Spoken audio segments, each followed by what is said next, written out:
some degree.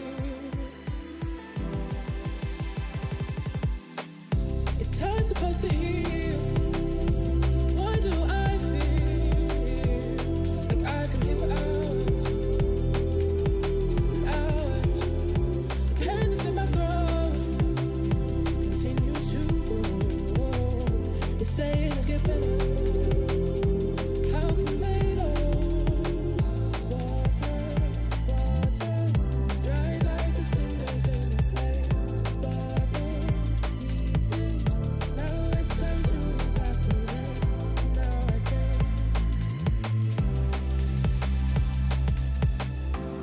I think.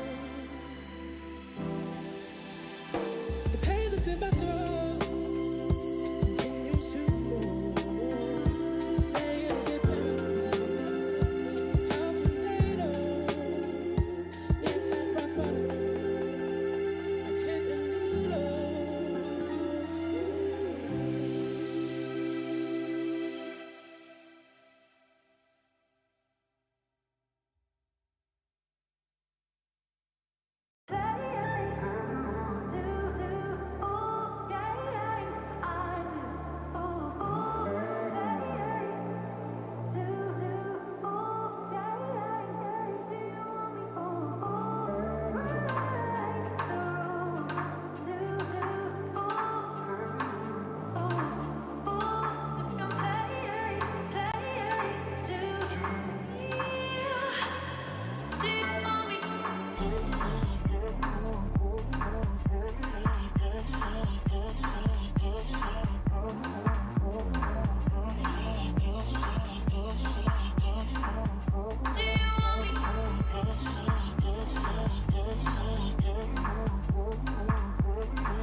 If I heard that you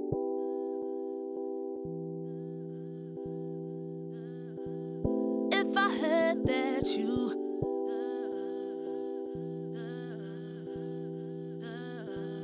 If I heard that you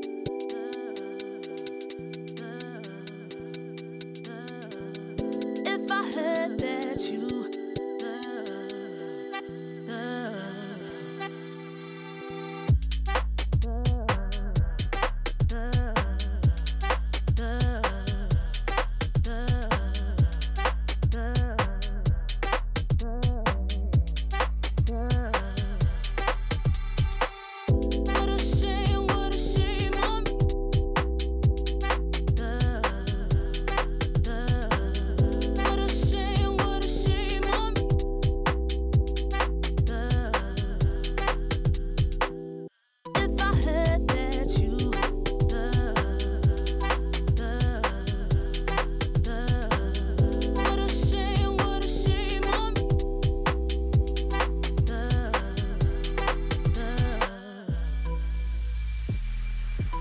way you do it, the way I live a life, way you do it, the way I live a life,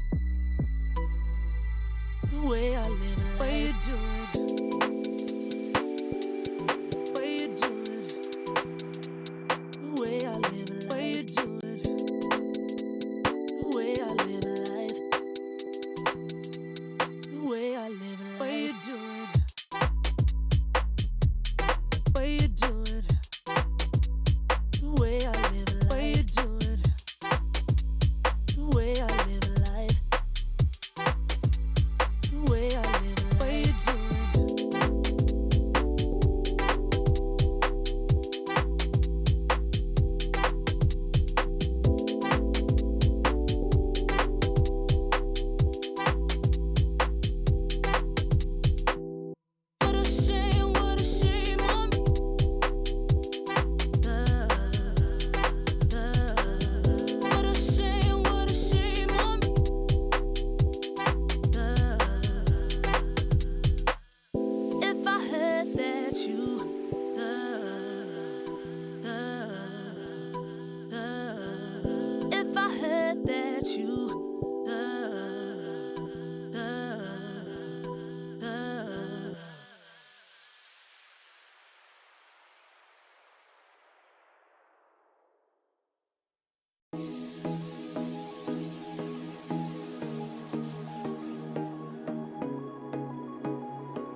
Lately, I feel I can't find my feet. Pushing closer, my heart skips a beat, and now I'm falling deeper than I fly. I can't control it.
Kill. The turtle is taken from Reed. Should know what is diving in. Another arrow lands. Oh, the AOT! Straight to the front as Ramisi capitalizes.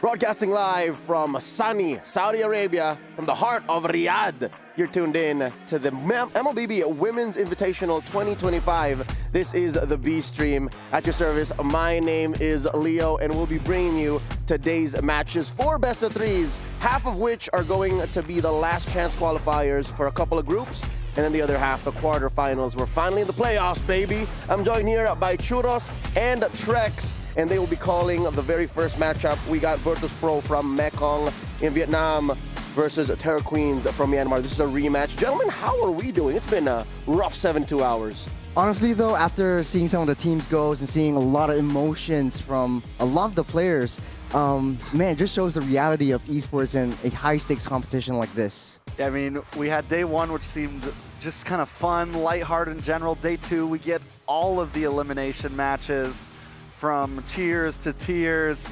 Here we are now, though, in day 3, and we're coming closer and closer to that knockout stage. Today, I hate to be the bearer of bad news. It's another all-day deathmatch fiesta here. Every single match played, one team will be going home, and that is just the nature of the beast. That is how competition works, and more than just these individual contests of excellence in the realm of MLBB, there's also a bigger competition happening that is for the club championship. We have here the STC Club Championship rankings. So far, there's top 16 teams that have all already garnered club points, and on top is Genji Esports. Man, okay, so after today, the top 8 teams will have club points going into the club championships, except for Terra Queens, which is not exactly a club, and so to speak. But I mean, so many teams that we're looking at here are very close behind. EWC has just started. You have Team Falcons sitting there at the top of what we see, at least in this event. Virtus Pro right behind them, and more teams to follow, like Vitality, and just, I mean, it's a little too early to call right now in terms of EWC. Is it though? For those of y'all who tuned in to the streams that featured Vitality, which I think, luckily we will be seeing them here on Stream B later on today, you'll know that these Indonesian queens, once powerhouses, undefeatable, immortal, limitless, some might say, owned the scene for quite a while, and now it looks like they want to get back on that throne and reclaim what is rightfully theirs, the MWI Championship. Now, with that said, we are also looking back at yesterday's event alongside a few things to help us prep for the next matches. Again, 4 best-of-3s each, an elimination, so to speak.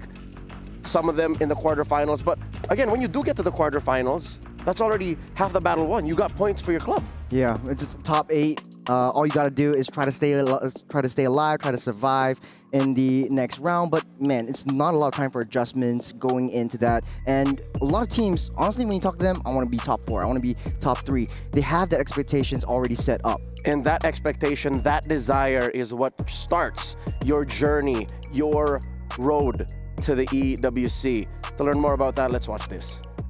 So tell us about your qualifiers. How did you guys get here? We win in Myanmar qualifier and we get champion and we beat 4-0 and then we win, go to Riyadh. Na classificatória para o MWI do Latam, a gente começou já perdendo logo no primeiro jogo. Então, se a gente fosse usar uma palavra, seria Fênix.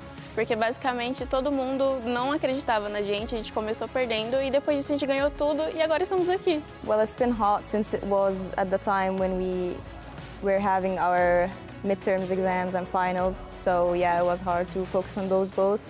And I was just finishing my finals and then the next day was my qualification. So yeah, I needed to stay strict on those both. But otherwise it was seamlessly easy. Türkiye elemelerinden 1. olarak çıktık. Rakibimiz Kara Espor'du. Onları da 4-1 yendik. Türkiye elemeleri kolay olsa da EWC yeterince çok zor bizim için. Türkiye elemelerini çok kolay bir şekilde geçtik. Türkiye elemelerinde çok zorlanmadık ama burada çok güçlü rakipler olduğunu ve bizi çok zorlayacağını düşünüyoruz. Ama biz de hazırız. Biz de iyi bir hazırlık süreci geçirdik buraya gelirken. Güzel bir bootcamp yaptık. O yüzden biz de buraya hazırız. Rakiplerimiz dikkat etmeli bu konuda. 我们是从中国赛区的选拔赛来打上这个 MWI 的名额的，对，就是先从小组赛晋级到线下的一个决赛，然后和 C 塔对阵，然后我们2-0赢下 C 塔之后就是拿到了这个席位。 So yes, guys, that was TLG. So we're so excited to see them on the battlefield, and let's all support our ladies here for MWI 2025. What a shame that we have already bid goodbye and adieu to some of those teams that we just heard their journey about, making their way to the MWI. Of the 4 teams we already said goodbye to, Churros, who you gonna miss the most? Don't put me in a spot. Don't put me in a spot. It's okay. Man. You can say Rising Rage. I'm gonna say... honestly though, I was gonna say Rising Rage, but after yesterday's emotions and really talking to Sa and having saying goodbye to a friend, that really hit me in that spot. And I was there interviewing them when she was showing her emotions. So right in front of CFU. me. CFU, yeah, man. Trex. I'm not going to give you a long drawn out answer like Churro here. TLG. TLG, again, last year, their star we could have sworn was going to shine brighter. And in that interview, you spoke to... You did their exit interview, yes, and they said they were at least looking at top 3. They were looking at top 3. Or even the whole damn thing. They were looking at the championship. They were looking at championships. Unfortunately, though, I think a lot of it wasn't a dominant game from GG when they were facing off. And honestly, though, I think they would have made it. It was just adjusting to that meta and trying to adapt to a lot of situations. But it's not a lot of time. It's day-to-day, back-to-back competitions every single time. Let's see exactly what the hot competition brought us from yesterday's matches. Let's check out the Bravia reactions.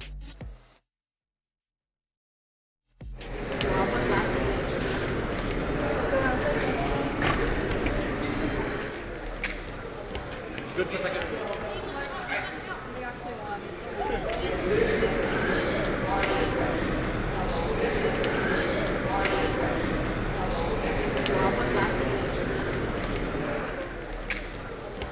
good protagonist hand the last 5 minutes. Kita yung mukha ko dito. Satu lagi. Lu mati nggak, Vi? Satu lagi. Lu mati nggak, Vi? Yesterday we had eliminations. We also had qualifications for the knockouts. And I'm glad to say some of those key moments happened right on the stage behind us. I mean, we got to see a couple here. They got to see a couple on the other side. Overall, no, all the teams we saw yesterday were teams still working to make it, Yes. at least on B Stream. And now we get to really see, I mean, the two teams that we're about to see now, someone's going to move forward. This is where it's really tooth and nail on the line. Yep. The gap grows ever larger because today it's all in or nothing. You make it to the knockouts or you go home with your bags a packing. Let's check out exactly what kind of plays happened to make those reactions warranted. These are the Kadia top plays.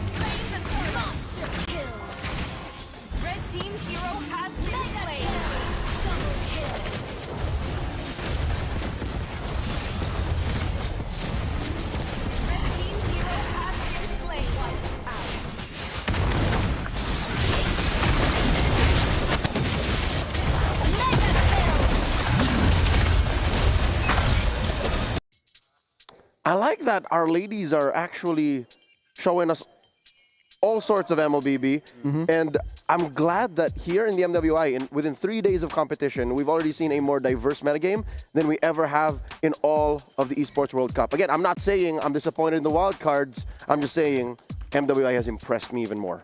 Honestly, what impressed me yesterday was, I mean, the replays just showed something that we didn't see in the other side. But like yesterday, in B Stream in particular, a lot of new heroes coming out, like the Minotaurs are in, the Melissas, the Ixiers are coming back. So I like that all these countries are bringing their own country flavors into the international stage. Not to mention the wanton presence of Yuzhong. We're seeing a lot of Yuzhong, and I'm sad that one team that played a lot of Yuzhong, TLG, has bid us adieu. But for now, let's check out the schedule for the day. What exactly are we covering here on Stream B? Again, 4 best of 3s coming your way.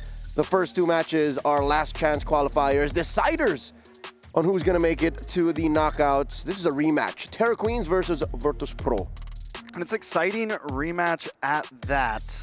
I mean, there's a lot to focus on in this game. We got to see Virtus Pro play yesterday, and they were in motion. They were stomping those games against their own friends at that. And we're following up with one for the Foot fans and all the dreamers out there. Foot Esports going up against DreamHack girls, and then we're closing the day off with a couple of playoffs matches. Onyx Pertiwi from Indonesia waiting for whoever wins in that first match, and then Team Vitality, the returning and the rebuilding queens from Indonesia, waiting for whoever comes through between Foot Esports and DreamHack girls.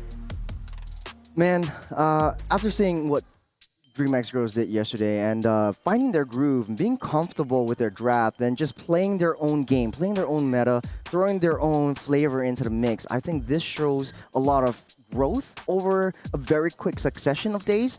This is the 3rd day. This is the final time that they can make it count. So just throw whatever you have, and yeah. Of all of these, we have, of course, one highlight match. This is the S&B match of the day. We have to put a spotlight and put a podium up to this rematch. The Terra Queens from Myanmar versus the Vietnamese Virtus Pro. This is the 2nd time in the MWI we're seeing this match. And quick reminder, the first time this happened, the Burmese stood tall. Very tall at that. But they have taken their losses. Virtus Pro has been able to hit the reset button, as many teams that we're going to be watching today have. So I think the question on all of our minds is it going to go exactly how it went the other day, or is something going to change up here? I hate to say it, it's just been 48 hours. What kind of reset, what kind of studying, intel could you have gotten on your opponents to get the 1-up Before we start the match, let's go ahead and check out the Aramco Power Rankings. Once again, we started on day one by tiering these 16 teams. Gentlemen, do we stand our ground? Has anything changed here, or should any of these teams be moved up or down? You know, yesterday when you guys say like, hey, there should be an in-between. There should be an A+ or S-. There should be a B+ or A-. Man, Terra Queens taking one game off of their powerhouses, the favorites, Navi, PH. This really shows that statistically they have what it takes to dominate in this game. But man, showing how Virtus.pro had that comfortability coming into yesterday's game against CFU, that shows a lot of growth and difference as well. I agree, and that's what makes this rematch all the more a must-watch. Once again, the S&B match of the day coming your way. One of these teams might just push themselves into the S tier if they do prove that they can evolve and perform on a high level, and of course, through such short periods of time, given the rest between broadcast days. Ladies and gentlemen, let's get to know these teams now by first introducing the team that took Navi PH all the way. Let's introduce Myanmar's very own Terror Queens. They were once known as the Net Angels, playing in last year's MWI 2024. Of course, you have here Lainrina, Rui, Lunalin, Ku, and Sikoshi. My eyes are on Lunalin. Lunalin played in Indonesia. She showed us amazing mechanics. She was the first one to actually bring out a Selena and tell us, hey, this hero is not out of the meta just yet. Yeah, and I mean, she played like a monster. Not only have we seen the Selena, we've seen her play more passive mid laners. We've seen her play the more kiting style. So I think there's a lot that she can bring to the table. And she's going off against the merciless Sa. Hey, she felled her friend. She loves Tegami, but she did what she needed to do. What makes you think she will give mercy here? Yeah, very emotional player. Honestly, the entire Virtus.pro has got her back, and I think this is where Virtus.pro really shines. They throw their emotions into the mix. They are playing together as a unit now. We can see Starsoy being so comfortable on those assassins. No more time for experimenting. No more time for trying things out. It's time to get comfortable. It's time to play what we know best. They're relying on their two Indonesian imports, of course, to make the big picture work. Ladies and gentlemen, game number one has begun. Coach MSK at the lead, picking the play, while Destined One, the coach for Virtus.pro, going ahead and going for the double.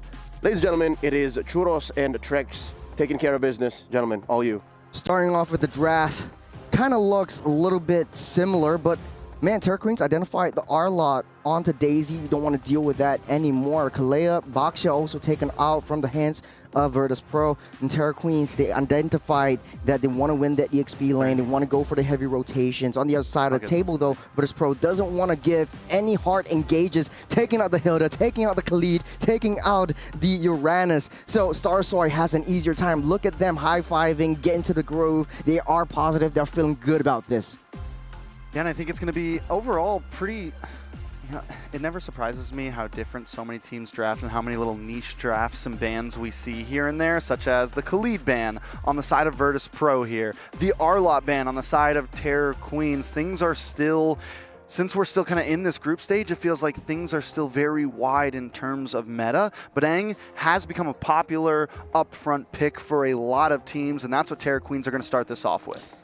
From what I know about Terra Queens' aggression and rotation in early parts of the map, you can see how Helena and Rui always gets into Starsoy's jungle. Remember the Uranus game that Starsoy picked up? That was where Starsoy couldn't get any resource at all in her own jungle, in her own home, and that is a huge problem. Virtus.pro identifies that, and Destin 1 has definitely done his homework. And taking out all of these aggressors, I think what's only left for Terra Queens, if they want to play in this kind of situation or this strategy, is maybe go for the Jawhead, maybe go for something like the Cho. That's super annoying and just really in your face. Virtus.pro will pick up the Hayabusa and choose in for themselves. Yeah, I mean, immediately locking in something aggressive for Starsoy. We know that's a play that they want to go. They're a team that wants to be able to try to snowball, get some aggression early on.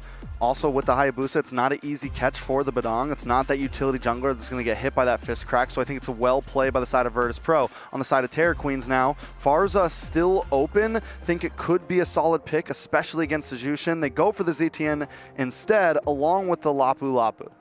Very good draft strategy coming in for Virtus.pro, though. They know their star players, Sa and Starsoy. So they want to lock in immediately their heroes, make them as comfortable as possible. They want to lock in the Gatakacha to just to try to have that zonal potential, just to let Sa do her thing like we've seen yesterday. On the other hand, though, I think Terra Queens, they have something set in motion. Very divey, very high committal. You have vision play coming in from Zetian as well. And this is how Star Soy likes to play. Using Hayabusa, finding the right flanks, and going for that back line. So Sakoshi really needs to watch her 6. Yeah, definitely needs to watch her 6. I mean, not only that, but Luna Lin as well. The Zetian is... I mean, it's against the Hayabusa. We've seen it against any assassin in general. It can be a problem, right? I mean, it doesn't have the flicker. Yes, it has the passive, but it's a very long-timed passive to defend yourself, and that could end up being a major issue. More bans coming in into the second phase. Ling gonna get taken out. Terra Queen still gonna need a jungle here. Lancelot still open if we're thinking of damage-type heroes. Other than that, we're just forcing the utility section. Just denying the cross-map plays. I think for Virtus Pro, a lot of adjustments for their draft from the previous time they met in first day. So that might be a Lancelot, or if they want to go the other route, go ban out a Marksman. I was going to say the Moscow, but the Irithel actually works out well here. Terra Queens looks like a very ballistic missile kind of team so far. On the other hand, yep, that's the Moscow going out. They don't want to leave anything to chance. They don't want to deal with any of those cross-map plays that Moscow might bring, that Liv might be able to just come back in the mid to late stage of the game. So what we're looking for is a gold laner still for both sides. Virtus Pro could pick something up now. The Granger is open. Could make that a right up front pick with the Irithel gone, the Moskov gone. You know, Granger hasn't really gotten a good win rate so far. Hasn't gotten a... I think it's kind of turned over. But with the Irithel gone, I mean, yesterday we saw GG win both games with it. We've seen a few teams do very well. Wanwan is still open. So what does that leave left for Terra Queens on their side? 2 more picks. Still need a still need a jungler and a gold laner. Pretty much all their damage. Right. I think right now, okay, Granger kind of looks good right here. If they want to just go ham, do a traditional front to back, you have some heavy sort of like Navy divers going into the back line, try to disrupt that 1-1. And it's very difficult for 1-1 to pop that weakness points on fighters instead. So they go for the Granger, try to get a winning early game, and then just snowball through to that late game, try to buy that time. They do have that rotational speed coming in from the Lapu and the Badang themselves. All right, so EXP lane for the side of Virtus Pro here, along with, I mean, unless they flex Kata into EXP lane and pick up a roam, thinking we still go EXP lane. They have been enjoying the Hilda a lot. It's been a pick that's been very popular for them. They played it twice yesterday. It's not something we can completely... I don't know, it's banned though on the side of Virtus Pro, so never mind. Maybe the Yuzhong? Yuzhong? We're going to go very traditional, back to M3, back to M4, kind of a EXP matchup. Because Lapu's being brought back. I think the Yuzhong kind of is a non-committal hero just to pop the Zetian shield. Definitely could pop the shield. Also can harass the Granger very well. Open up space for Liv. Ooh. Bringing the Esmeralda, though, something a little bit different, but something that has slowly gotten more popular. Does okay against the Lapu Lapu in the XP lane as well. Can at least kind of, you know, stalemate with it. Might not win out completely, but can make rotations after clearing waves. With the Esmeralda, you play something along the lines of a really proxy-heavy Uranus kind of strategy. You'll be able to see a lot of Daisy going into the long lanes and the side lanes and trying to cut that waves and joining in the jungle team fight. So Virtus Pro, on paper, kind of looks like they want to bring the aggression to Terra Queens instead. Yeah, I mean, final thoughts on the draft real quick. I think both have brought something.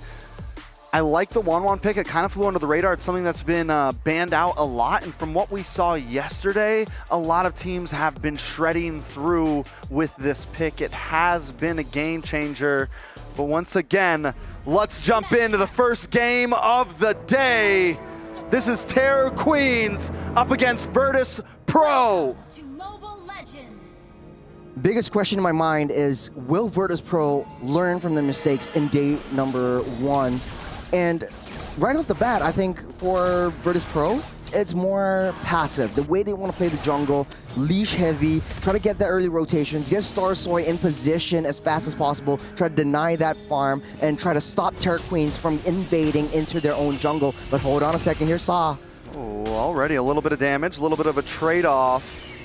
The range on the Zetian is decent in that mid lane. And, you know, even the little bit of doubts, what it lacks in mobility, it does have some decent wave clear overall and can at least get some of that poke damage off. Yeah, big resources already spent for that mid side. They're ramping up their aggression. Starsoy in enemy territory though. Starsoy coming in. Doesn't have level 4 just yet, won't be able to secure the kill, but will at least be able to push that mid lane back to the base. And even Stevens jungle speed for both junglers. The rotations are actually coming through much faster for Starsoy this time. She's in a very comfortable spot. What she wants to do is try to push that weight away from that gold lane so that Liv is able to just slowly free farm up. She needs a lot of space, she needs a lot of time. Let's bring that clashes away from that gold lane. My main focus right now is the fact that both mid laners have not really rotated too much. It's been a slow pace in the beginning. Starsoy has come in along with Rui. Look at the damage. Ooh. Saw goes down. KO falls as well. Starsoy forced to back off. And this is right before the turtle's going to pop up in about 10 seconds. Starsoy might fall as well. The retry does pop, and Ku able to get the kill. Now Daisy just forced to go under the tower. Turtle up. Should be an easy take for Terror Queens. Virtus Pro overthinking, right? Like, they wanted to stop Terror Queens from invading their jungles, but they're pushing the aggression onto the mid lane instead. Doesn't look like Terror Queens will have any issues with that turtle. We'll blitz that down as Virtus Pro starting to play on that back foot. It's only 2 minutes on the clock. 1,500 gold behind, and Virtus Pro really has to slowly climb back up. You can't give up any of these easy kills over the Terror Queens. They have to watch Ku though. But Dong is constantly hammering onto that mid lane. And not only that, but Luna Lin, the moment she gets level 4, she immediately pops that Fury of the Phoenix just to get vision. And I got a feeling she's not going to be stingy with it, at least in the early phase of the game, when she might not need it as much in team fights. It's going to be about every single time she has it, get some vision, get intel. And that's going to be so important in this early first, 7 minutes of the game or so to make sure they're securing these rotations well. A little bit of damage on Ku though. Cow still unable to hit that level 4. Finally locked in. Maybe this will make a difference.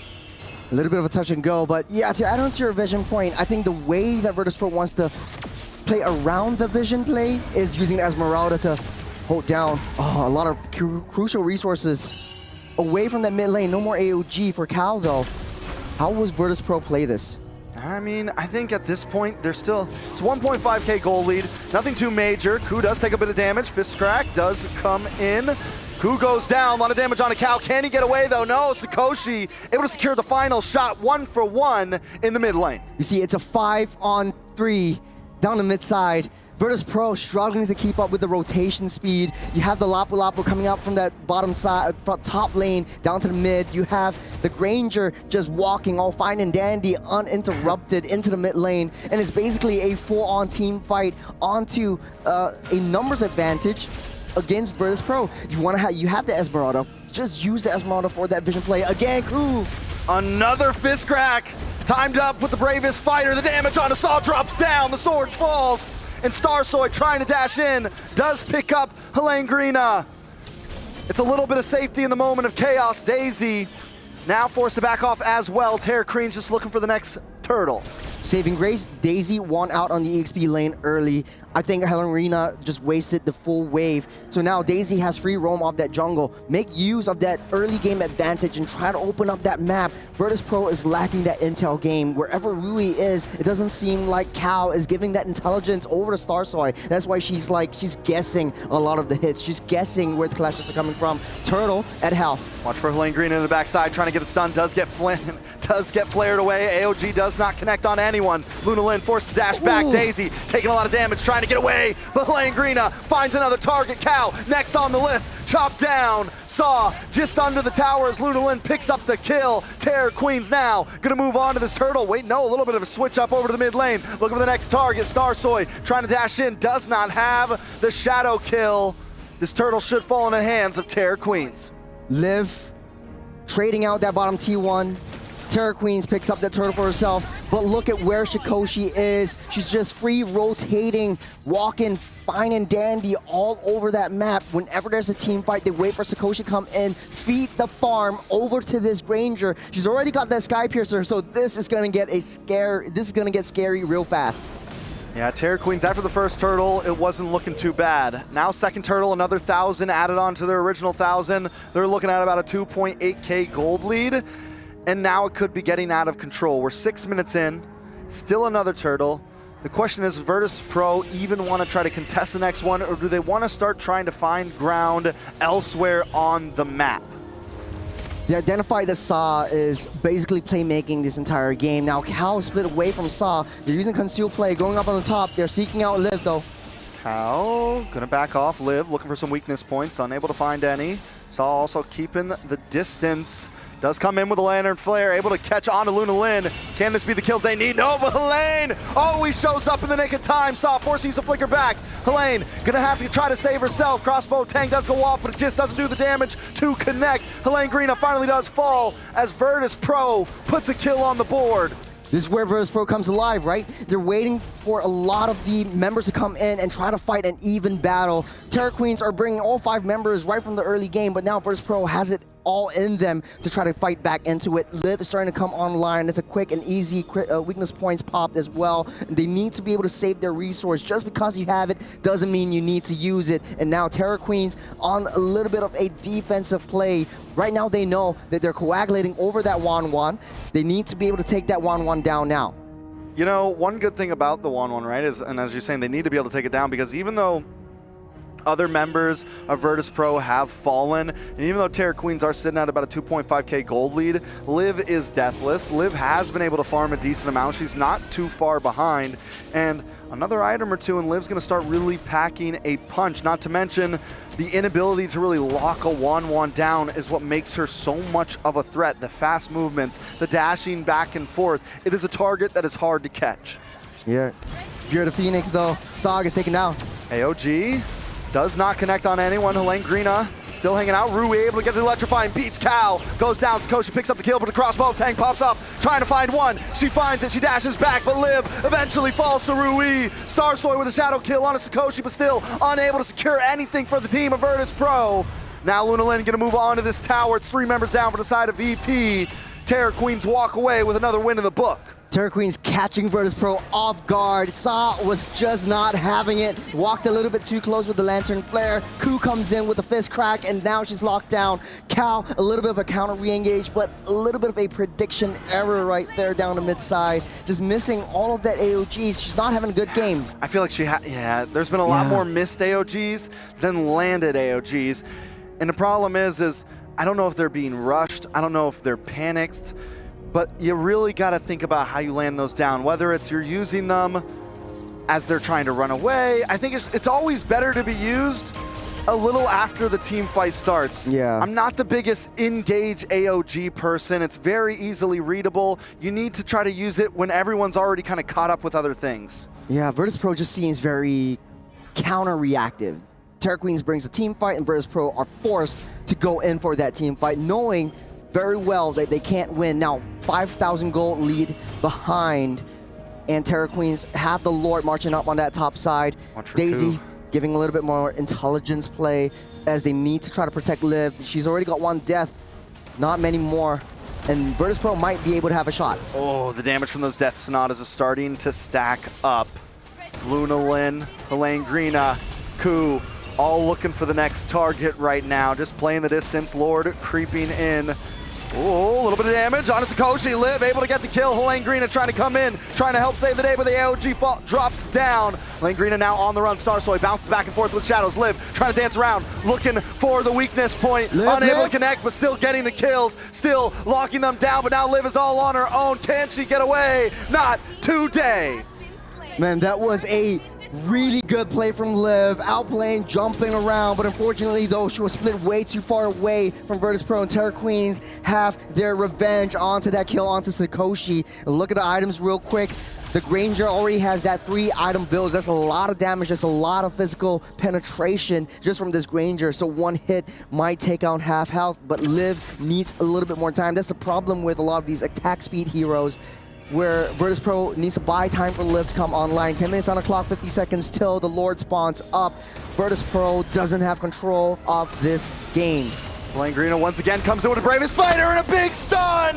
Liv taken out, KO'd off the map.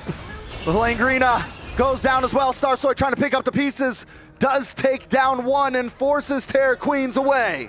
Terror Queen's always fighting as 5. Virtus Pro, Starsoy is always not ready. I think they need to be able to hold back just a little bit more. If Terror Queens wants to bring the fight to them, Virtus Pro should just back off just a little bit more. Play a bit more defensively. Save your resources for when you can get a proper pickup, a proper ambush. You have Starsoy in question. That's the vision play. Look at that back line, starting things off with Helena just jumping in with the bravest fighter. And this is where things really go south. The damage is just not enough for Virtus Pro yet. I'd say give it a little bit more time, 5 minutes or so. If this goes on to 15 minutes, Virtus Pro might have an even game.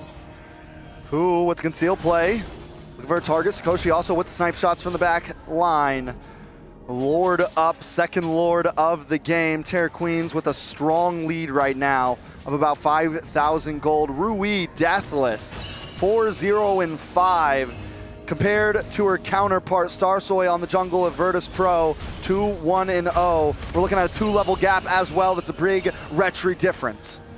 It's all about vision play. It's also about macro. Look at the long lane. Look at the short lane. It's already pushing in towards Virtus Pro. They have to send someone to contest for that, or maybe keep that at bay. But at the top side, though, I think Virtus Pro can send a loose member. But if they do, Terror Queens will overwhelm them with the numbers play.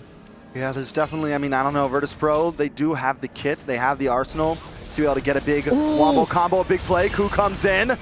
Fury of the Phoenix comes down, and look at the damage on the Liv. Taken out almost immediately. Starsoy forced to shadow away. Rui looking for another one. Daisy gonna be the next to drop. There's no escape from the Terror Queens.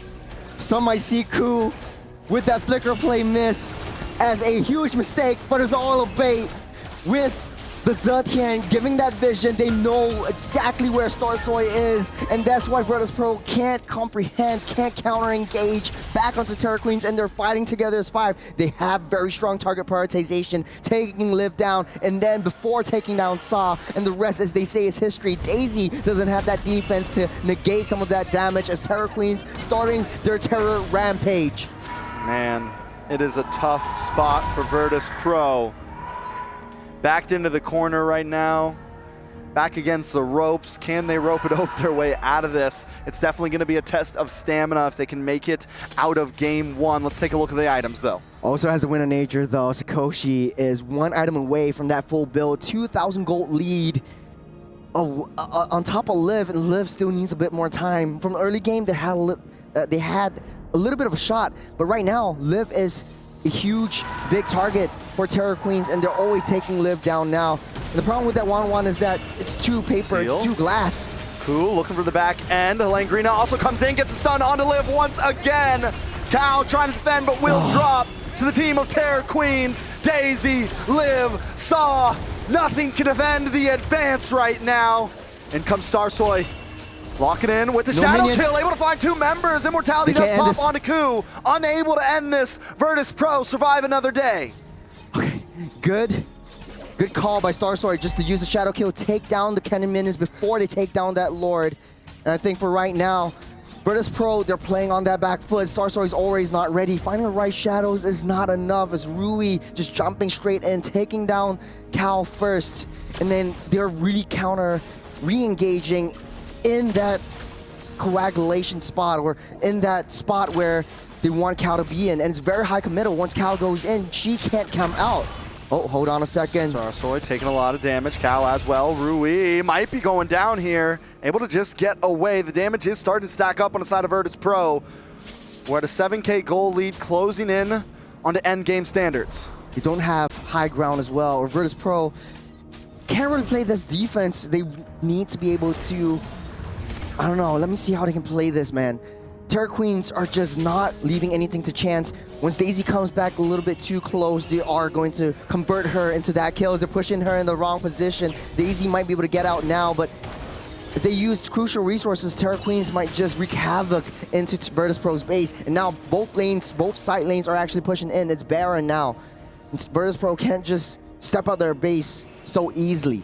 Let's take a look at the mid laner, since that was a thing we wanted to focus on. Luna Lin right now on a mage that has 0 dashes, does have a passive that protects herself a little bit, but overall, I mean, Luna Lin has just played an amazing game, especially at the odds against Starsaur and a Hayabusa, against a Wanwan, against an AOG that could be targeting her down. She is deathless with a 19 KDA. Ooh. Daisy taking the damage, taking out Sakoshi, able to lock that in. Rui tries to get the electrifying beats, but Liv is on the trail, trying to chase them away. Saw there as well, looking for the pullback. Helene Green able to get the bravest fighter, able to get the stun, able to get away. They're going to move on to this Lord now for Terror Queens. Ku, good initiation, empowered Luna Lin to use that Fury of the Phoenix, because a lot of teams use that Zetian's Fury of the Phoenix or ulti just to give that vision, but Terror Queens are using it to that aggression. Once Ku sets things up in motion, Luna Lin pops that Fury of the Phoenix and they get that vision play. They know exactly where Starsoy is. They know where to protect and how to protect Sakoshi so that Sakoshi can just gun everyone down. Helene Green once again looks for the raised fighter, completely whiffs this time though. Sakoshi does go on to this mid-base tower. Virtus Pro continues to defend, continues to sidestep, continues to find a play to save the day. Lord marching up on that top side. Virtus Pro, Baron on the top and bottom. The only saving grace is that mid lane, but there's the empowered minions that they have to fight as well. They can't risk it. They can't step out of their base. It's okay to just turtle up, play that defense. As long as Liv is alive, as long as Saw is able to dish out that crowd control, then we might have something going on. Ooh, Helene Green with the bravest fighter once again. Unable to connect the stun. Liv trying to dance around. Fury of the Phoenix does come down, but nobody gets stunned as well. Davey, look at the stun in the back line! Ku! Able to turn things around, but Liv able to get the shots down, able to try to save this, but the base is already connected on. Liv can't do it alone. Virtus Pro will not survive. Terror Queens take game number 1. A big play from Ku, finding 4 trapped under the wall and nowhere to run, sealing their fate. This is game number 1. The revenge match isn't over though. Virtus Pro has a little bit of time to adjust, but man, it's so hard. 24-9 KDA or kill score. 24-9 Virtus Pro though, in all reality, probably shouldn't have lasted that long in that game. They were able to hang on though. But Terror Queens, man, they were a monster. Every one of them had a star shining moment, from Ku to Luna to Rui. All of them were Helene Green. Everyone was just able to do some insane plays that game. We're talking about a mid lane matchup right here. Luna Lin versus Sa, but at the end of the day, Luna Lin empowered the rest of the team. They know exactly where Virtus Pro is. They know exactly how they want to play.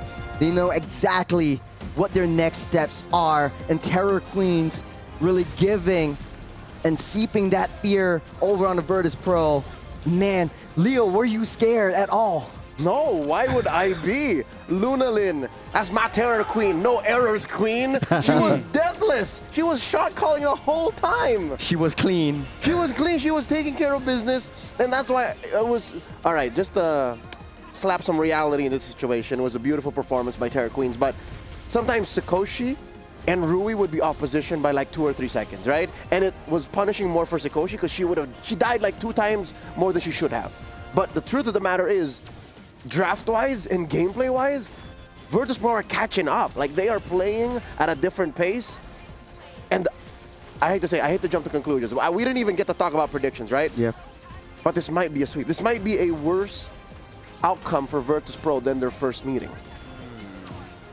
I think it's definitely possible. Terror Queens just continues to get better. Don't get me wrong, Virtus Pro have learned a lot, and the switch could always happen, but it does feel very much like it is at odds against them. Yeah, to be honest though, I would say Virtus Pro, very reactive playstyle. And you see, every time Terror Queens are fighting, they fight as 5. The whole squad is there. The whole Goon squad is just hammering down on the Polar Bears. And I think for Virtus Pro, they struggle to find the momentum. They struggle to keep up with the pace the Terror Queens are bringing. Terror Queens are a very, very aggressive team, and I think they need to be able to play that defense in order to counteract this, the Queens. Let's take a look at how exactly these emblems were set. confirmed that this is still the support emblem Esmeralda to get extra shielding.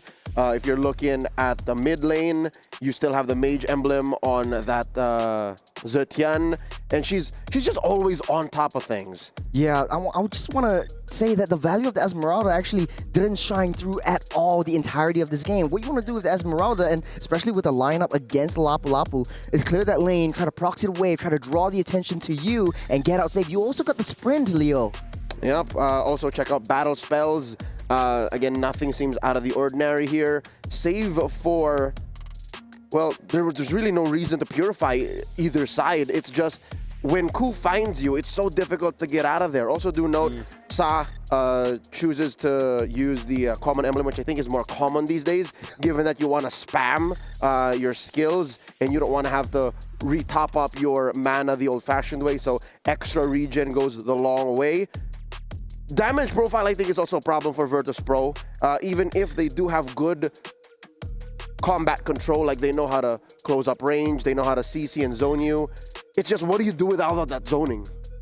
Yeah, I mean, I think one of the major issues for me overall is the fact that Ku was able to handle the front line and Helene Green was constantly getting those harassing the backside, and it was just giving Lunawin, Rui, and Sakoshi full freedom. Liv did end up getting almost maxed item there, at least damage-wise, was going to have a little bit of defense at the end, and still it just didn't feel like Liv could ever connect. Sakoshi, on the other hand, early on, within the first several minutes, was bursting down, and this is why, even though the Granger has taken some nerfs, it still feels pretty good at a lot of points of a lot of games. I think, especially since Terra Queens are enabling Sakoshi to come online much faster. She's got a full item build, maybe at the 10th, 11th minute mark, and that's pretty fast in my books. And also, the mid trio, Ku gave the aggression play. Every single time there's a loose target, Ku goes in with a wall, Lunalin and Rui follows up suit just like that with a snap. And I think that's impressive that Lunalin and Sa aren't far apart when it comes to gold net. That was what, like 300 to just 500 in between? Never rarely 1,000. So looking at the XP lane, this is where I think the difference comes in huge. You mentioned that Daisy didn't really put up much of a fight. Like, there was very little impact from Miss Esmeralda. And already in the matchup alone, you see that all she's doing really is taking away the shields of the Lapu Lapu and the Badang. What else? Yeah, there's not much, in the macro sense, it's not much that the Esmeralda did in terms of the high-value macro plays. What you want to do is draw attention, but basically attention is still drawn over to Liv and drawn over to Wanwan in the end of the game. We talked about this earlier on, Trex, where the Wanwan is free farming, the Wanwan is untouched, but basically once we said that, I think Helen Arena just made me eat my words. Yeah, and I mean, Wanwan, even we look at here at the damage right now, Wanwan wasn't even able to put out as much as the Esmeralda, wasn't even able to put out as much as Saul, was never really able to freely move around, and I think that definitely became a problem. Luna Lin leading the damage, though, on the side of the Terror Queens. I feel like, for me, that's unexpected in the hands of a ZTN. Yeah, no, she's just literally nuking, spamming Virtus Pro's front lines alongside Sakoshi. It's just Lunalin really used her passive to the maximum potential. I didn't even really see anyone from Virtus Pro close the gap and trigger it. It might have only triggered once or twice in the span of how long was the game? Like maybe 15 minutes. Just so that thing is on a 2-minute cooldown. Yeah. She only triggered it maybe once or twice max. So that means she was really using her kit to the maximum, just literally just spamming skill. Ult is up. I need vision. I get to see everyone is. So with that, already I think Virtus Pro were climbing uphill. They were swimming upstream. They were going up against a lineup or a team specifically that didn't really need to overextend. That's why I was a little question mark on Sakoshi, because she would be way too forward for a Granger, or is it just because, look, see? Yeah, she goes in first. I don't know if it is because she goes in first, or she was waiting for Langrina and Ku, but then, you know, again, zoning and range control is on the side of Virtus Pro. Maybe that was the difference. I love how Liv gets caught on the other side. And Saw and the rest are like, all right, see you. Rui showed up, and the rest of them were like, you're on your own, She girl. went too deep. You're on your own. Yeah, they're just diving straight onto Liv. There's nothing that she could do. There's no defense, backline defense, especially from the rest of the team. Daisy wants to jump in. Starsoy wants to try to find flanks, but it's so hard when you get the vision play from that Tian. And I like how every single time that the Fear Phoenix comes down, they start the aggression. They start things rolling. A lot of teams use use Tian's ultimate as a form of a vision play, and they use it very passively, but I like how Terra Queens are using it to start all these engages, especially since they know Starsoy is going to win that brush. So when the Fear of the Phoenix actually goes down, she gets a mini stun, and basically their plan's thwarted. I got to give it up for Helene Green. I know that there's not a whole lot of kills. She takes a lot of deaths, but her job was done to a T. She was always the one to kind of split up Virtus Pro. Maybe at least a little over 50% of the time she was landing the stun on to Liv. But the real thing was she goes under the tower, she does what she needs to do, and this gives space to Rui to just enter any way she wants into this fight. And Helene Green was never missing with that bravest fighter. Okay, so with the impressive showing of the Terra Queens here, with Virtus Pro up against the wall, 1 game loss away from saying goodbye to the top 8 of MWI 2025. What do they gotta do? Because again, it's not like the draft was difficult to circumvent. They did win from blue, so it was very honest, like you knew what was coming up. Does Virtus Pro switch up? Because they relied heavily on Saz Zushin and then the 1-1. They put so many eggs in that basket. Is it now time to bring out the trap card of Beleric? Oh. Is that it? Do we do that? Because the joy on Starsoy, or rather the joy on Rui, that was a thing. Beleric stops that cold. To be honest, I don't think it's a Sa issue. Sa was playing defensively, but Cal was always trying to bait out the aggression, bait out the ultimates, but she went a little bit too close to the sun always. And I think for Ku, she counter re-engaged on that one. So yeah, that was basically the mid-duel, giving up kills very easily early on, very easily on, especially to the jungle. So I think that, yeah, that's their Achilles heel. You can't afford to give over kills, man. Check this out. Lunalin, a multiple of Sa's stats right now. KDA, 24. damage I think per that's just minute. from the last game. On the average. But again, that's the reality situation. That's why you got to switch it up. That's why this can't stand. That's why there has to be drastic changes in the draft. Coach MSK finds himself in the driver's seat once more, leading his ladies to possibly a sweep. Match point for the Terra Queens on the play. Coach Destined 1 answering back once more. Can react from red. Ladies and gentlemen, whoever moves on fourth does secure a top 8. I'll leave it in the very capable hands of Trex and Churros. Yeah, we're starting things off pretty similar to the first game. I think, honestly, though, there was nothing wrong with Virtus Pro's draft. I think they only got found out by Luna Lin, and they have to find ways to shut her down before they get more vision plays. So going off with the same bands, starting off the Hilda as well as Khalid, and then you want to try to deny some of that aggression into the jungle so that Starsoy is able to freely farm. And then Terra Queens banning out the same thing, taking out the Kalea, the Baxia, and the Arlot. Something important to point out, Virtus Pro decides to take the red side once, or decides to take second pick side once again. They weren't able to do too well on it. I think I'm starting to wonder, is the Badang one of the problems? Is that worth maybe putting it in the ban slot? It causes such a problem in that mid lane. It was the main thing that caused that first 2 deaths in the first couple minutes. Is that something that Virtus Pro might want to worry about here?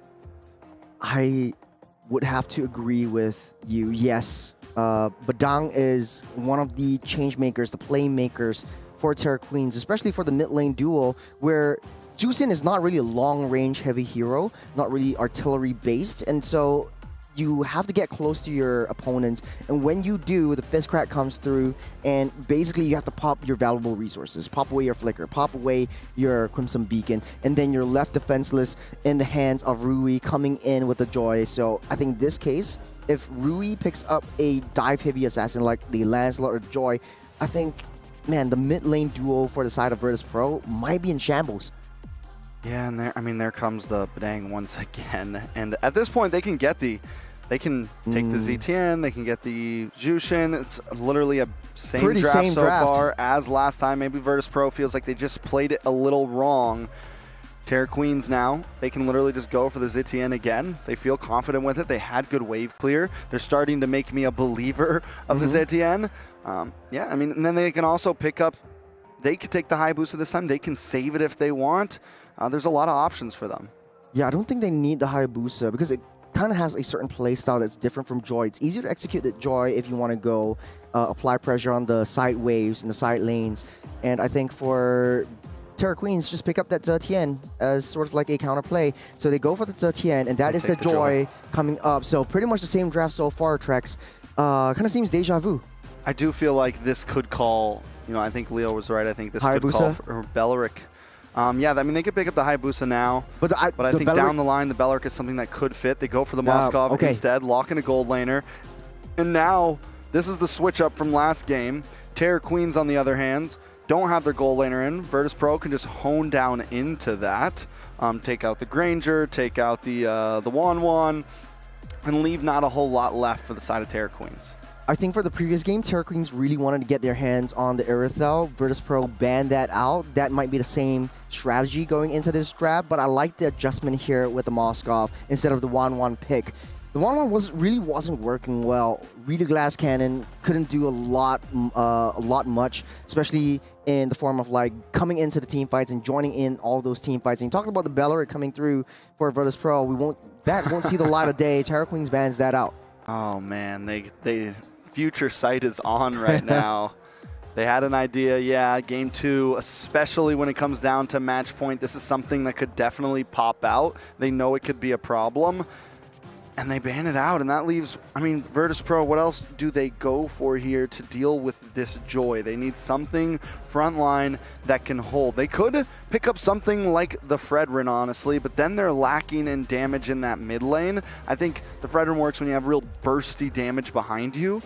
But notably, the Fredrin does do well against the Joy in the Turtle Pit, in certain tight positions. It's able to get that stun, lock her up for just a second, and she's practically useless against it. Yeah.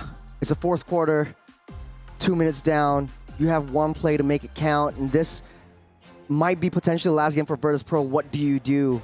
Do you want to pull out something that's really interesting, really smart, or you want to play something that's signature? They don't have a jungler yet. They don't have an EXP yet, and I think this could be something interesting coming up from Virtus Pro instead of, you know, going with the same old meta stuff. I mean, yeah, it could be the last game of MWI for them right here. Do you risk it all with a risky pick? Or do you, you know, keep it to the basics, maybe get a little spicy, but overall it's definitely a tough call. They could go back to the Hayabusa. It's something that we saw Starsoy play twice yesterday. For the past 3 games that we've seen her, that's all we've seen in her hands. Unless you want to go for the Lancelot or the Ling. I feel like that might be a better option in cross-map plays, paired up with the Moskov. Paired up with the Moskov. You mentioned the Yuzong last game as well. Something that could maybe fit here, at least to harass Luna Lin a little bit. Won't be as easy as a target for the side of Joy and things of that nature. Has a way to kind of deal with the Belleric. So definitely a couple options. Lapu Lapu, Granger, same exact draft from Terra Queens. Virtus Pro forced for the switch up. If it ain't broke, don't fix it. And Terra Queens knows that. They want to have a cleaner game this time around with the dominant performance coming out from the first game. And now Virtus Pro has a little bit of an adjustment. If this goes over, this might not be Esmeralda anymore. I think we might go back to the classic Lapu versus Yuzhong kind of EXP lane. I think it might be easier for Daisy to use the Yuzhong, since the Granger can't really do a lot of damage to the Flying Dragon. I think the Yuzong is a very solid pick overall. They're gonna hold it down to the last minute though. Whatever you do, don't. It's tough, man. You're in a bad spot. Virtus Pro, at this point, they go for the Tigreal. So this is something similar to the Belleric. They're going to swap Kata over to the EXP lane. They do still get that crowd control. Very, very interesting. Yeah, I do like the Tigreal adjustment. Alongside of Moskov, you have some form of cross-map plays. If they want to come counter re-engage, you want to play aggressive, come on, baby. Come into the mix, and then you have the Implosion just to tidy things up and try to get a counter re-engage. The only issue is, will the Gato be able to hold himself well up against the Lapu Lapu in the early parts of the game. Want to see more rotations and more momentum pacing coming in from the EXP side instead for this game number 2. All right, we're going to be jumping into possible last game for the side of Virtus Pro. We've really grown to love a lot of the girls here, but let's jump in. This is match point for Terror Queens.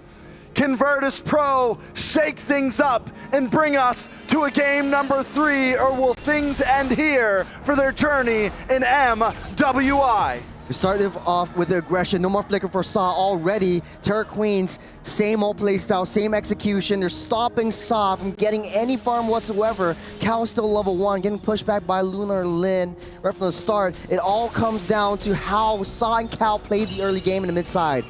All right, I like the aggression this time from Terror Queens. Very similar to last time, just playing the same exact game. I mean, it looks like a back-to-back mirror. Yep. Taking a look at the emblems right now, Saw actually went for the magic emblem instead of the common emblem, so she doesn't really care about the mana. She cares about dishing out that damage. And for now, Terror Queens, they are ramping up the aggression, ramping up the momentum, and starting off that early rotation up towards that gold side. We see how Ku, once we know Luna Lin gets back into that reset, back into the base, she immediately goes up onto the top side, try to apply pressure onto Liv, try to get Sakoshi a little bit more farm ahead of Liv and try to get that advantage. All right, Virtus Pro. What do they do differently this game, right? At least they haven't, nobody's died yet, which is a good start compared to last time. Don't get cut off. I like the fact, look at the mid duo. They're a little bit split up right now. Tigreal sitting in the middle. We have Saw coming down to the boss side. A couple more rotations. Last game I pointed it out. In the mid lane, it seemed like they were kind of glued like towers on that mid lane. So I like the fact that Virtus Pro is actually moving around this time, and it makes it harder to get caught. But look at the damage onto Helgarina. They got to watch out for Ku. That's the one who started things off last time.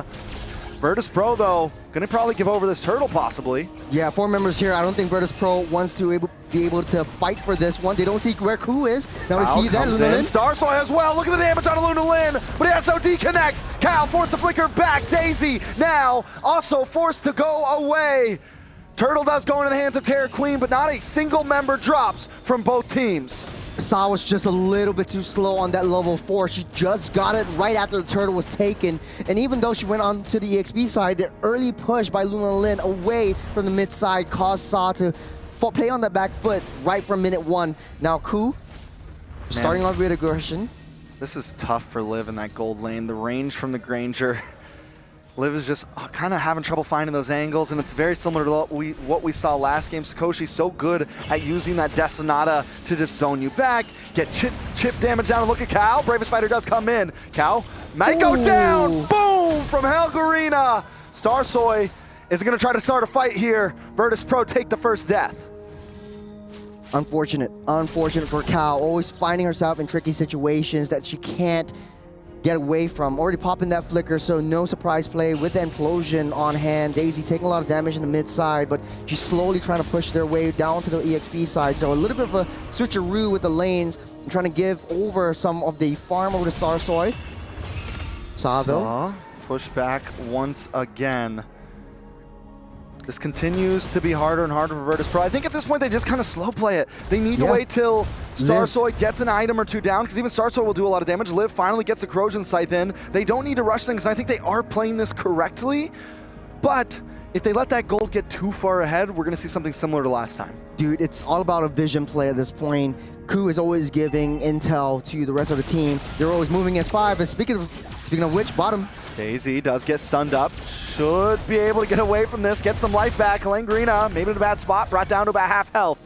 Ku as well. Watch out for the fist crack. Watch out for the fist crack. Saw forced to flicker back. Starsoy comes in, decides not to use the shadow kill. Virtus Pro still hanging on. The whole squad was there. Terror Queens, this is how fast they're moving.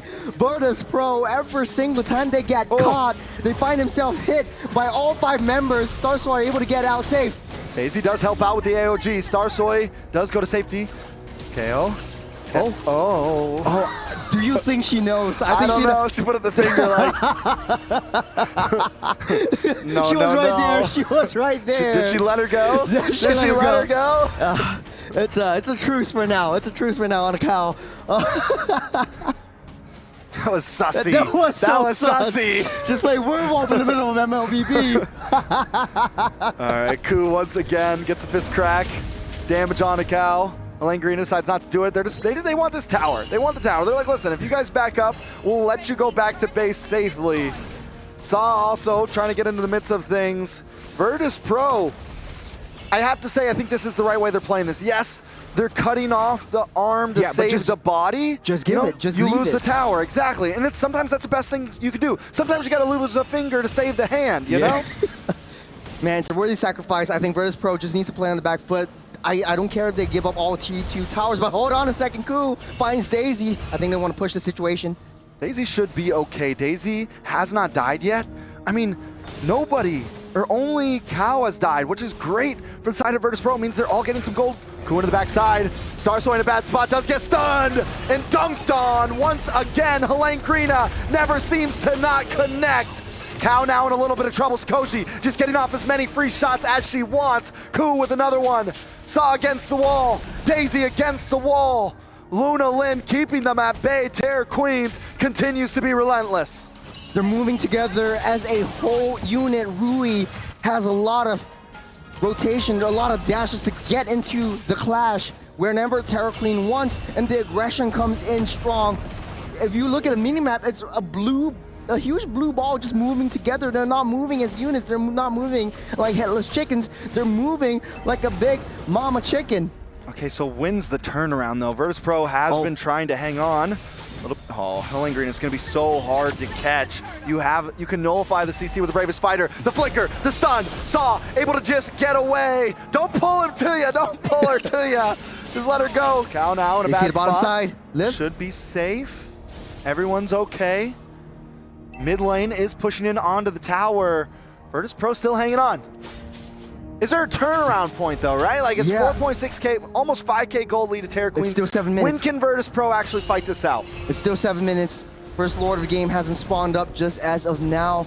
I hope we see the itemization soon because Liv needs to start getting online soon, but Starsoy getting a few shots off of Sakoshi. We get to see the items right now. Liv is so far behind though.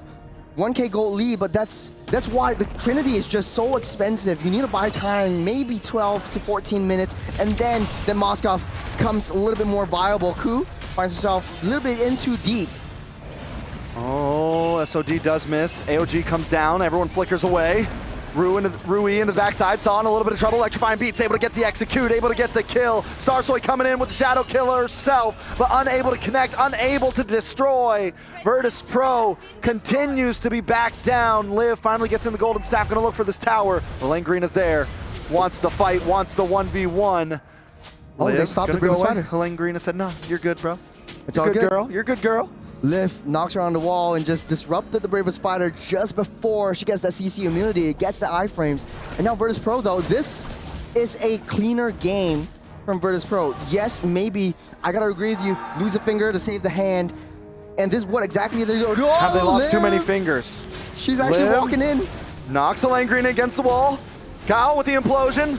Ku though showing up. Watch out for the fist crack, as I say every time. Stunned up, taken out, done, done, done.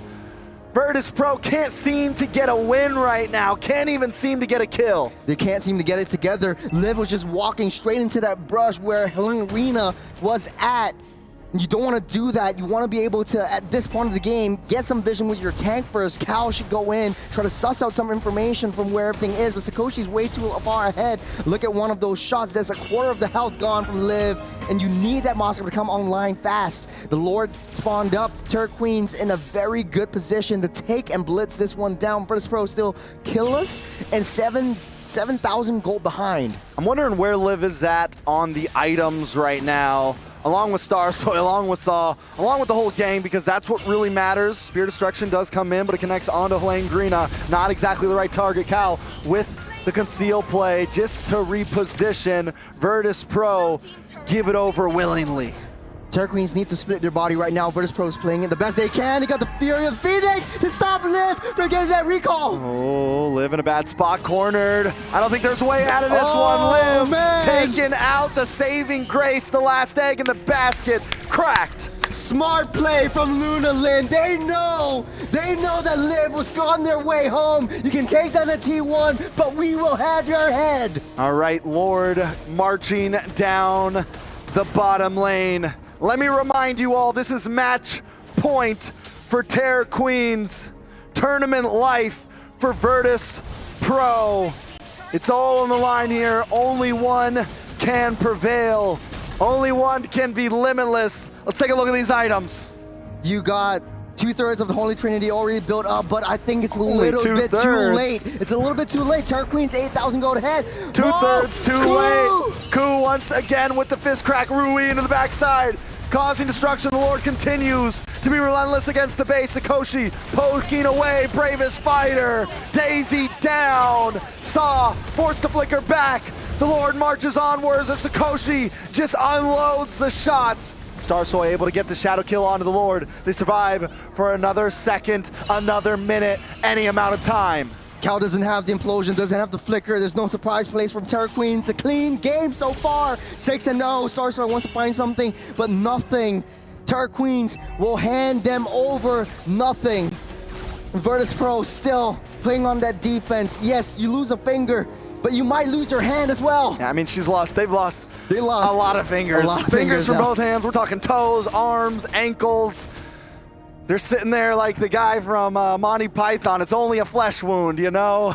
Yeah. It's looking troublesome at this point. Silver lining, maybe they have that high ground. So you have the implosion from that Tigreal, but you have to hold on to that. The Purify coming in from Sakoshi's already gotten that reset. So you can't just implode one person. You have to find 5 members, try to disrupt their gameplay, but Ku's always finding them before they do. Rui into the backside once again. Kyle looks for the pushback. AOG does connect, but it's still not enough. Rui finally goes down. Liv able to get the kill. Can Virtus Pro find something on this? 1 for 1, and when you're behind like this, a 1 for 1 is good. The Polar Bears are turning into Hydras. You're splitting their heads. You have Starsoy coming in from the T3s down the bottom side. They need to be able to take down that waves and try to maintain those wave pressures. But Terror Queens, they lose one. It's not a perfect game for them, but it's still a really, really strong front for them. Good fight, high commitment, but Virtus Pro, they want to be able to snatch up that turtle. They don't know where Starsoy is, but they have the Fury of the Phoenix, though. They have that vision play going strong. Vision play on the map. Virtus Pro, 1 kill, finally on the board. We gotta let the tension build right now. Virtus Pro finally puts a win into the book. Could this be the last Lord? I always say the most important one is the last one. Is this the one that Virtus Pro needs to go for? Look! Starsoy in trouble! For the Phoenix comes down! And Greener once again clocks them down! There's just no escape from this girl! That SOD goes in, but they won't come in though. Liv takes down the T2, but no problem at all. They're making a beeline straight to the throne. 20 seconds, Starsoy still left in the graveyard. Liv. Liv gets stopped. Gotta get the outplay here. It's all or nothing. It's all or nothing. But Greena's unstoppable. Nobody escapes that sword. Terror Queens closing in onto this base. Ku able to get the fist crack. Daisy with the falling star moon, but it's still unable to do anything in the face of the Terror Queens. Waves are pushing up strong from top side. The Lord marching down bottom. They need to lose all their resources. Starsoy already back in the picture. Terror Queens taking out that top T3. 10 seconds for Liv. 10 seconds for life. Helene Greener once again locking on to Daisy. Rui into the backside. Saw taking a bit of damage. Look at the damage on a Starsoy as well. Liv finally up. Can Liv turn the tables? Change fate. The Lord continues to close in. Helene Greener does not connect with the bravest fighter. No stun for them. Lord down to about 10%. They take it out. Virtus Pro defend again. They don't have Luna Lin. They don't have that mass stun. And Arena will get out safe with the bravest fighter, but Sakoshi Oh, Spear of Destruction goes Helene wide. Grina gets a stun on Asa once again. Fear of the Phoenix comes down. Everyone is stunned. Rui pushed against the wall. Rui caught in the implosion. Daisy picks up the kill. Virtus Pro with 3 on the books. Rui flew too close to the sun, Luna Lim to set things up in motion. They thought that was it, but Virtus Pro manages to defend. What is this game so far? I don't know. They might just come back. They might just come back. It is a possibility. We're closing in on to endgame status. 6K gold lead, but soon that's not going to matter. It's 70 seconds on the clock for the Lord. By then, we're even closer to that 18-20 minute mark. I mean, Liv maxed out on gold. Oh, they don't see that Cooper back. Saw goes down. There's not going to be an escape from this one. That could be the game changer. Sakoshi able to get the hit onto Cow. Cow might be able to get away. The stun does land down. Ku with a fist crack. Cow is a tanky girl, but I don't think she's going to be able to wait. She gets away from this one. Virtus Pro, that's 25 seconds on the clock for Saw. I'm forgetting that we're only 15 and a half minutes in. The death counters aren't too high just yet. Ku is definitely, man, she's been in the red room. She's a Black Widow. She's finding the nice little flanks, the nice angles, nice positionings from that back. And they don't see her coming. Virtus Pro played a little bit safer, wait for Saw to come back. Terror Queens though. A little bit of an ambush down in the purple buff. 15 seconds till Lord spawns up. I like it. Let's see if Virtus Pro can finally try to fight for this one. Yeah, Virtus Pro, man, they're still on that defense. Liv trying to get onto that long lane top. Trying to apply that pressure, but they know Luna Lin already has Fury of the Phoenix on hand. Cow gets another item in. Make her a little bit tankier here. Luna Lin. They see where Liv is. Here comes the play. Daisy takes a little bit of damage. Shots are fired. Daisy finally drops. Immortality does come up. Saw is free for the taking. Luna Lin finds Daisy as well. It's 2 members down, and Liv is uptown on the long lane, unable to help. As soon as they saw Liv, they pulled the trigger. Terror Queens, the ripping havoc. Cool. Immortality Actually goes down. That's huge. A shutdown for Starsoy, and minions are still closing in on the base. Liv might get her 1v1 once again against Helene Grina, but Rui able to take the Lord. It's all hands on deck, back to the base to Virtus Pro. Liv off the map with the SOD to keep herself safe for now, but Virtus Pro unable again to find any objectives as Terror Queens. This might be that last push, waiting for Ku to come back online. You still got a couple seconds until Lord spawns back up. 3 waves already pushing in. They're singing up top and bottom side. Mid side though, a little bit in shambles. Singular itemizations, it does not matter. Everyone is in late game status now. I mean, it's true. It's true at this point. We are there. I got to ask you, Jero, did you expect the game to go this long? After the first few minutes, I think we all thought Terror Queens had this in the bag, but Virtus Pro is showing that they're willing to get in the ring. Man, the Polar Bears versus their worst nightmare.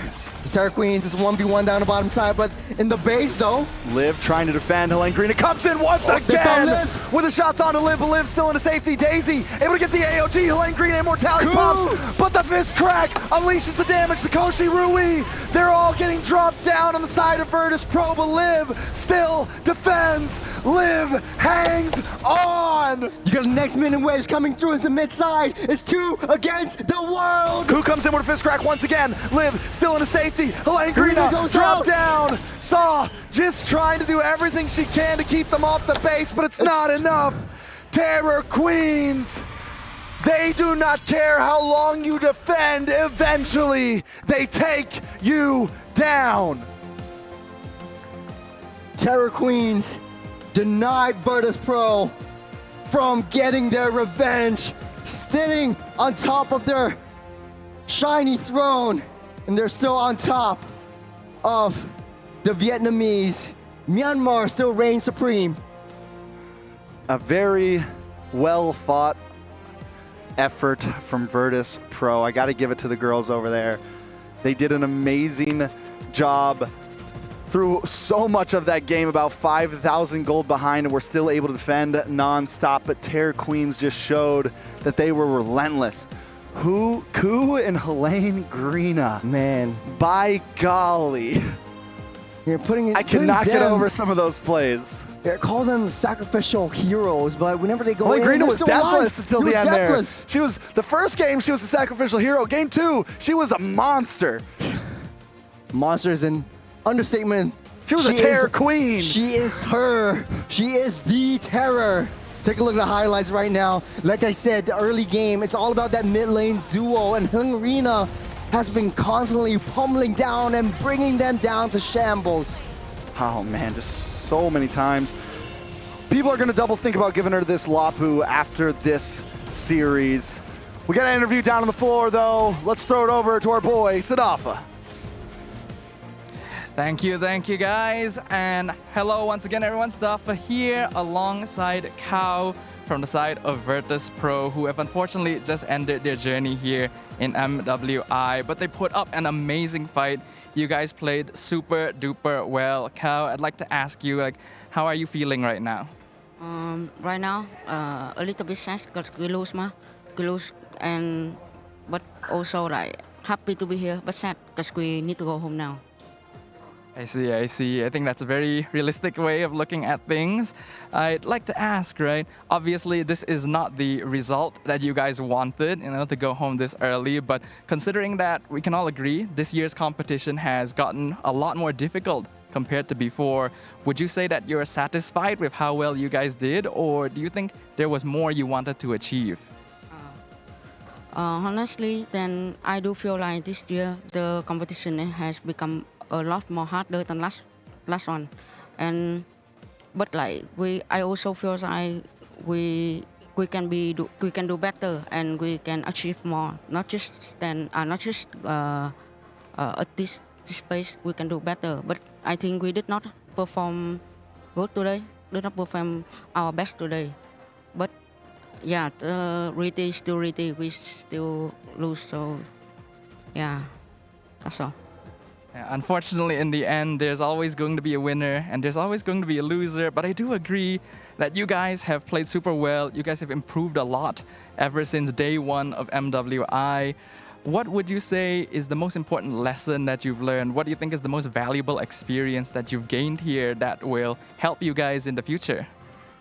I think the most valuable lesson that we have learned is that there will always be like a second chance, even though now we did not make it, but I still believe in next year. Like I believe that every lose is a lesson, and I believe that after this hard lose, we will come back stronger. I fully believe that as well. I believe that Virtus Pro has the potential to become a powerful team in the future, and this is only just the first step in you guys' journey. One last question for you. Would you like to say anything to all your fans watching, all the people who have supported you and your team? Any final messages before you leave MWI?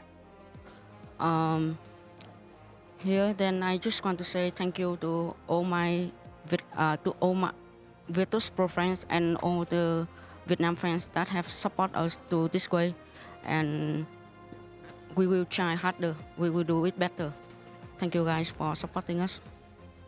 Thank you all for continuing to support Virtus Pro and all the teams here at MWI. I believe that they'll get stronger, and with you guys' support at home as well, they will undoubtedly become a better team next year. Thank you very much, Kao. Once again, well played to you and Virtus Pro, and we'll go ahead and throw it back over to the desk. Boys, take it away. You either win or you learn, and it's never easy to say goodbye, especially with a team with so much emotions and seeing their journey firsthand from coming out from the Mekong qualifiers and now in MWI. It's unfortunate that they can't go any further than this. Virtus Pro's journey ends right here. Virtus Pro's journey ends, but another journey gets to continue into the top 8. Terror Queens have done an amazing job, and I'm excited to hear for them down on the stage. Sadafa with another amazing interview. Once again, Sadafa here. Thank you very much once again to the boys on the desk, and I am here with Luna Lin from our winning team, Terror Queens, the self-proclaimed dark horses of MWI, who have now successfully qualified to the knockout stages. Lin, I'm sure that this is an incredible result, right? And this is actually not the first time that you guys have faced a Virtus Pro. You guys already swept them during day one of the tournament, actually. So knowing that you would face them again, did you feel like you have to do any additional preparation, or were you confident that you could achieve this? Actually, yesterday against, we already versus with MWI champion Navi, and we already beat the one game. So we think like, Virtus Pro is so easy, bro, because we already beat the one game. So we just play a game in the player lounge. We don't even practice at all. We just, hey, bro, they already met the ass like that. Wow. A lot of confidence, and we can see exactly why this team, self-proclaimed as dark horses. We can hear the clapping from the casters. We all agree. You guys played amazing. You guys are so aggressive. It is so fun to watch you guys. And I think a lot of that aggression actually comes from your shot calling as well, right? Because we're up there on the caster desk. We can literally hear you from up there because your shot calling is very aggressive, very loud, but also very precise. So when you're making those shot calls, right, I have to ask, what is the objective, right? What is the goal when you're telling your teammates to do this, to do that? Actually, my team is really disciplined. They already know what I want, and I already know what they want. So I just shot go, and they just like, I can do it, I can do it. Go blue bat, go red bat, like we can do it. Because we have an Indo player also. So we missing 3 languages, Indo, English, and Myanmar. And all people can speak 3 languages. So we just having fun, making connection with that, and they really trust my shot go also. So I'm really comfortable with that also. Oh, that's amazing, actually. And we can see the synergy, right? All of the players seem to trust each other very much. All of you guys play together hard. You guys practice together hard. And you can really see the results of that on this stage. That's why they've been able to qualify to the knockouts. And speaking of that, now that you guys have qualified to the knockouts, your next opponent is going to be Onik Pertiwi from Indonesia. What are your thoughts about this team? Do you think it's going to be difficult, or what are your thoughts? I think in here, all the girls is like same energy and same gameplay. We just need to be confident and we can fight it. So we were trying the hard, and the Onit, the Roma is my former teammate also. So it's really very good gameplay. Yes. I agree. I think it's going to be an amazing game, especially after hearing from you yourself here. We can see your confidence. You're got a great personality, and we can see how well you work with your team. One last thing before we let you go and celebrate and prepare for your next match. Any message you have for your fans watching out there? May I speak with Myanmar language? So Nyamaro bono mania shaware poema maybe Nyamaro messenger ne biro bono di blow up like ma amyai bono adimi so tha bo la pyo ja lu long cheu timare aku poema la chi pi de bono praita de alo mi ba de alo tanga chin alo cheu timare na poe de ma le akaung song phyaw lo chota tawa ma shin. Thank you for supporting us, guys. Thank you. Thank you, everyone, and continue supporting Terror Queens. They're one of the first teams here in MWI 2025 to qualify to the knockout stages. Once again, thank you, Luna Lin. And boys, on the caster desk, we'll throw it back to you. Thanks, Adafa. Once again, that is the Terror Queen, no error queen, Luna Lin. Check it out, 17-5. It went the distance, and there were more than a couple of times we thought Virtus Pro was going to clap back. But alas, the lead was too huge, and everyone from Terror Queens was just firing off on all cylinders. Yeah, it was a problem overall. Terror Queens, look at the KDAs across the board, Sakoshi and Helene. Yeah, perfect game for all of them. Honestly, though, this is the exact same lineup in game number 1. They played it exactly the same way. Virtus Pro made some adjustments, but I don't think it's the draft issue. I think it's down to execution. I've always been saying it's the mid lane duo who are victims to the aggression coming in from Ku and Luna Lin, and it just happened again. I don't think that's 100% correct. Part of it is the draft, but the execution really is still where maybe Virtus Pro this time got some tabs on Terror Queens. That's why it seemed like even in the base, right? They were able to defend twice and push them back out, but at the end of the day, it's eminent. The result was the same. Lunanin mentioned it. We already beat them game 1. It's the same draft. Just play it again. And I do have to point out as well, Liv went for the tenacity on that emblem. And I get it. A lot of times when you're on that marksman, you pick up a little bit of tankiness in that emblem set. But maybe that was the reason why it took a little bit longer to really come online for, you know, sometimes you got to go for that more all-in build, a little more damage. Taking a look at the items, though. Yeah. Like I said, in the game, I think that Liv was free farming on the side in long lanes, and whenever she shows vision of herself, Luna Lin stops her in her tracks and just basically pulls sounds the alarm onto the rest of Virtus Pro. It's the vision play that Terra Queens has on top of Virtus Pro, and it's a bit more expensive when you want a Holy Trinity build that it just takes a little bit more time for Liv to come online. Cal couldn't do a lot much as well, and I don't know if it's an error here, but the Tigro actually has more gold than the Jusin. I think there's a little bit of a graphical error right there, but at the end of the day, just holding on to the implosion or using it in a more panic way that caused a lot of issues in the skirmishes. Something else that I really have been noticing with the Joy, you know, the Starlium Scythe takes that huge nerf, and everyone was like, this is a dead item now. All the heroes that need it are dead. And so far, we have still been seeing it pop up. The pacing of the fights for the Joy might be a little bit differently, but it still seems to be working on certain heroes. Yeah, we're looking back at EXP to EXP lane, but right now with the Gata Kacha in hand, it's a little bit better for Daisy, but Helen Arena is still strong in her front. The gold allotted for Daisy was totally nerfed by Langrina's much tighter execution. This is a better game for Langrina. She was playing okay or well in game one, but this was possibly the best we've seen her all MWI long. And not to mention, if you look back at the full lineup of Terra Queens, what made this even worse or more difficult for Virtus Pro was the fact that there's now 2 Purifies. You see that? Ku, or rather Cow, oh no, that's right, I was right. Ku and Sikoshi are now purified. So that makes Daisy and Cow's job even harder.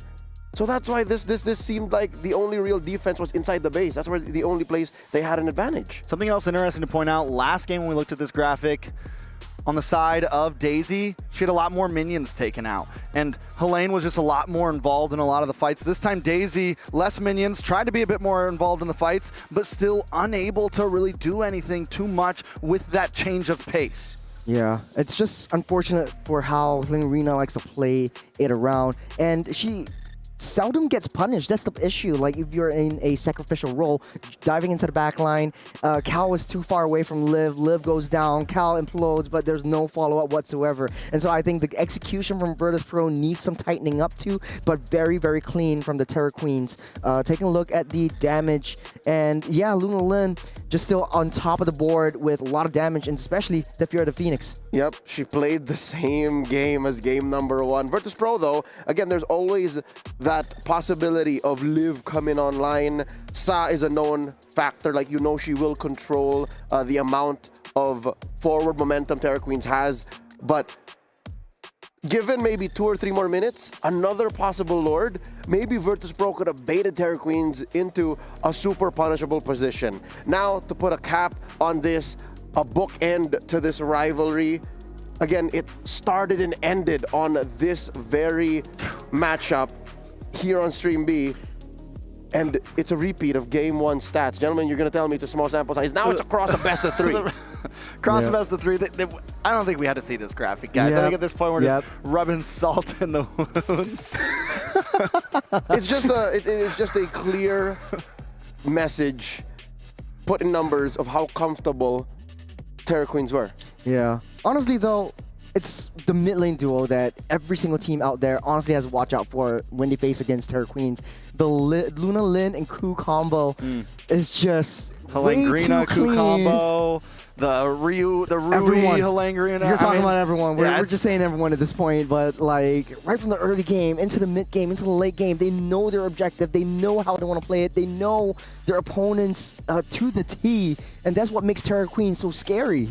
And they know who they're facing next. It is the one and only Onyx Pertiwi from Indonesia. Onyx Pertiwi has been unstoppable so far here in the MWI, but now, given that Terra Queens have taken the defending champions Navi PH the distance, who's to say they can't do the same against Onyx? That is happening later on today. That is our 3rd best of 3. But first up, we have another elimination match, another last chance qualifier, this time coming out of Group D.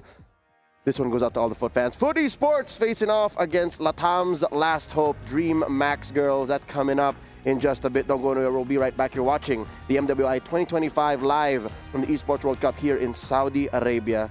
Stay with us.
heard that you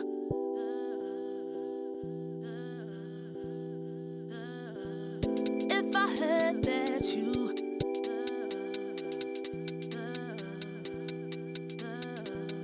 if I heard that you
Lately I feel I can't find my feet, pushing closer, my heart skips a beat and now I'm falling deeper than I fly, I can't control it,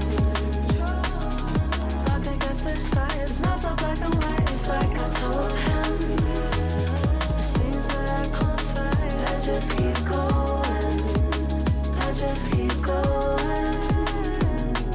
In my time, I've been dreaming of a space to really fill my place. I wish she'd seen what I had dreamed. Before these darker days, I thought I found my way. Quickly it fades, losing the race, closing the page. And then out I'll move myself again.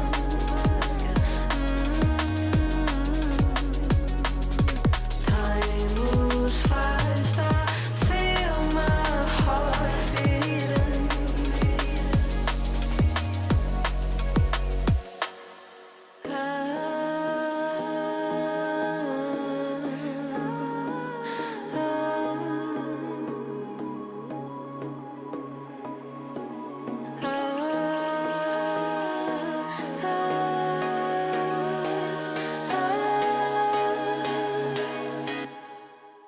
And now I'm falling, deeper than I fly, I can't control it. Like against the sky, it's not so black and white, it's like I told him. There's things that I can't fight, I just keep going, I just keep going, I just keep going.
Lately, I feel I can't find my feet.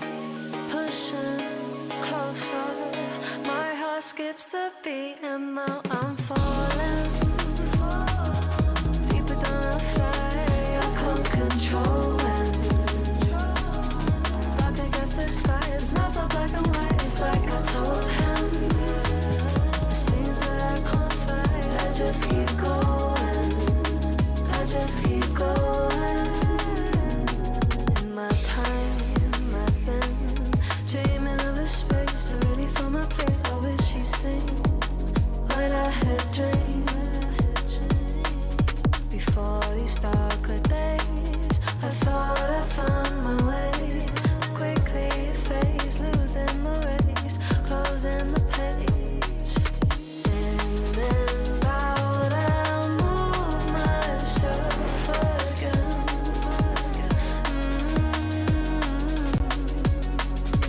Time moves fast, I feel my heart beating.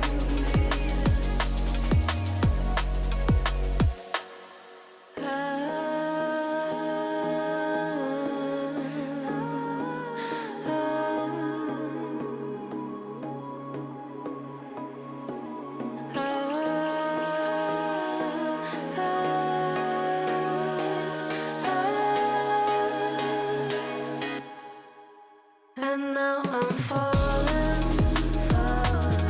deeper than I fly. I can't control it. Dark against the sky, it's not so black and white. It's like I told him, there's things that I can't fight. I just keep going. I just keep going. I just keep going.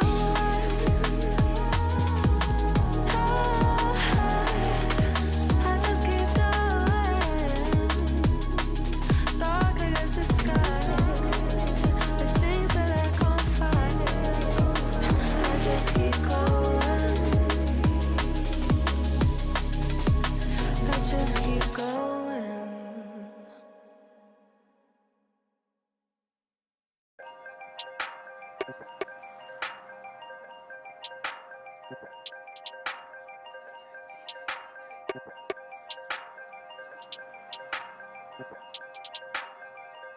If all they've been saying is true, there's a wall before your eyes. Tell me, can you see right through? Right through, right through. Down through the wires and the pipelines. We go disconnecting from the city and the skyline. This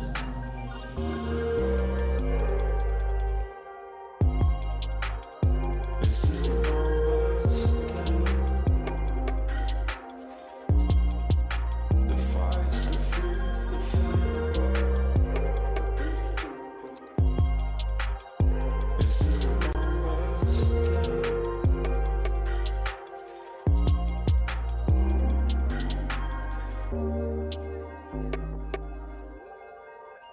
Counting up coins for a soda can. And there's nothing going on, no game plan, no plans. So I'm jumping out the fire, back into the frying pan. I'm trying to disconnect from the stats and the spray tans. Just a couple pieces of data. Just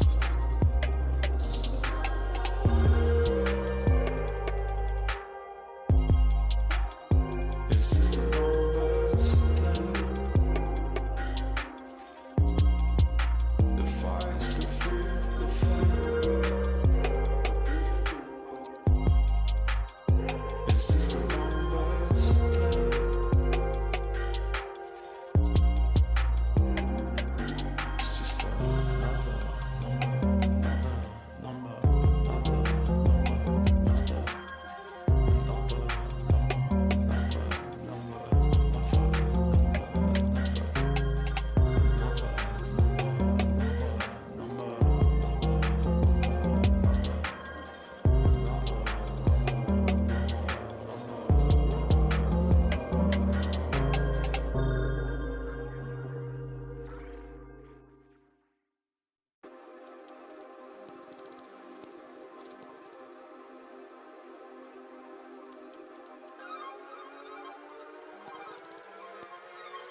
we forget just who we are.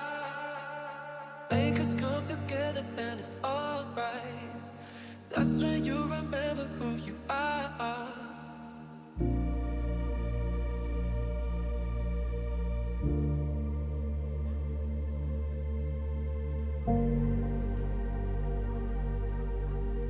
That's when you remember who you are.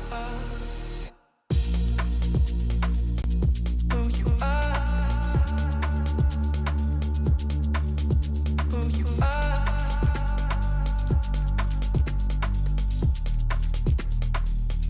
Who you are.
Making their way to the arena.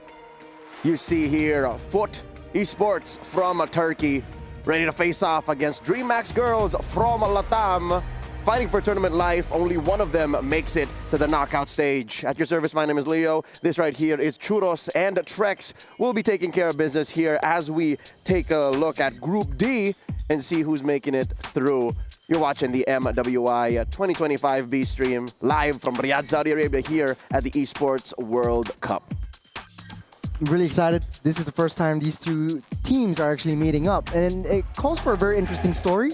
It's Latam, Latin America versus Turkey, some part of the Middle East, and I think a lot of these two teams, especially DMX, I'm looking out for incredible, interesting picks like we seen yesterday in their sort of like their last chance effort to stay afloat.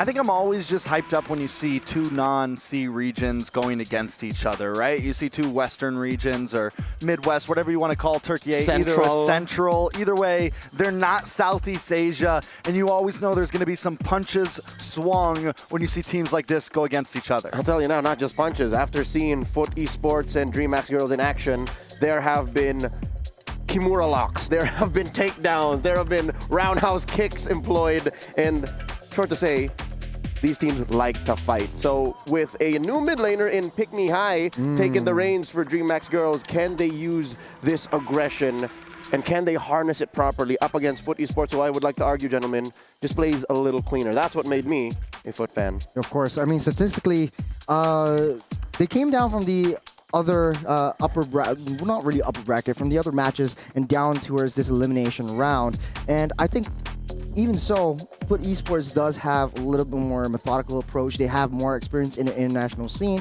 from smaller competitions and all of that, especially since, you know, most of their players are new, but they are a little bit more well-oiled than DMX. DMX still struggling to find things out with their new, you know, mid laner and seeing how the chemistry kind of works out.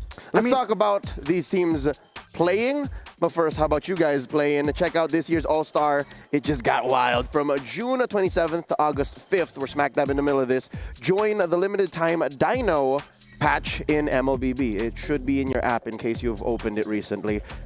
Face off against Roar. The Pterosaur Lord beat him and win exclusive rewards like a limited avatar border. Join themed events to unlock a free skin. That's the Popoling Koopa Proto Hunter skin. And if you're a creator, submit your clips to grab special battle emotes.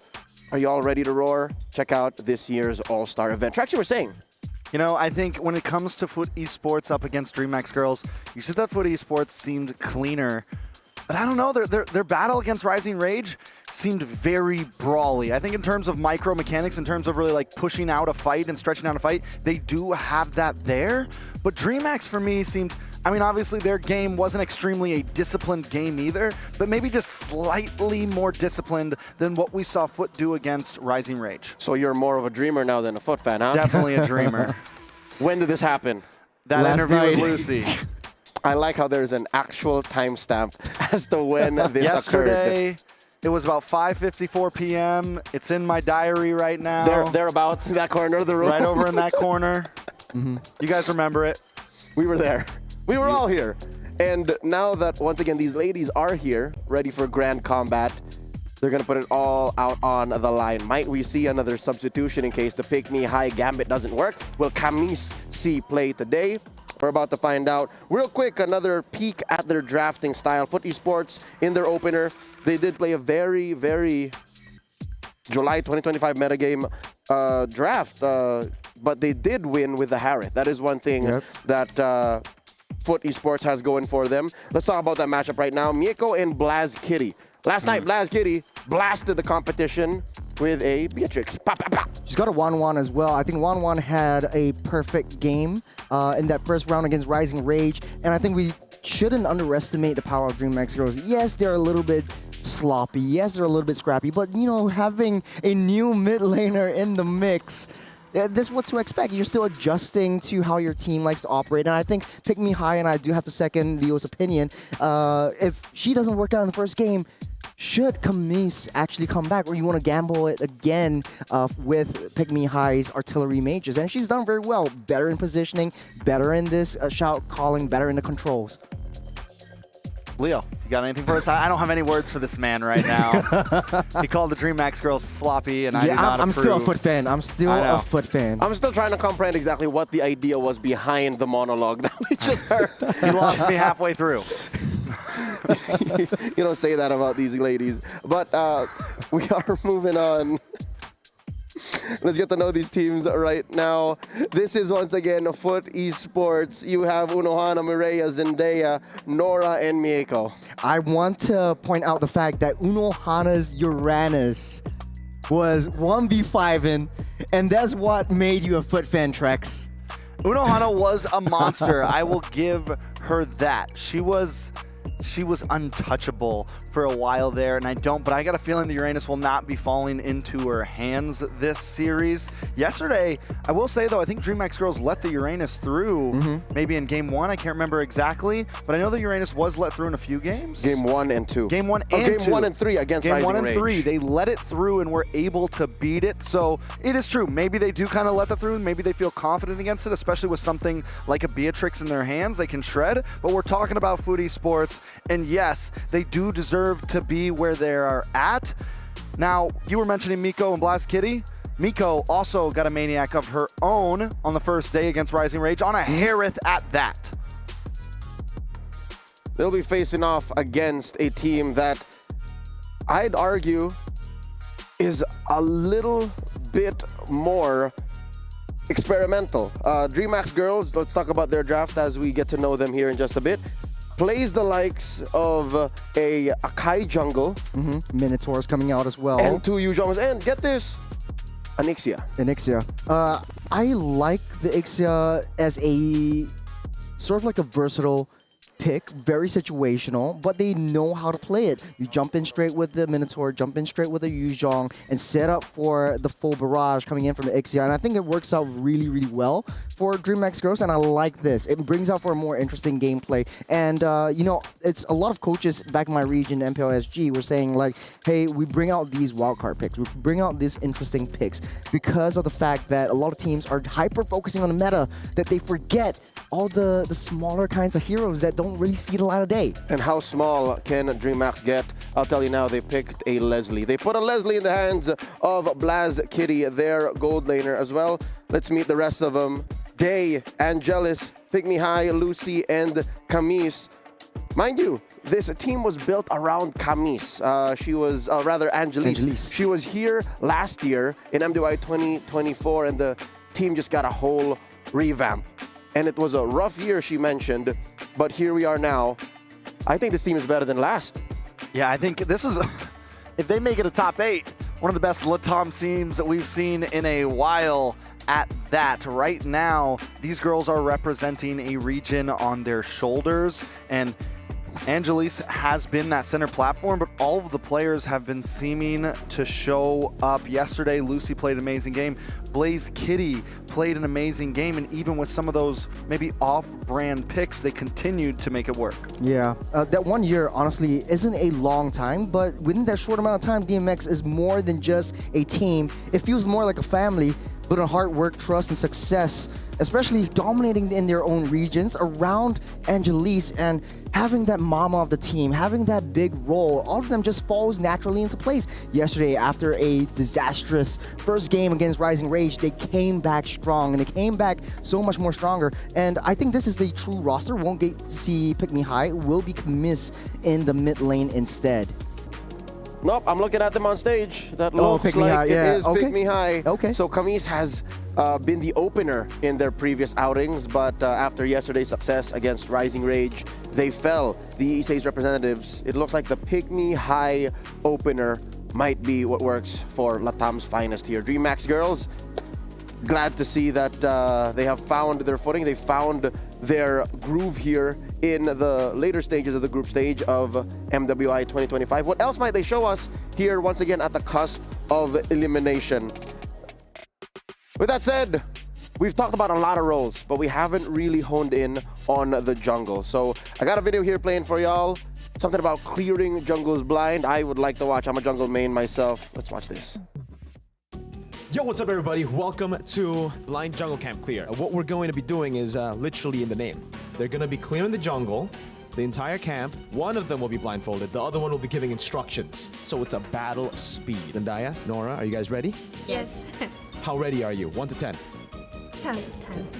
Perfect synergy. Okay. They're doing it. First camp, they're taking a different route this time, guys. Usually you start on Open the orange, choose he's going to skill. go Okay. for the top Down, green camp down, first, down, all right? down. Oh, is it going to be close? She's panicking. She's panicking. She's going to be jungler. She wants to be the jungler. Hey, Team FUT. If you need a new jungler, Okay, Nora is ready. you got it. And there you go. Purple buff done. Let's stop the timer. That is the time, officially, for FUT Esports. Almost 6 minutes, but she was blindfolded. Yeah. And we can't open our Q skill. This is so hard. Are you guys ready? Ready? Ready? All right. You guys can go and get straight into the game. You can start. 你要往中路走，往下走，往下走，往下。 It is very difficult. No, no, no！ 我要再往右边，往右边走。 She levels up skill to 1. 哇，太牛逼！哦，这点2，点2，这个 ！Oh my god！No no no no no no no no！ 回走！哦！哎，往左走！ 3, 2, and now. Yay! Timer stop. There you go. That's a time. What time do we have? 7 minutes and 2 seconds. Yinhuai, are you happy with the results? 有点刺激。 All right, Sini Chell, are you ready? Of course, very much. Okay, how confident are you guys that you can beat the fastest time? We'll beat everyone. Oh, Itu mau mati apa? Beli item nggak sih? that's a red tree. Beli item bro. Are they gonna get it though? She's very low. Cek itu mau mati. Cek rumah merah. Aduh, dulu sih. Udah, itu buff merah. Ini buff merah kan? Iya, udah. Belum selesai. Timer, stop, and now. There you go. 4 minutes and 1 second. They're officially the best team to do it so far, Team Vitality. It's frustrating. It's worse than I thought.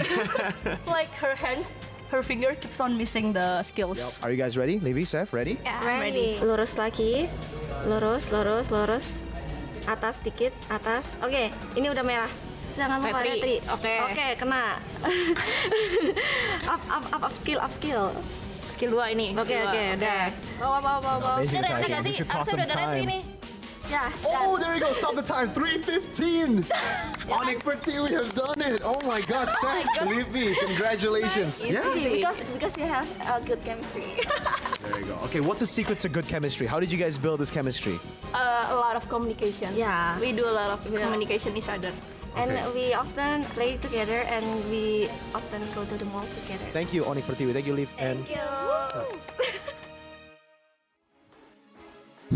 I could have sworn Vitality was going to top the charts, but hey, could this be a sign that maybe new powerhouses in the women's scene are coming up? Onyx Pertiwi topping the charts when it comes to blind jungle clearing.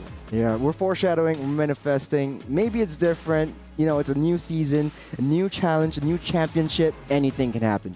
Anything could happen. I heard that Churro actually used to be a professional blind jungle clearer. He won the, Yes, sir. the Yes, Collegiate sir. Cup back in the day for that. Yes, In I Singapore? did. Yeah, Yes, I Singapore Collegiate did. Cup blind jungle clearer. He 69 does it seconds. in 69 seconds. Why Yeah. don't you You say mean a minute and nine? minute and 9 seconds? But it's nicer to say. No, You know, no. seconds. We go It's a full minute and 9 seconds. seconds. Leo, what are we doing next? We are setting up for the draft. Ladies and gentlemen, once again, we are going into the Group D last chance qualifier out of the lower bracket. It's Foot Esports from Turkey facing off against Dream Max Girls in Latam.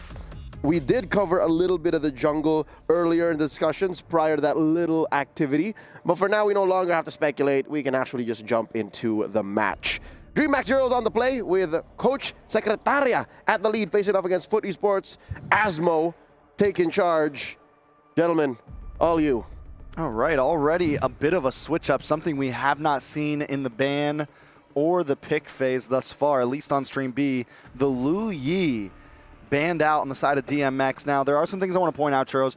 On the side of Dream Max Girls, we have seen nothing but utility junglers. Not a single damage jungler have they picked just yet. The damage has fallen into the hands of Pick Me Heal and Blaze Kitty. On the side of Foot Esports, we've seen the switch up. We've seen things like YSS. We've seen things like Fredrin. We've seen plenty of options on their side. Do we think that DMX just kind of keeps things the same, or do they finally change it up? To be honest, I think, to your point though, maybe they're using utility junglers because Angelise is just more comfortable with the utilities. We've seen things like the export coming up as well, even though it didn't perform as well. But maybe they have a sort of like a strategy.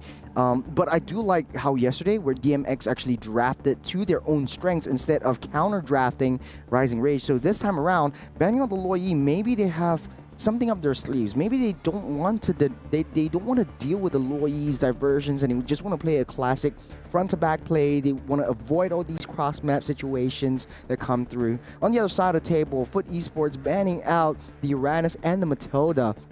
So pretty traditional bans so far for Foot Esports. To be honest though, I think looking at the drafts, I would say one of the highly contested ones would be Farsa for either side. So that means the Zetian and the Jusin would definitely be in question. It's sort of like I'll trade this, I'll pick up this, and we'll trade you with the other. Yeah, I think overall, DMX insider information, right, for the Lu Yi, maybe some scrims they've seen it pop up. Here goes the Yuzong ban, though. A target ban for them as well to make sure DreamMax can't get a hold of that. First pick on the gun for DMX right now. A lot open. Farza's open. ZTN's open. Kimmy is gone. In the terms of EXP, that Badang that has been so popular for so many teams is also still on the field. But they go for the ZTN, locking in Pick Me High right away. That's what I like about a lot of these teams. Like, ever since day one, we don't see a lot of Zetians. After day two, they see the prowess going through, especially when they face up against bigger teams like Onyx Pertiwi and Vitality. And they all use Zetian as an aggressive mid laner. So when you open up that map, when you have some sort of vision on the long lane, you can go all ham with the Fury, the Phoenix. On the other side of the table, though, I think that 1-1 pick is sort of like a denial over the hands of Blast Kitty. And then, of course, the Gata Gata gets selected. That's pretty much a classic pick for the first phase of the red side. Got Gata and the 1-1. I mean, the 1-1 we've seen do wonderful things. We saw a Maniac yesterday. We saw Blaze Kitty use it wonderfully as well. So not only that, I think this is a time that maybe DreamHack might want to lock in their marksman a little bit earlier. But at the same time, with how deep Blaze Kitty's pool went yesterday, being able to even pick up things like the Beatrix and do amazing with it, maybe they're not really stressed about it. Maybe that's kind of one of their key points, that they can hold that gold lane until some final picks. Yeah, I think a surprise pick would definitely work out well for DMX this time around. It's the Eastern Shin as well as the Hilda. I think they want to play aggressive, especially for Lucy, where she just sits in the enemy jungle and then afterwards just rotate towards the gold lane, try to apply that pressure so that Mieko doesn't have an easy time. So that's our first damage jungler from the side of DreamHack Sports, which is pretty huge, and it completely maybe throws a wrench into the plans of Food Esports. If you've been studying DreamHack girls for the past couple days, if maybe your scrims haven't been as deep, I don't know what DMX has been choosing in their scrims, but what we've been seeing is utility junglers, and this is going to be a completely different play style for the DreamHack girls. Not only a damage burst jungler, right, for DMX, but also a lot of vision play coming in from DMX. You got the Fear of the Phoenix, you got the Mountain Shocker from the Eastern Shin, so nowhere is safe for Foot Esports. You walk into a brush, you get a Mountain Shocker in your face. You walk into the river, and then you get a Fear of the Phoenix chasing at you. And I think for Foot Esports, they understand that. And I think it's more of the objective plays, the more of the calculated rotations coming in from DreamHack Girls that you want to achieve. Now, going on to the second phase of the ban, starting things off, Foot Esports will ban out that Irithel. Don't want to deal with a traditional front to back and sort of like get a winning lane for Mieko. On the other side of the table, that's DreamHack Girls banning out the Phobias. I mean, and with the Irithel being banned out as well from Food Esports, now do they just hone down more into that gold lane, get rid of things that maybe they think could be a problem, maybe take out the Granger here, someone that could snipe down onto the Farza? Moskov has also been a popular pick for a lot of teams. They go for the Basha, which could have been a roam pickup, I guess, for DreamHack girls. Yeah. Last ban for the side of DMX, going to be the Fredrin. So limiting down onto the jungle as well for Food. I think that's a smart move. Banning out the Fredrin means that Mieko doesn't have an easy time getting that weakness points, because you do need sort of like a rock-solid wall in front of you, and throughout all your skills, make sure that you hit all 3 points and then pop that crossbow tank, chase down your opponents. On the other hand, on the other side though, Foot Esports banning out heroes that are a threat to the Farsa. You want to be able to get Zendaya positioned in such a way that it creates that space, create that zone where you want to engage. And right now for DreamHack Girls, they don't really have a lot of flank potential. Foot Esports responds with a Suyo, very, very sneaky play, very sneaky hero, if you ask me. I mean, Suyo's been something that we have seen them play before. They actually picked it up against Onyx Pertiwi. They lost with it, but still, this is something that is comfortable. It's in their book, very much so. So it's going to be damage versus damage. The Suyos kind of have had 50-50 numbers with us, I feel like. Overall, some teams have been able to pull it off. Some teams have been not and have lost with it pretty bad. I feel like it's a very high-risk, high-reward hero, because if you fall off in the beginning, it doesn't really feel like there's much coming back with it. Yeah, really high-risk, high-reward, like you say.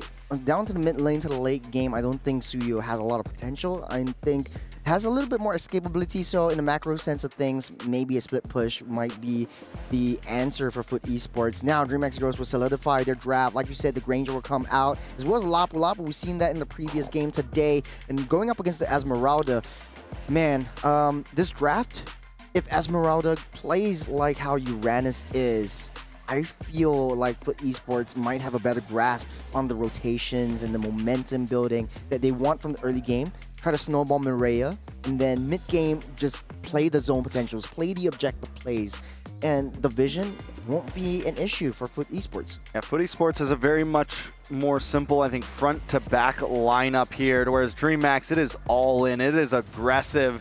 Everyone wants to find targets. Everyone wants to attack. You have the Lapu, you have the Hilda, you have this Granger. I mean, literally all of them are just diving in. A lot of times we've seen comps like that in the current meta not always work out. Yes, if they can get some snowball early on, if we can see some early game rotations from Day on this Lapu Lapu, it could be the game changer. We've seen the EXP laner be so important in so many of these matches. But let's jump in to the land of Dawn. This is DreamMax Esports up against Foot Esports in game number 1. Right off the bat, very aggressive, but also very greedy. Oh, top side, Blast Kitty might not be able to run away.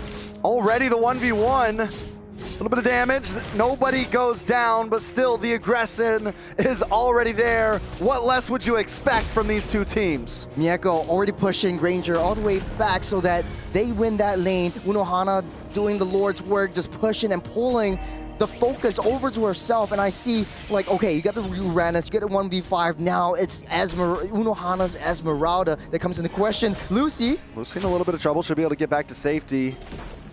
Needs to go back to base, it seems. Day also on the bot side. Look at the damage on him. Miko there.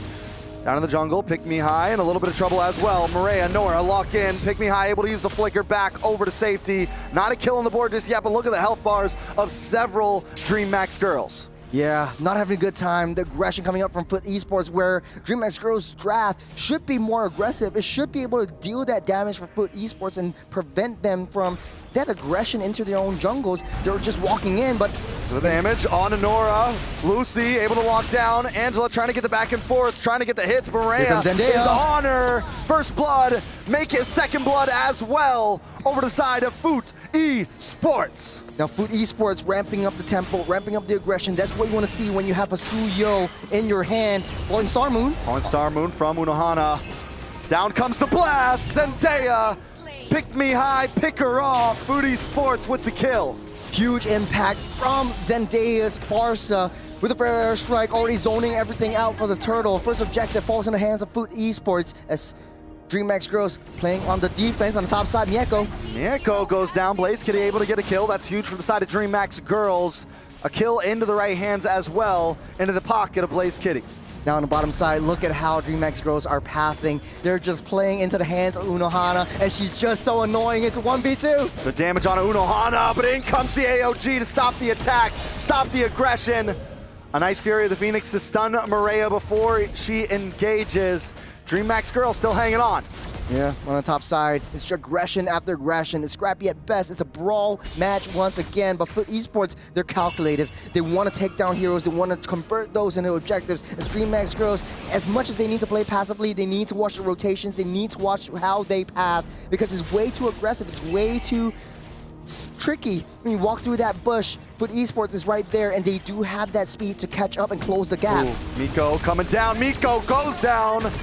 Blaze Kitty able to get the kill once again. Feathered Airstrike does come down on Lucy. Lucy able to lock on to Nora. Nora now in a little bit of trouble. Pick Me High. Angelus, everyone there as Foot Esports is forced back under the tower. DreamMax Girls on the aggressive side this time. Good counter on the bottom side. Unohana will keep herself busy with Day, but nice rotations coming up from DreamMax Girls. One person falls, the rest will follow, and Goon Squad comes in. Maria just shooting arrows to stop DreamMax Girls from their approach, trying to save that T1 up top side. Maria able to lock on, and comes the AOG trying to block him off. Nora gets behind Blaze Kitty. Blaze Kitty does get taunted up. Miko looking for the weakness points, but Maria let's not get the kill. Angelus taking out Zendaya.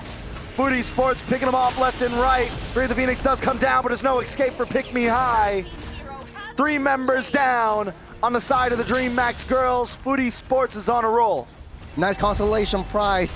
Mieko falls 2 times, but they counter re-engage. 6 kills to 2. Foot Esports on the upper hand. They can't seem to master rotation of Unohana. Nora. Lucy is able to take out Nora, but Lucy might just pay the price for that. Crossbow tank does go off, then locks on to Day. Day now in a little bit of trouble as well. Bravest fighter able to flicker back, but the Venom Airstrike comes down, and it's a killing spree over to Zendaya. 2 more members down for DreamMax Girls. DMX are just forcing every single team fights, but for esports, they have their eyes on the prize. The map is theirs. DMX, they're losing control of the map. Look at how far Unohana is rotating, and look at how fast she's pushing that tempo. The Lapu Lapu doesn't even know that Esmeralda is still up there. She's moving down the bottom side, and they already have that early game lane swap. Foot Esports might have an advantage over the funneling effect onto the 1-1. So 1-1 definitely will get the power spike much faster. Yeah, nice lane swap for the side of Foot Esports. Turtle's going to be up in about 78 seconds. It's almost a 4K gold lead over to the team from Turkey A. What does DreamHack Girls do at this point? Yeah, this is not what you want to do when you're Zetian. You have to fear the Phoenix. Just to give some information, Unohana will prance out of that safe. It's a 1v2, but it's Unohana, baby. She comes in back in with a Far Star Moon. Unohana should be okay. When we saw that goal, oh, wait a second, down to the mid, Pick Me High taken out. Zendaya, the unstoppable right now, just 5-0-2. It's not over yet, blast though. from all around. Lucy trying to keep vision, trying to get away, trying to do something. Blaze Kitty in a bit of a bad spot right now. Trying to look for a wraparound. 5 members sit on the top side, pushing DreamHack Girls away. T1 bot decimated. T1 mid demolished. Foot Esports is just pummeling over, walking over DMX. DMX trying to look for a wraparound once again. Fred Airstrike will start things off. And I mean, Blaze Kitty and Pick Me High can't do anything about that right now. The distancing from the Farza is just too much. Pick Me High does take a shot to the face, tries to force the flicker back. Inspire. Gonna go down here. Day does come in with a Bravest Fighter, able to get stunned on Amiko. Blaze Kitty comes in, fires a Destinata, but still unable to get the kill. Lucy goes down. Blaze Kitty forces a dash back, forces to use a flicker, and now Day's in trouble as well. Dashes away, takes a shot to the face, but survives with a sliver of health. But at the price of a tower, at the price of the mid tier 2. 6 minutes in, 7,000 gold lead for Foot Esports. This is looking like to be one of the fastest games. Look at how things go. The Inspire already popped by Mieko, taking down Pick Me High. But look at the back line. Lucy just wondering whether she should go for Mieko. She doesn't know if there's backup. This is the miscommunication that we're talking about for DMX. Man, it was so close. They wanted Miko so bad. And this is what Lucy keeps on doing, going in, but ends up getting caught off.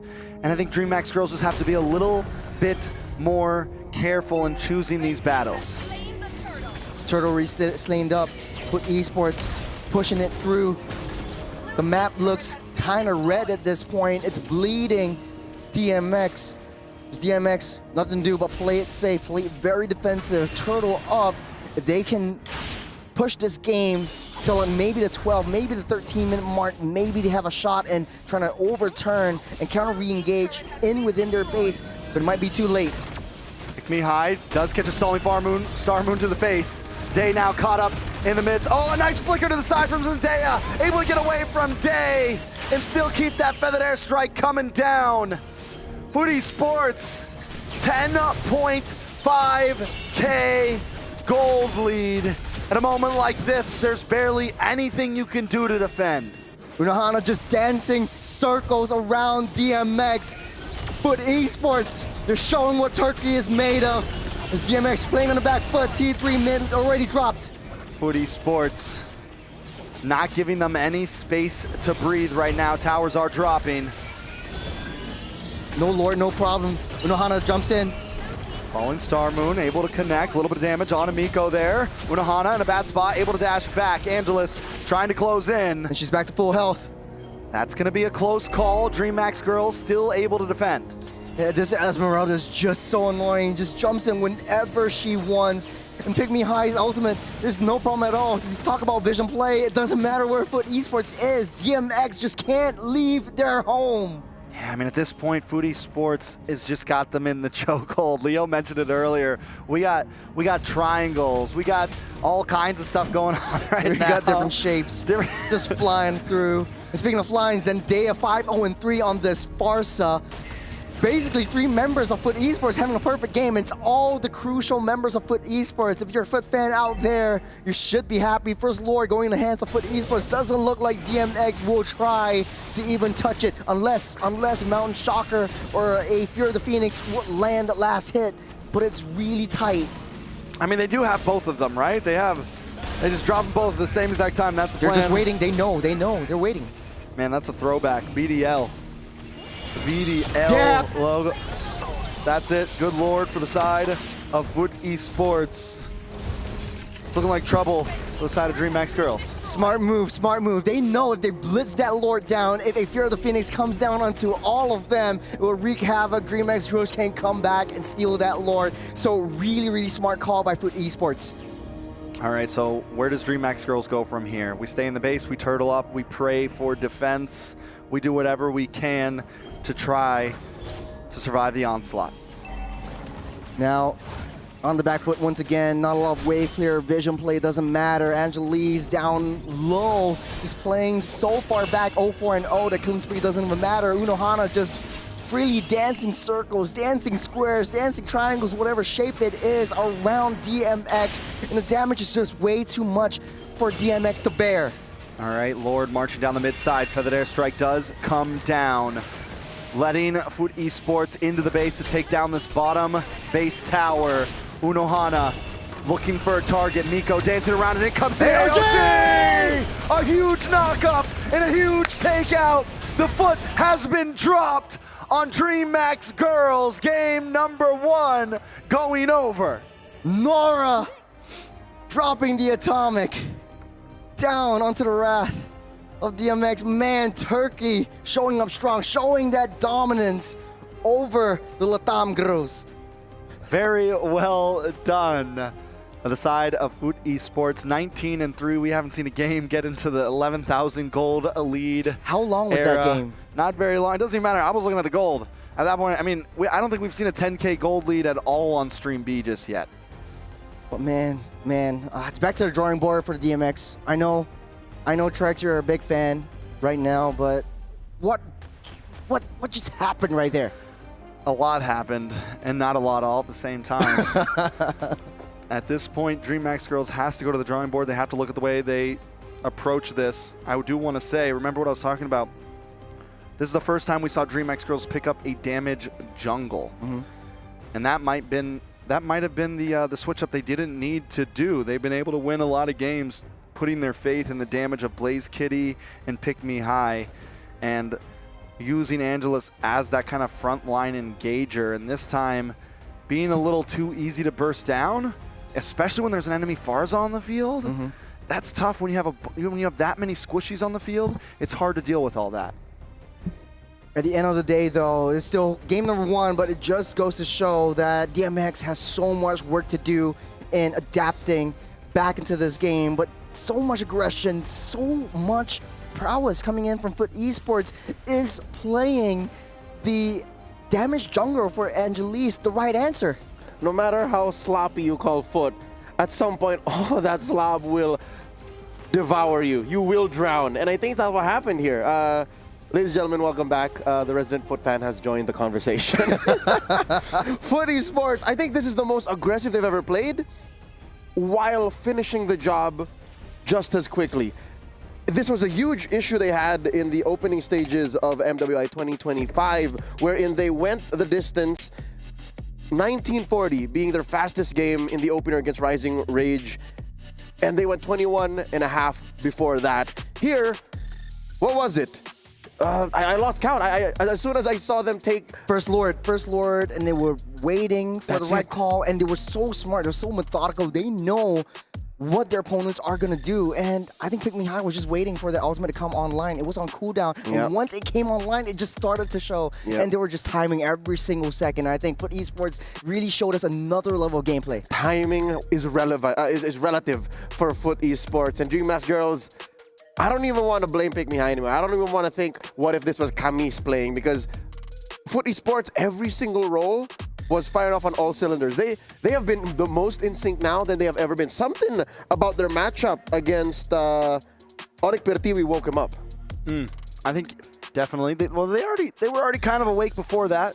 Maybe got a reality check against Onyx Pertiwi, realizing, okay, maybe we're not as bad as we thought we were. Yeah, we gave the business to Rising Rage, but there's still a lot more to work on, and they came into this game very strong. Unohana once again goes deathless overall on the map. Unohana, Mireia, Zendaya, these are the playmakers, and the way that they played this, again, I'd hate to draw odd conclusions from out of nowhere, but this reminds me of the Carl TZ San duo combination. You know what I mean? How lane to lane, there's nothing you can do that they cannot see. Because you have Mireia farming out of her mind on the Suyo, which I'm happy about. I'm a Suyo main. I've been a Suyo main for like 6 months up until Moonton just decided to nerf into the ground. And then you have the Feathered Airstrike coming in, artillery on demand. And Unohana, I think she really bullied the hell out of Day, so that the entire team of DMX.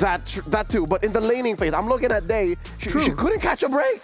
True, she was just free farming down, proxying that wave, and whenever that's done, she just joins in all the team fights. It's a 5 against whatever number that DreamX can throw into that. Let's take a look at a lane to lane. You talked about Unohana versus Day. It kind of looks red all the way from Unohana.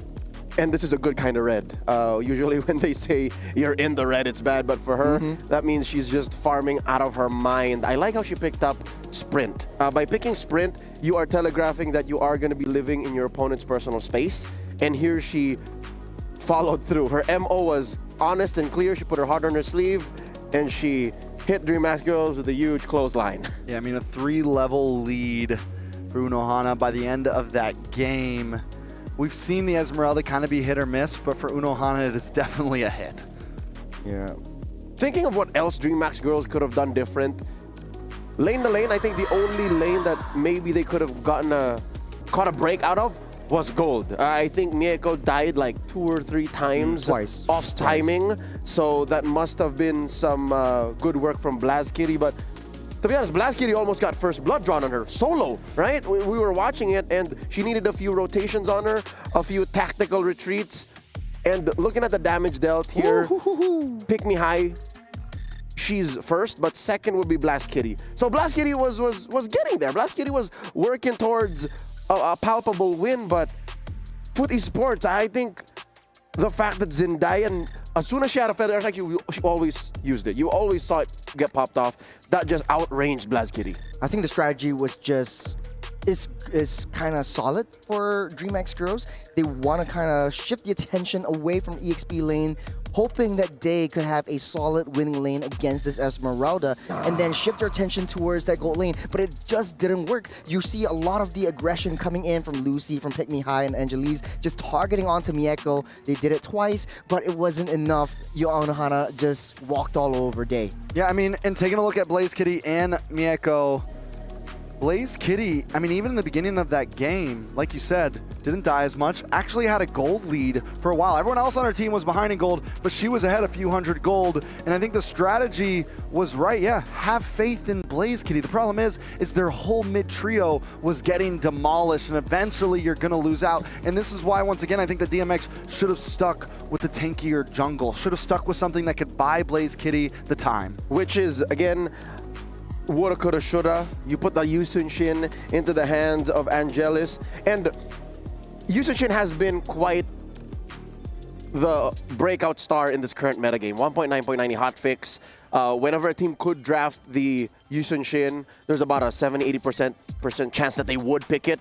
So now the question: if they do move over to utility jungler, put it in the hands of Angelus, does that automatically open up the rest of the map, or does suddenly this allow Foot to, weirdly enough, put the foot on the gas down so much harder? Because the thing is, there was a small chance that maybe Angelus came online if they were able to force it through. But if, let's say, Angelus had like a Fredrin or a Baksha, or again, those are really the only options, isn't that slightly more passive, especially if you're losing the side lanes anyways? Well, I see it in 2 ways. Yes, if you want to pick up a utility jungler, you're a little bit more passive. You can negate the aggression coming into your jungle, but you can also be aggressive into your opponent's jungle. But now knowing that Foot Esports is super highly aggressive, especially onto the side lanes, and even if your jungle is being targeted on, if your side lane's in shambles, it really doesn't matter at this point. All right, let's take a breath here, slow it down.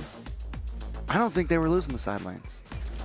Blazkitty was winning her side lanes, right? I think Blazkitty had the side lanes. The only reason why they started losing that lane was because the mid was crumbling. So yeah, I think the idea is definitely go back. I think you guys had a formula that was working. It's match point. I guess you could risk it all. If you're gonna do that though, you know, it's a big risk.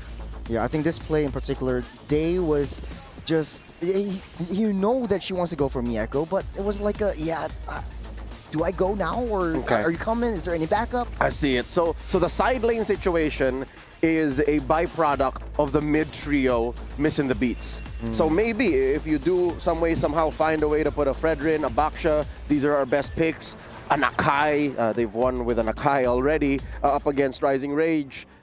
Or even an X-Borg, if some way, somehow, Foot Esports decides to play an utility jungler as well, then maybe. Because again, at least you'd be winning in major objective team fights. You would be trying to invade. You would be a good frontliner. Because this is a difficult game for Angelus. That is an understatement. She's defending inside her base at 0-4-0. That's not enough farm on a Yusun Shin. I think it's not a lot of farm at all. There's no farm onto this Yusun Shin. They got so much. They got so much vision too. So it's a lot of what I can do, but not being able to do it. So now, I'd say 60% of the game is on DreamMax's draft. Let's see what Coach Secretaria has to fix things up as she goes head-to-head against Coach Asmo. M3 alumni playing for Bedell. Now the coach of Foot Esports going into game number 2. Match point for the Turkish. Churros and Trek, it's all you. Now, right off the bat, Coach Secretaria just fixing things off by just taking all the previous heroes out. No more Farsa, no more 1-1. We don't want to deal with that. On the other side of the table, Foot Esports just playing it safe. We want to play the meta game, which ban out the Uranus and ban out the Matilda. It's pretty much standard, but for DreamHack Heroes, don't you think it's a little bit too reactive at this point? I mean, when you're on that side and you get that first power pick, you do have the opportunity to target ban. I feel like you're in the best position to throw some target bans out there and leave some things open for yourself. Now, then it comes up to Foot Esports on how much more they want to leave open so that they have a nice backswing on the second 2 picks. Zitian also gets banned out here. It's what we saw from their first pick last game. I don't think it was, I'm not that big of a fan of that up front. I think we could have gone a different way, so let's see them go a different way this time. I think they want to secure that Kimmy. I think Pick Me High will definitely want to have that mid lane advantage in the Kimmy, or even the Juicin for that matter. They go for the Kimmy instead, so they're trading over, but Esports might be able to pick up that Juicin. If it's a Juicin and Gato combo, it is sort of like a very nasty gold lane. You have fast clears, fast rotations, but they go for the Baksha instead. They want even more rotation speed. And this time they're going to take the utility jungler most likely, unless this does get flexed. We have seen this hero actually get flexed last minute with a few teams yesterday. Don't know, can't remember exactly if it completely worked out. I think it did end up losing. Phoveus also locked in for Foot, but here's the thing, Foot regularly does this, man. They like to lock in that front line pretty early on, and DreamHack Girls, on the other hand, keep on locking in their mid laner and giving over so many of these power picks.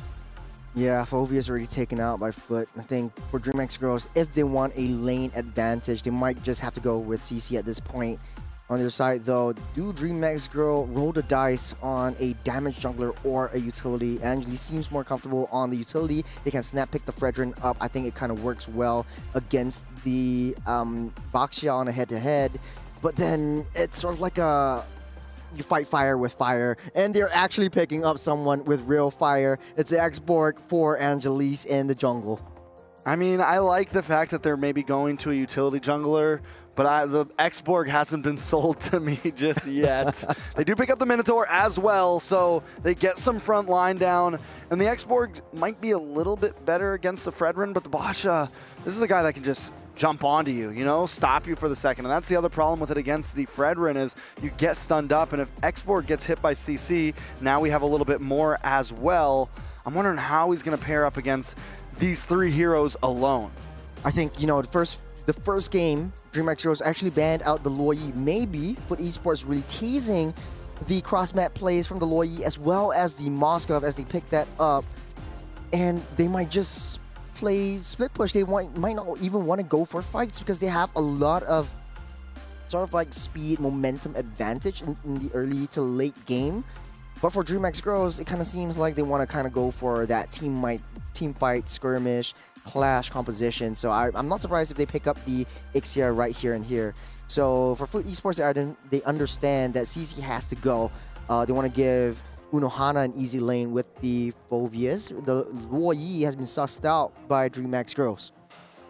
All right, and they continue to ban out that Lu Yi. There really must have been something happening in Scrim, something behind the scenes. Carry ban does come in from the side of Foot Esports with no mage locked in for Foot. They take out the Valentina as well, leaves nothing but the Jushin left, essentially. Right? Zetien's gone, Farza's gone. Jushin still on the field. Is that something that they want to put into the hands of Zendaya? It's tough, right? I mean, you can, because if you look at the macro picture, only Xborg would be the only hero that would be negated with the Lantern Flare. But at the end of the day, I think in the early game, you want to get that kind of range. You want to get that kind of zone out. And I think it's a good matchup against the Kimi. On the other side, though, the Novaria provides the additional range, and you want to get that vision play with Foot Esports. Not too sure about this Novaria. I'm not sure if they picked it up before, but it is interesting. I think it's a solid pick against the Xborg. I think it's a solid pick against the short-range Kimi. It's something that can just hang out in the back line. It's never really under threat of the Minotaur. It's never really under the threat of getting hit by a big Last Insanity unless you get some crazy range. Or find some crazy angle. The Novaria, yes, it's not a super popular pick right now, but it could be just what Foot Esports need to take advantage in this draft. But there is that Beatrix pick that we saw yesterday. Yeah, back to basics with the Beatrix. And I think, honestly though, this Xborg could be flexed into the EXP lane, and then DreamHack Girls could pick something. Okay, so they're going for the Terizla instead. So going more team fight heavy, and it's all situated down in a particular location. Get a penalty zone, the Last Insanity, the No One's Fury, all down into one ground. But then this is no insurance for like that split map play or cross map plays. But Foot Esports has a lot of movement, has a lot of mobility. That is something that DMX really needs to watch out for. Last thoughts before we get started. I think Foot Esports definitely, this split push mechanic, this high mobility might be able to win out DMX. And looking at how aggressive they were, I think in the early game they are able to create the same kind of pressure onto DreamHack Girls.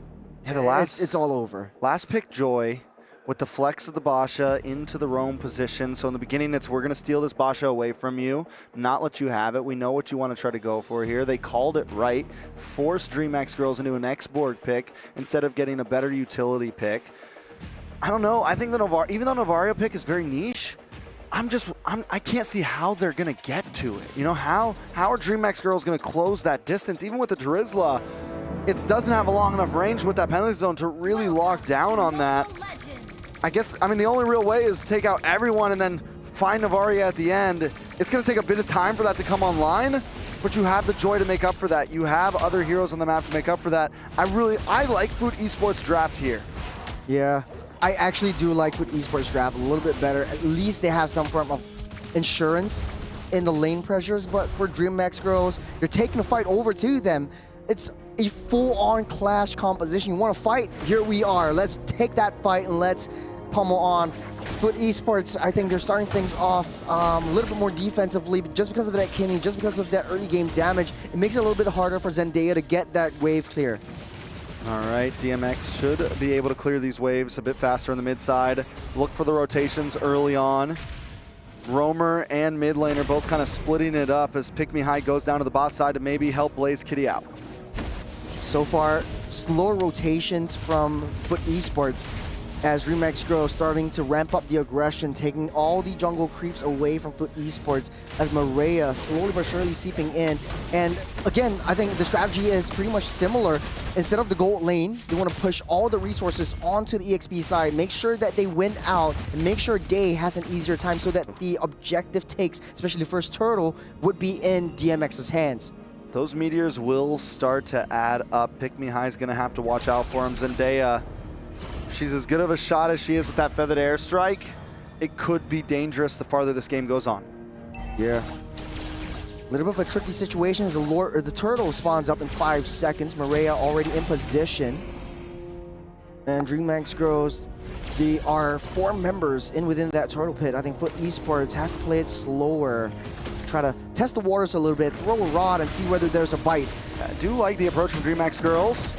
Lucy now gets a knock up on Nora. Nora maybe in a little bit of trouble, but in comes the penalty zone. A lot of damage on Lucy. Nora falls. Maria able to take the turtle though and take out Lucy next. It's a 2 for 1 plus a turtle. Angelus will be next to fall. Miko, 1-0 and 0. 3 kills on the board for Food Esports. It all started again with Unohana setting things up. 4-man knockup, or should I say 4-girl knockup with the Demonic Force and just getting that Infernal Pursuit onto all of them, setting things up for Mireia to just swoop right in, taking the turtle for himself. Foot Esports, as much as they are a dive-heavy team, as much as they are a late-game potential, they are winning out on DreamHack Girls, and this isn't looking good for a Clash-heavy composition. Food Esports with a 1.3k gold lead. DMX on the back foot, and it felt like before that turtle, they were really coming into this match kind of spread out, staying on their side of the river, not trying to get too aggressive, but Food Esports is bringing the aggression to them. A little bit of a slower pace this time around. 50 seconds till the next turtle spawns up, as Foot Esports wants to try to avoid as much clashes as possible. Yes, they won out on that previous turtle as DreamHack Girls just looking for the heads. But at the same time, Foot Esports just want to find the objectives, wait for Mieko to get online with the Trinity before things really start to go crazy. All right, Blaze Kitty drops bombs down on Honora. Vision is locked on from Zendaya in the back line. Miko takes a couple shots to the face, but Food Esports backs off. They know they have the chokehold on. They can just slowly kind of push in onto these lanes. We're only 4 minutes in. Good respect, good discipline coming in from DMX. They know that Unohana is already making her way down into that clash. 10 seconds till the turtle spawns up. Does look like DMX are in a better position contest for this, but on the bottom side. Blaze Kitty saved by a nick of space, by a couple of frames. Unohana in the backside though, with the Infernal Pursuit. Does lock on to Lucy, on to Door, on to Day. Penalty zone does come out, but it's unable to really do much. Unohana still harassing in the backside. Turtle getting low, Mireia able to secure it.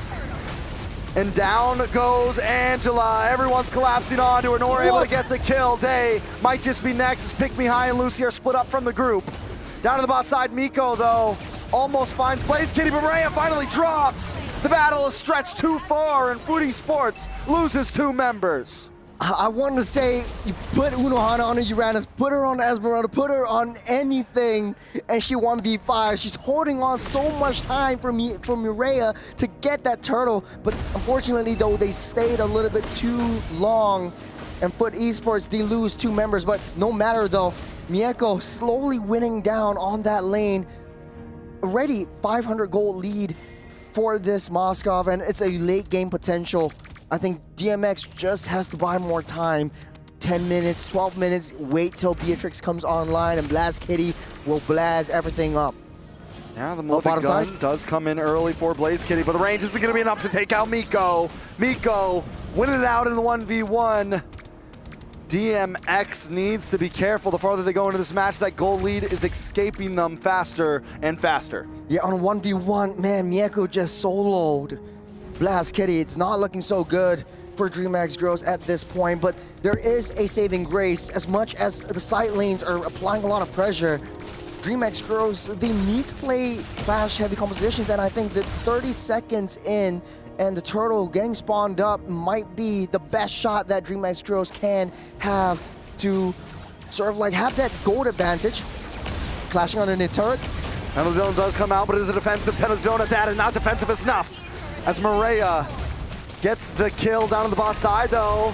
A nice Minoan's Fury gets a knock-up, watch out for the SOD! Miko pops up, shows up and pulls out. Pick Me High in a little bit of trouble. Miko forced to back off. Blaze Kitty looking for the shot. Can she get the double? No, she's knocked up. She dashes through with the flicker. Looking for the outplay. It's Unohana. She's swapped by the rest and Unohana dunks her down. Lucy taken out next. That backup from Foot Esports. Unohana again, deathless, buys so much time for the SOD to come in, and from the top of the map coming through, they managed to save that T1 bottom. Yes, it's not a very valuable resource. It's sort of like the tip of your pinky finger, but it's still a huge, huge resource. Right now, they can't open up that map, and DreamHack Girls are still playing from behind. 2,2,400 gold lead for Foot Esports at this point. Nora? They look for a target. Nora comes in onto Day. Infernal Pursuit locks onto Day as well. Penalty zone does come down and locks onto Nora. Pick Me High just trying to get some free shots off Angela. Just trying to back off at this point. Doesn't want to use the last Insanity. They were just looking for a tower. And now they're going to hit and run. Zendaya in the mid side, taking the tower for herself. Good trades, and Zendaya knows that she can't make it in time on our top side. Angelise doesn't even have time to use the last Insanity. Zendaya with a snipe. Oh, close shot on Angelise. DreamMax Girls is looking similar to game number 1. DMX opened up that purple buff all the way. And Foot Esports, they're taking control. The purple buff might be contested in the next couple minutes. But man, DreamX Girls are losing so much resources, and this might be the tipping point. They want to look for clashes, but Foot Esports, they're so spread out. They start the fights, waste all their resources onto Unohana, onto Mieko, onto Nora, that they can't do anything once the Goon Squad comes in yet again, like Maria will swoop in, will dive in. Zendaya understands the trades. You're having a fight on the top side, I can't reach that, let's go for the T1s instead. At DreamX Girls, they look for the fights, yes, but they are forgetting all of these major objectives. Oh, good damage on Maria there. Pick Me High is starting to output a little bit more, but all the vision is now locked on.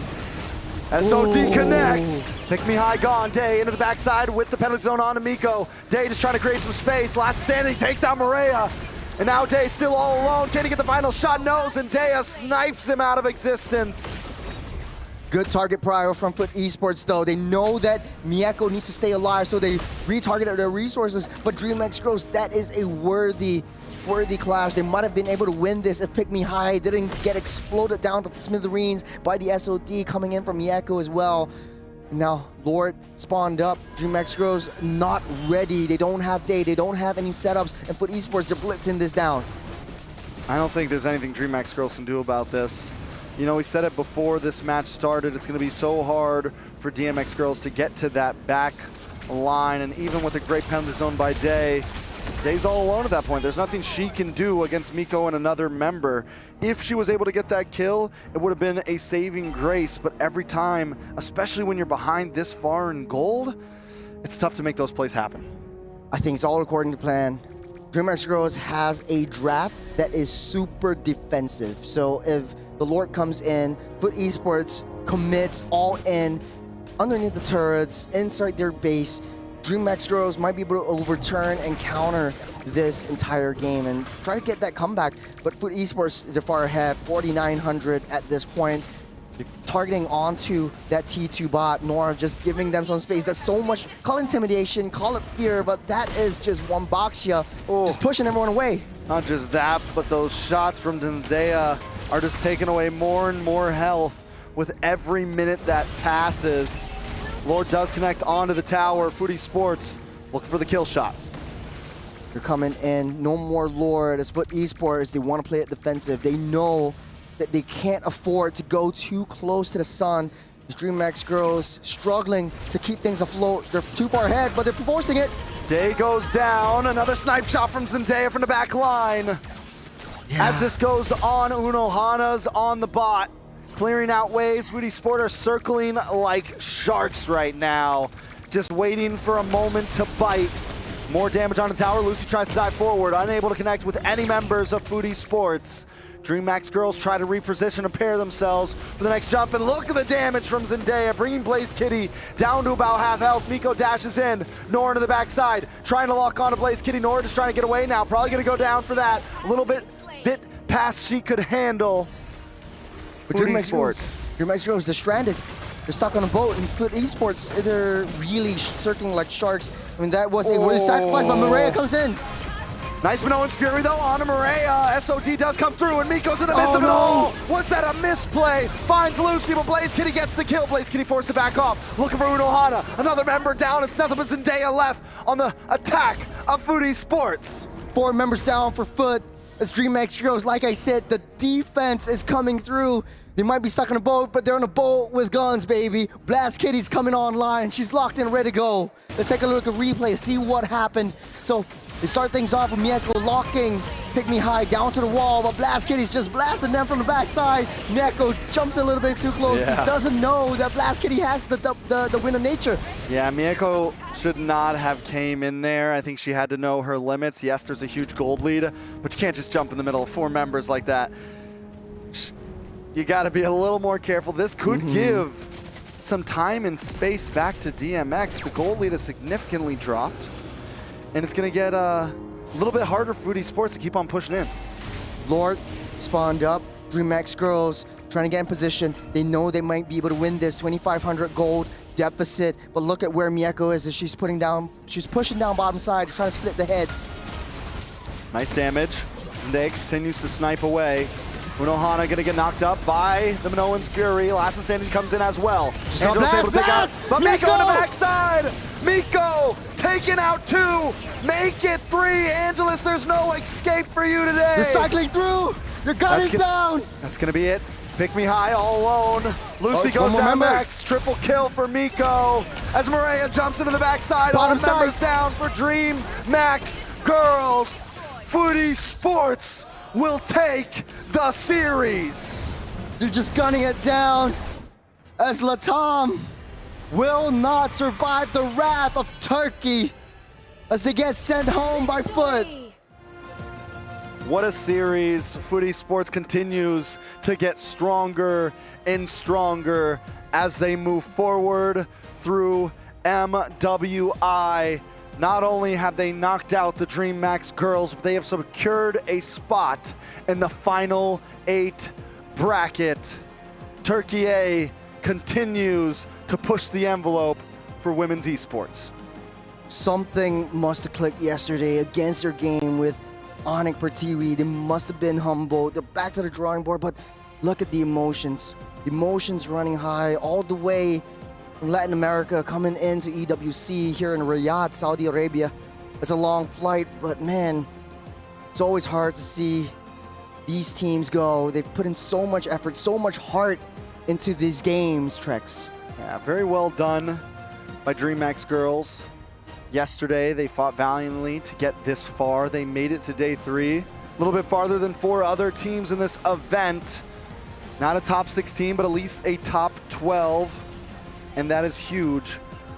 That is a big statement in itself. But today, Foodie Sports has pushed the envelope. We saw them push the limits and just, dominate. And even in small moments where it felt like DMX could come back, Foodie Sports pulled it back together and came out on top in almost all of those fights. It was a really well-oiled machine. The Foot Esports just woke up today and just played like they had the same brain, and all of them really just wanted to just show up and get it done. But let's hear from, the exit interview as Sadafa, you have someone for us. Hello, hello. I am Stafa once again here on stage alongside Angelis from the side of DreamX, as well as our translator Rocco after that defeat. And it was a very close game, very hard fought, but unfortunately, that is the end of the journey for DreamX here in MWI. Angelis, I know that this is probably not the result that you wanted, but we know that your team is made up of a lot of new players as well. You're the only returning player for MWI this year. So even though you didn't achieve the result you wanted, are you happy with your teammates' performance?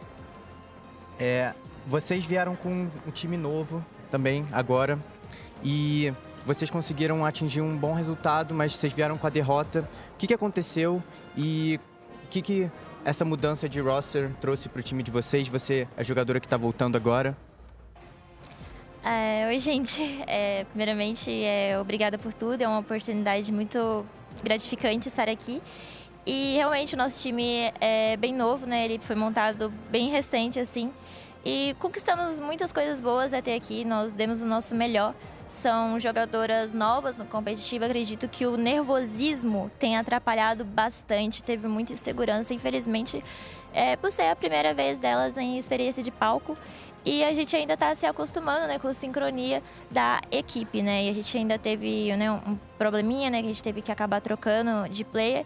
Acredito que isso tenha influenciado um pouco no nosso desenvolvimento, mas nós estamos felizes sim com o nosso desempenho, acredito que todas estão satisfeitas e sempre com o foco de melhorar, de voltar de novo, e a gente tem um outro mundial para jogar logo logo e a gente vai seguir firme e forte, claro, com o apoio de vocês. Então muito obrigada pelo apoio pelo Latam, e é isso, vamos continuar firme e forte e com certeza isso vai fazer com que a gente volte ainda mais fortes. I want to thank all the fans for the support and everything. We're happy with our results, and a lot of players, it's their first experience in an international event. That's why we can get nervous and we can make mistakes sometimes, but I'm very happy for the results, and we are having the tournament, another international tournament soon, so we got to focus for this one, and I'm very happy with the result of the whole team, even though we had many roster changes. I think that's great to hear. It's always nice to know that there is a positive outlook. Even if the result wasn't the best, this is only the first step for many of these new players on the international stage. And knowing that you're going to have another international tournament coming up, what do you think are the lessons or the most valuable things that you've gained from your time here in MWI that will help you become an even stronger team? Com esse resultado de agora, essas mudanças de roster, o que vocês puderam reparar, o que vocês tiveram de insight que vocês podem trazer para o próximo campeonato para vocês virem com resultados melhores? Acredito que treinar mais, nos esforçarmos ainda mais, não que a gente já não tenha se esforçado, levar essa experiência, né, fazer um review bem longo e, claro, as mudanças que precisarem ser feitas para que o time melhore, nós vamos fazer. É isso, os outros times também jogaram muito bem e é mérito deles também, jogaram muito bem. We're gonna sit together, we're gonna reveal all of our strategies, we gotta train more, we're gonna train a lot, and we will come back stronger to the next tournament. I definitely think that this is a team with a lot of potential. I definitely believe that you guys will come back stronger, even more so for the next MWI as well. So before I let you go, one last thing. Any messages you want to send to your fans and anyone watching out there who have been supporting DreamHack Girls? Você tem alguma mensagem para a galera de casa que está assistindo, para seus fãs, para sua família, para seus amigos? Eu tenho sim. Muito obrigada por todas as mensagens de carinho, todo o apoio que vocês ofereceram para o meu time, acreditaram na gente até o final e podem ficar tranquilos que vamos continuar fortes, vamos nos esforçar ainda mais para representar melhor ainda o Brasil no próximo Mundial. E é isso, obrigada à minha família, sou muito grata a Deus por essa oportunidade. E é isso, eu amo muito meu time e agradece especialmente a todo o apoio de vocês. E vocês, meninas aí de casa, continuem se esforçando porque o nosso cenário vai crescer ainda mais com essa vitória que tivemos aqui.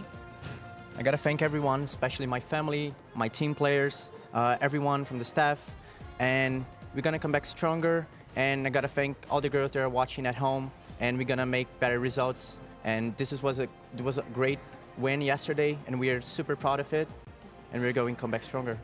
I do not doubt it. I think just from the short time that we've seen DreamHack, this is a team that has already improved very much, just in terms of their gameplay alone. And I'm really excited to see what will happen the next time they join us on this international stage. So once again, thank you, Angelis. We loved watching your gameplay. Hopefully you will face the best in the future. And we'll go ahead and throw it back to the caster desk. Boys, take it away.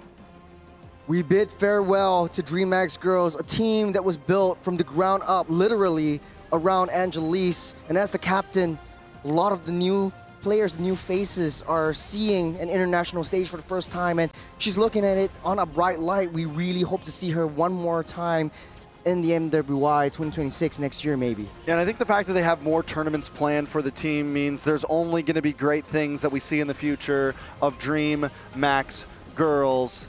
It's always something exciting. Even though we have to see some of these girls walk away, they always seem to walk away a little bit stronger now. Foodie Sports, though, I'm excited to hear from them. I'm excited to see what their plans are. Every team that won, I feel like, today has some big games ahead of them. It is the big four waiting in that bracket. Philippines and Indonesia, debatably two of the strongest regions, waiting for these underdogs. So let's see what they have to say down on the stage. All right, we are back on the stage once again. Thank you very much, boys. And this time we are with Zendaya from Foot Esports, the team who has just won the match and moved on into the knockout stages, officially becoming one of our top 8 teams here in MWI 2025. And I mentioned this must be a big thing for you guys because this is the first time Turkey has a team in MWI. This is the first time many of you are joining the competition. How does it feel to know that you're officially in the top 8? Tabii ki. Here, yeah. Bu bizim için ilk uluslararası bir maçımızdı ve ilk defa böyle bir turnuvaya giriyoruz. Bunun için tabii ki heyecanlıyız.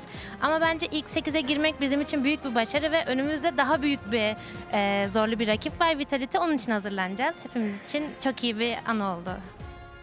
It was for us and for our country. It was the first time that happened in MWI, and we are so happy about it actually.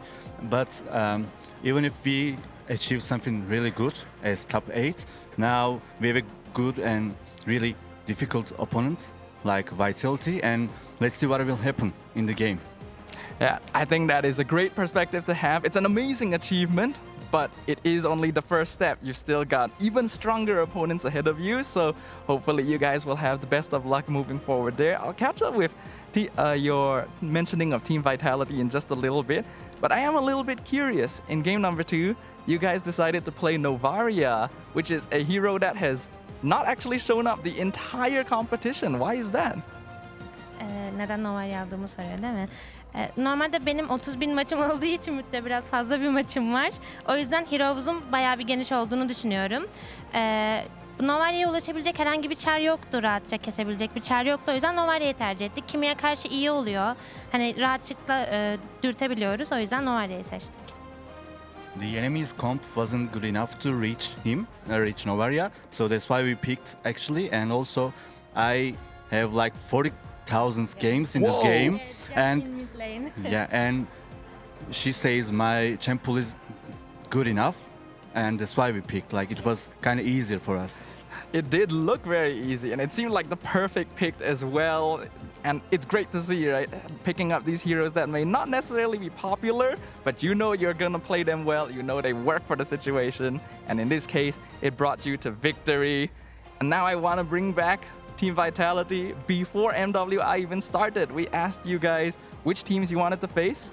Team Vitality was one of the teams you mentioned. And you guys even mentioned that you felt like your playstyle was very similar to Team Vitality. So now that they are your next opponent in the quarterfinals, what are your expectations? What are your preparations? Vitality'ye karşı Ben söyleyeyim istersen. Turnuvadan önce hangi rakiplerle eşleşmek istediğinizi sorduğumuzda Vitality demiştiniz. Evet. Peki sence şu an oyun tarzımıza benzer olduğundan dolayı sence nasıl bir hazırlığınız var? Nasıl bir şey bekliyorsun?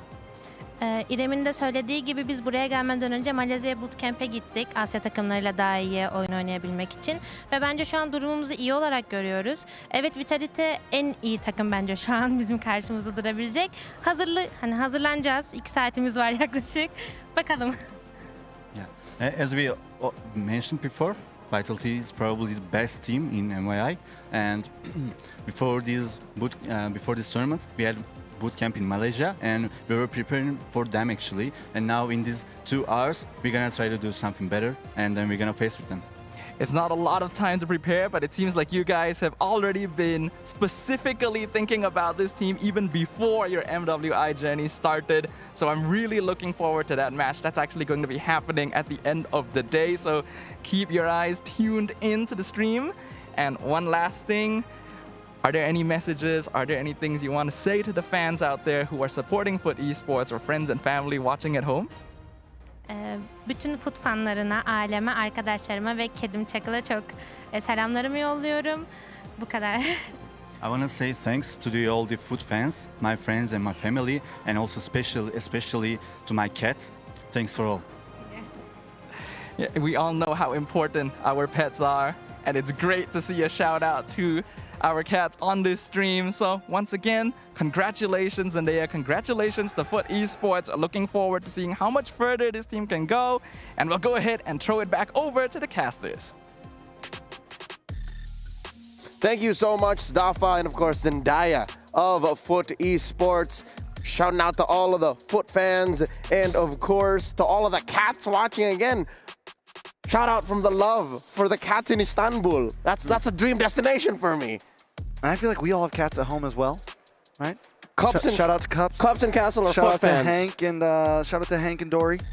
You got cats? I have 2. Named? Now's your chance. Cody, Coco, Is he lying? Milo. Huge shout out to all my cats back home. All right, never mind. Let's talk about that game again. With the debuting pick in Zendaya's hands of a Novaria, we learned that she's played, what was that, 3,000 games on a Novaria? 40,000. This is what I heard. 40. No way. No way 40,000, right? No, It's 3 or 4. Mid-lane game, so her hero pool is good enough. That's what she said. I'm impressed because the way she used it was less of just full-on artillery. She was not afraid to play within mid-range of DreamHack's girls.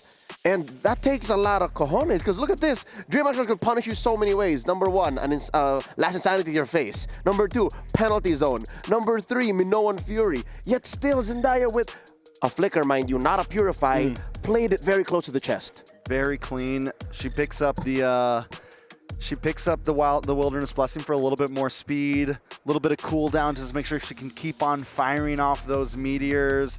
And 1-0-11. And if that game would have gone any longer, those assists would have started turning into kills, man. She would have been taking people down with those shots. I think Astro Echo and the shots really were on point. And what she said was she picked up the Novaria because the rest of her team for DreamHack's girls will find it difficult or impossible to reach onto her. She's played a perfect game so far. And even as a utility, I think using the Astro Echo and having all the rest of the teams just follow up was just cherry on top of the cake. And that right there is where I think Foot Esports found the genius in the way that they play. You call Novaria a utility. She is for about 60% of the game. But when you cross that threshold, when she builds her third item, she starts to hurt, she starts to sting. Remember that time when she almost killed Angelus down range and even Pick Me High? Yeah. If you can do that against an X-Borg and a Kimmy, then what else does DreamHack's girls do? It becomes a problem. And I think DreamHack's girls, they didn't have the range. And once I saw that Novaria pick, I'm like, oh, this is a tough choice. This is going to be hard to get to. It was niche, but it worked so well in the dynamic. I felt like the Novaria was pretty much a toss of a coin because the way that she played it really suit the play styles of Foot Esports, especially since the interaction between the Astro Echo as well as the SOD. You increase the hitbox range, and so Mieko could always jump in right there and then. We see that a couple of times within the games, and hopefully we see that in the replay. Not just. I think it also interacts very well with Unohana's Infernal Pursuit. The fact that she can, out of nowhere, again, blind shots. Yeah, Phobius already has a lot of reach, right? But if you lengthen the size of the hitbox, she can suddenly click Infernal Pursuit when you thought you were safe.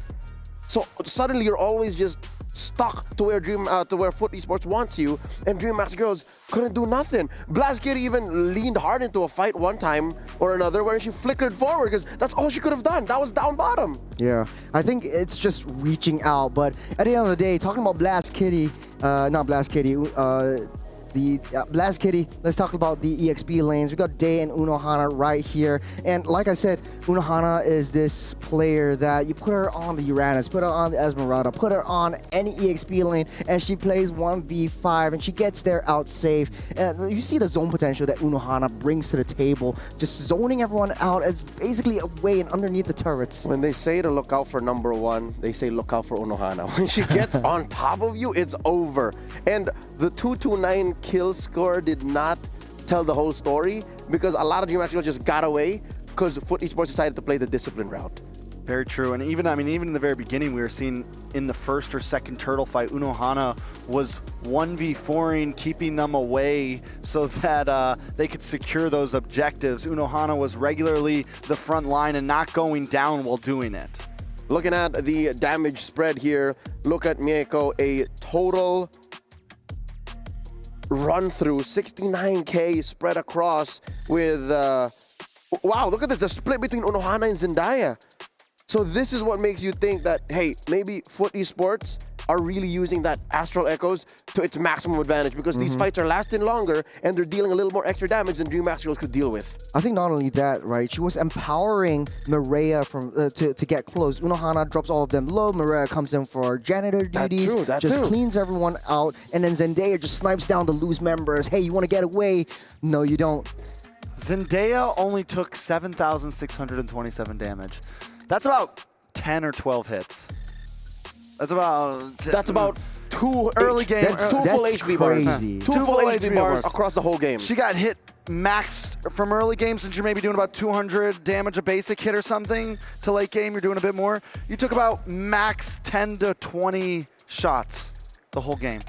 So, safe to say, and this is not a hyperbole, she was untouched all of game 2. Yeah. So she is the de facto MVP of that series winning game. Ladies and gentlemen, we now have our top 8, at least when it comes down to Stream B. Because if I'm not mistaken, game 3, or we just wrapped up on game 2 in the Mena versus Mena Stream A matchup of Twisted Minds versus Falcons Vega Mena. We'll get an update on that in just a bit. But for now, we now have our last 2 matches confirmed. Once again, that is Onyx Pertiwi from Indonesia facing off against Terror Queens from Myanmar, facing off against Vitality from Indonesia, the once held undefeatable powerhouse, facing off against, now confirmed, Foot Esports from Turkey, who, by the way, in their debut run in MWI, has made top 8. This is very similar to Bedell from M3 when Turkey joined the MLBB esports ecosystem.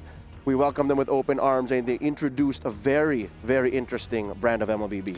They're coming in, honestly, with a lot of surprises, bringing out their own flavors and just playing it to their own strengths. And I think for the Foot fans out there, I think you guys have to be proud of how far Foot esports has come this way. I mean, in the first day, a little bit shaky, but still dominating the entire competition, dominating their group. And now they have to get their revenge on Vitality, or they have a chance at revenge on Team Vitality. Which is, I think, just a dream come true for them anyways. Ladies and gentlemen, we are going to go to a quick break.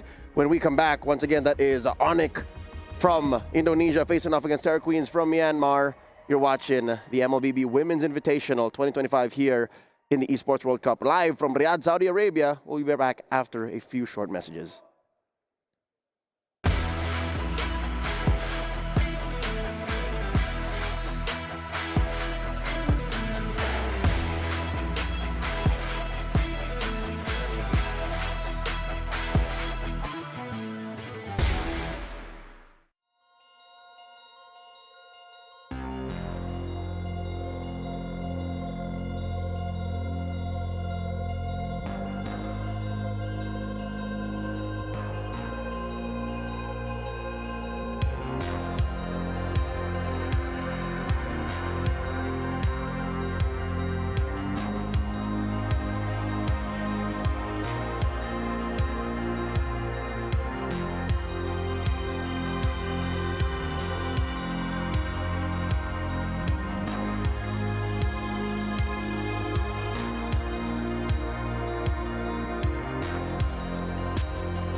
If I heard that you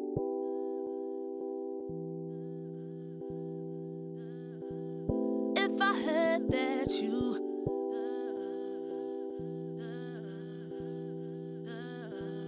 If I heard that you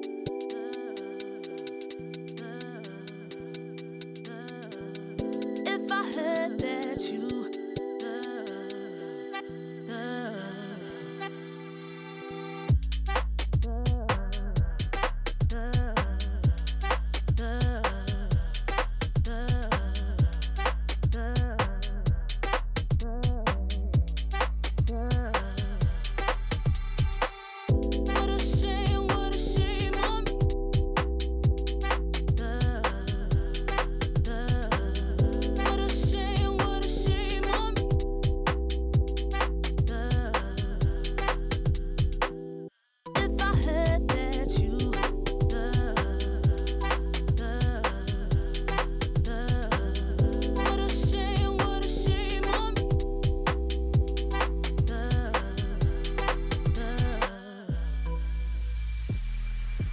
way you do it, the way I live a life. Way you do it, the way I live a life. The way I live a life. Way you do it, way you do it, the way I live a life. Way you do it, the way I live a life. The way I live a life. Way you do it. Way you do it, the way I live a life. Way you do it, the way I live a life. The way I live a life. Way you do it.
Lately, I feel I can't find my feet. Pushing closer, my heart skips a beat, and now I'm falling deeper than I fly. I can't control it. Dark against the sky, it's not so black and white. It's like I told him, there's things that I can't fight. I just keep going. I just keep going. In my time, I've been dreaming of a space to really fill my place. I wish he'd seen what I had dreamed. Before these darker days, I thought I found my way. Quickly it fades, losing the race, closing the page. In and out, I'll move myself again.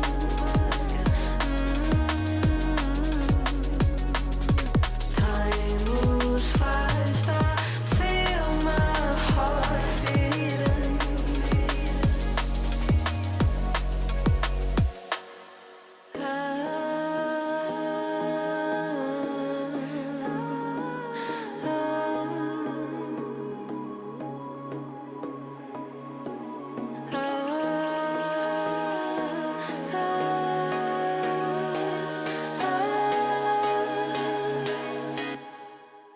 And now I'm falling,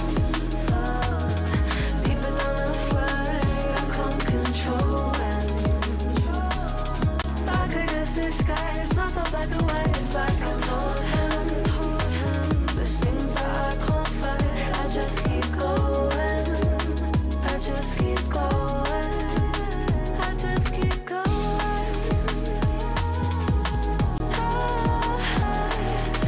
I just keep going. Dark against the sky. There's things that I can't fight. I just keep going. I just keep going.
was built to move.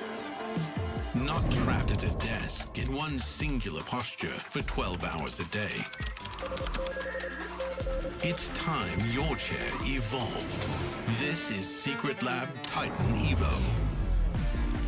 Ergonomically engineered for you, gamers, hybrid workers, artists, backing your every move.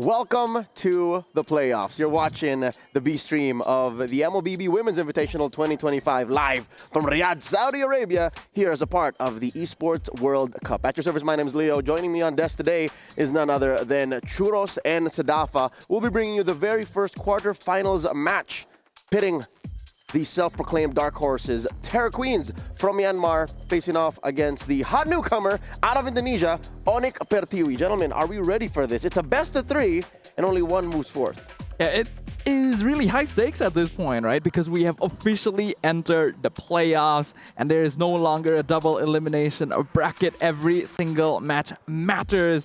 And I think there isn't a better match that we could have asked for to kick things off. To be honest, though, I am really rooting for, I don't know who to root for. Terra Queens really survived that dominant performance and survived elimination, but now they're here at another elimination round, and this time is none other than the top of Group D is Onyx Pertiwi. But, you know, statistics-wise, I mean, we can go off on tangent with Terra Queens taking one game off of, you know, crowd favorites, Navi PH, and it kind of seems like if they can do well in this first match, then I think this might be a pretty interesting roundabout. You're talking about the defending champions. They are in action in Stream A. But for now, let's put pen to paper and talk about our doctor's notes. These are hot takes brought to you by Dr. Sulaiman Al Habib Medical Group. Can the dark horses of MWI take down one of Indonesia's superpowers? They played an amazing opener today. A best of three, swept clean, 2 games all in against Virtus.pro. That was a rematch, and I dare say this is Terra Queen's cleanest match yet. I agree with you, and honestly, it's incredible what this team has been able to bring to the table here at MWI. There's a lot of teams that are able to call themselves dark horses, but there's very few that are able to back that up in the first place. And I really feel like Terra Queens has lived up to the hype they set for themselves. They're on redemption road, right? Last year at MWI 2024, they were under a different name, Net Angels, 58th place. Right now, if they win this, they secure their slot, and they did much better than did last year. And I think this is what their motivation, the drive is moving forward into this game. And a little birdie told me that Luna Lin was supposed to be playing for Net Angels. It's just that their schedules did not align. So I need to hear a yes or no, gentlemen. Can Terra Queens take down Onyx Pertiwi? I'm going to put my heart on my sleeve and say yes. The Burmese have won my heart more than one ways. Here, the Terra Queens have shown that maybe they got something up their sleeves. What would you say? Single answer, yes, definitely.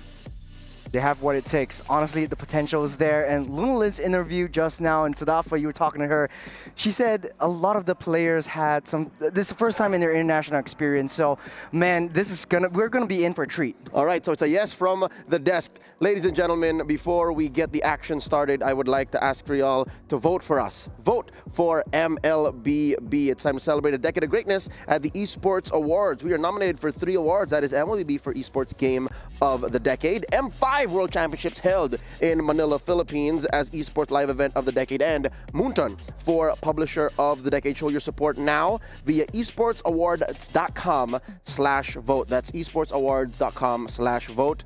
MLBB on top, baby. Now, with that said, let's introduce one of the teams here in action, the team that has yet to play on Stream B. This is their debut on this lovely broadcast. Let's get to know Onyx Pertiwi from Indonesia. Gentlemen, this is a squad made up of teams that have competed in MDL Indonesia. They are Navillera, Zev, Livy, Hu, and Yippee. Yippee got a savage in the opener. Still the only player and the only team to have picked up a savage throughout MWI. Onyx has already set themselves as a challenger, a contender in this tournament. That's changed. Oh, really? Double or triple savages in Twisted Mind's last match. I think it was 2 savage In a by single Lunar. game. Wow. Yes, in a single game. Yes. How much did I miss while I was setting up the interviews? Quite a handful. Quite a handful. So this is Onyx Pertiwi. I think they would love to let their actions speak for themselves, but here are some queens that need no further introduction. Terra Queens from Myanmar, Hlaingrina, Rui, Lunalin, Ku, Sikoshi. Another tidbit about Lunalin, she was once teammates with Po. So this is something that she alluded to in the interview. She said, I'm looking forward to facing off against Onyx because the Roamer, my former teammate. So there's some, I don't want to say bad blood, but there's history here. There's a little bit of a friendly rivalry, especially for the roamer of Onyx Pertiwi and the mid lane of Terra Queens. But it doesn't seem like Terra Queens are playing as individuals. In the previous game that we saw, Terra Queens are literally a single mind going into battle. If anything, I think they should watch out for their gold laner. She is the one part of this equation that I think should double up on her guard, because she's going up against Yippee. Yippee currently beats out any and all competitors when it comes down to stats. I'm talking about average kills, assists, KDA, damage dealt, GPM, DPM. Yippee is all that. Ladies and gentlemen, welcome to game number 1, the first on Stream B as a part of the knockout stage at MWI 2025. It's a Terra Queens on the play. Onyx from Indonesia answering back. It's Churros and Sdafa taking care of business. A chance for both of these teams to make the first mark upon the knockout stage of MWI 2025. The Dark Horses, self-proclaimed, now officially earning that title, making it into the top 8 versus Onyx, who have already been stated to be one of the teams to beat, despite being relative newcomers to the ecosystem. Things I'm looking out for, especially on the side of Terra Queen, since we watched them in the first game of today, is Luna Lin. Will she get her hands on the Zetian? She played 2 games against Virtus Pro on that, and she used it fairly differently from how other mid lanes in this competition has been using it. The Fury of the Phoenix, very aggressive, used to identify position, but not only that, stop recalls, engage, and there's a lot of different modes of playing, especially if you're the Terra Queens. On the other side of the table, though, Onyx Pertiwi definitely looking out for Ku, targeting onto her Badang and doesn't want to get that aggression onto themselves, and definitely done their homework, taking out the Zetian on the second phase ban. Yeah, we're already seeing some great respect coming in from Onyx right here. We can even see Luna Lin laughing about the situation here, having a hero resec banned by a team as powerful as Onyx is definitely something that will raise your spirits, but it also means you're gonna have to figure out what changes here. It is quite sad that we're not gonna see the Zetian for Terra Queens, because I actually do really like the way that they coordinate around this hero. The timing of that ultimate is always clean. They're gonna ban out that Baxia for the final choice on the blue side. I'm quite surprised that Uranus hasn't been taken away. If Onyx Pertiwi leaves that open for Hlaingrina to pick it up, might trade over for Lapu Lapu instead. But we have seen a lot of priority onto a Gato Kacha, but they choose to ban out the Phobius instead this time around, leaving the Uranus open. And this kind of seems like, before getting to the match, bans aside, coming out from the first win of today, Terra Queens has the momentum moving forward in this matchup. Onyx hasn't played a single game today. This is their first game of today, but it is the knockout stage. They are coming in hot with something different. On Terra Queens, they're choosing to go for the Hilda instead. So the Uranus is still open. Will Onyx Pertiwi pick that up? it really is their choice. I'm already liking the way that both these teams are opening up the draft because Onyx did not ban the Uranus after seeing the Baxia pickup. They were either thinking that, oh, if Terra Queens locks it in, we can quite easily counter it. And even if they don't, it's not necessarily a hero that actually needs to be contested a lot of the time. By banning out the Phoveus instead, they open up a much wider map for heroes like the Joy instead, which has already been prioritized for Sev. Now, that will be the Gacha, and like I said, it is very highly prio by a lot of teams, and I think it has a pretty high pick rate, if I could say so myself, and definitely prioritized because of that zone potential. But now, CC will be picked up just so that they can negate some of that EXP side, get the early rotation, so that means we have information of Hilda going into the roam position. Now, Uranus is still wide open. Do you think that it is viable for Onyx to pick that up, or pick up the Farsa first? Because it is either, you know, Farsa, the Kimmies, the mid lane needs to get that priority. I think we've reached the point in the draft where we can just ignore Uranus. We can just throw him in the trash for this first game because he's not going to be useful for either of these teams. Yeah, the Farsa makes a lot more sense here. Picking Uranus into CC is already a losing matchup, and then you also have a Hilda to handle. So you need a strong EXP lane. That's also part of the genius of locking in CC at this point. There are very few EXP laners left in the pool that actually do a good job of 1v1ing her. There's a lot of damage coming in from Terra Queens. The only issue is not a lot of crowd control skills. Single targets from Hilda, Curtain Call, maybe even a Bind ability from that CC, but I think it might not be enough. I guess the goal is Hilda trying to disrupt the jungle, trying to delay Zev from getting her farms in early on. But let's jump into the second phase of the ban. The Harith is already picked off, and we see a lot of resurgence of the Harith, especially in the first day. But I think for Terra Queens, it's more comfortable for them. If there's not a lot of marksmen to pick up, why not go with Harith? But like you said, the Uranus not in question, but they're still respecting it and not giving it over to the hands of Navilera. I really don't think you need to ban Uranus at this point. Terra Queens already have more than enough tools to potentially handle it. But then Sadafa, you got, like, you know, the split lane, the cross map plays. That's going to be so annoying. Not only Uranus, but the Joy too. I guess so. That's, you know what, that is actually fair. Because Terra Queens are known to be a team that fights together. So it's likely they just want to avoid macro play. I was suspecting the Irritail ban as well. Ooh, there's a Yuzhong. Okay, so a lot of information from both these two coaches. Coach MSK definitely wants to take out that EXP lane, make sure that Hilmarina gets her farm, gets that prio, and gets that movement, gets that rotation moving from the get-go. On the other side, they want to make sure that Yippee gets a winning lane. That is their prize. Yippee just guns everyone down in the late game, gets protected by Big Daddy's thick, beefy tanks down into any of these skirmishes. Something like the Granger is fairly safe now that both Harith and Irritail are out of the pool. Maybe you could go into, yeah, 1-1 actually is not too bad. Go 1-1, go Bruno if you want to win gold, but they'll go for the basic. The Granger comes in. The direct counter that is Irritail has already been taken out, so Terra Queens will have a choice to make here. Not only does it need to be able to hold lane well against the Granger, you ideally want a marksman that's a little more mobile against Joy and Farsa. We've seen a lot of mages, but they choose to go with the Juicin instead to deal with the Farsa, try to match that range a little bit more. But now the onus is on Terra Queen's hands. The last pick is the gold lane. What do you use to deal with the Granger? They could always go back to maybe even a fighter gold lane if they want to, but that might be too out of the question. The only issue is Onyx Prativi already banned out all the counters for this Granger, so she might have an easy lane. But the Beatrix go back to classics once again. Sakoshi will get her hands on the 4-weapon marksman. The universal fallback in the gold lane nowadays. If you don't know what marksman to pick, Beatrix is usually a safe enough choice if all the better options are already banned out. I do think that you could have still considered going for something like a Bruno, but it looks like Terra Queens wants to stick to comfort, and the AoE from the Beatrix will help deal with potential split pushes if it does come down to that towards the later stages of the game. This is smart. They need AoE. For Onyx Prativi, they don't really have a lot of AoE. The only thing is only coming out from that Farsa and the Gata combo.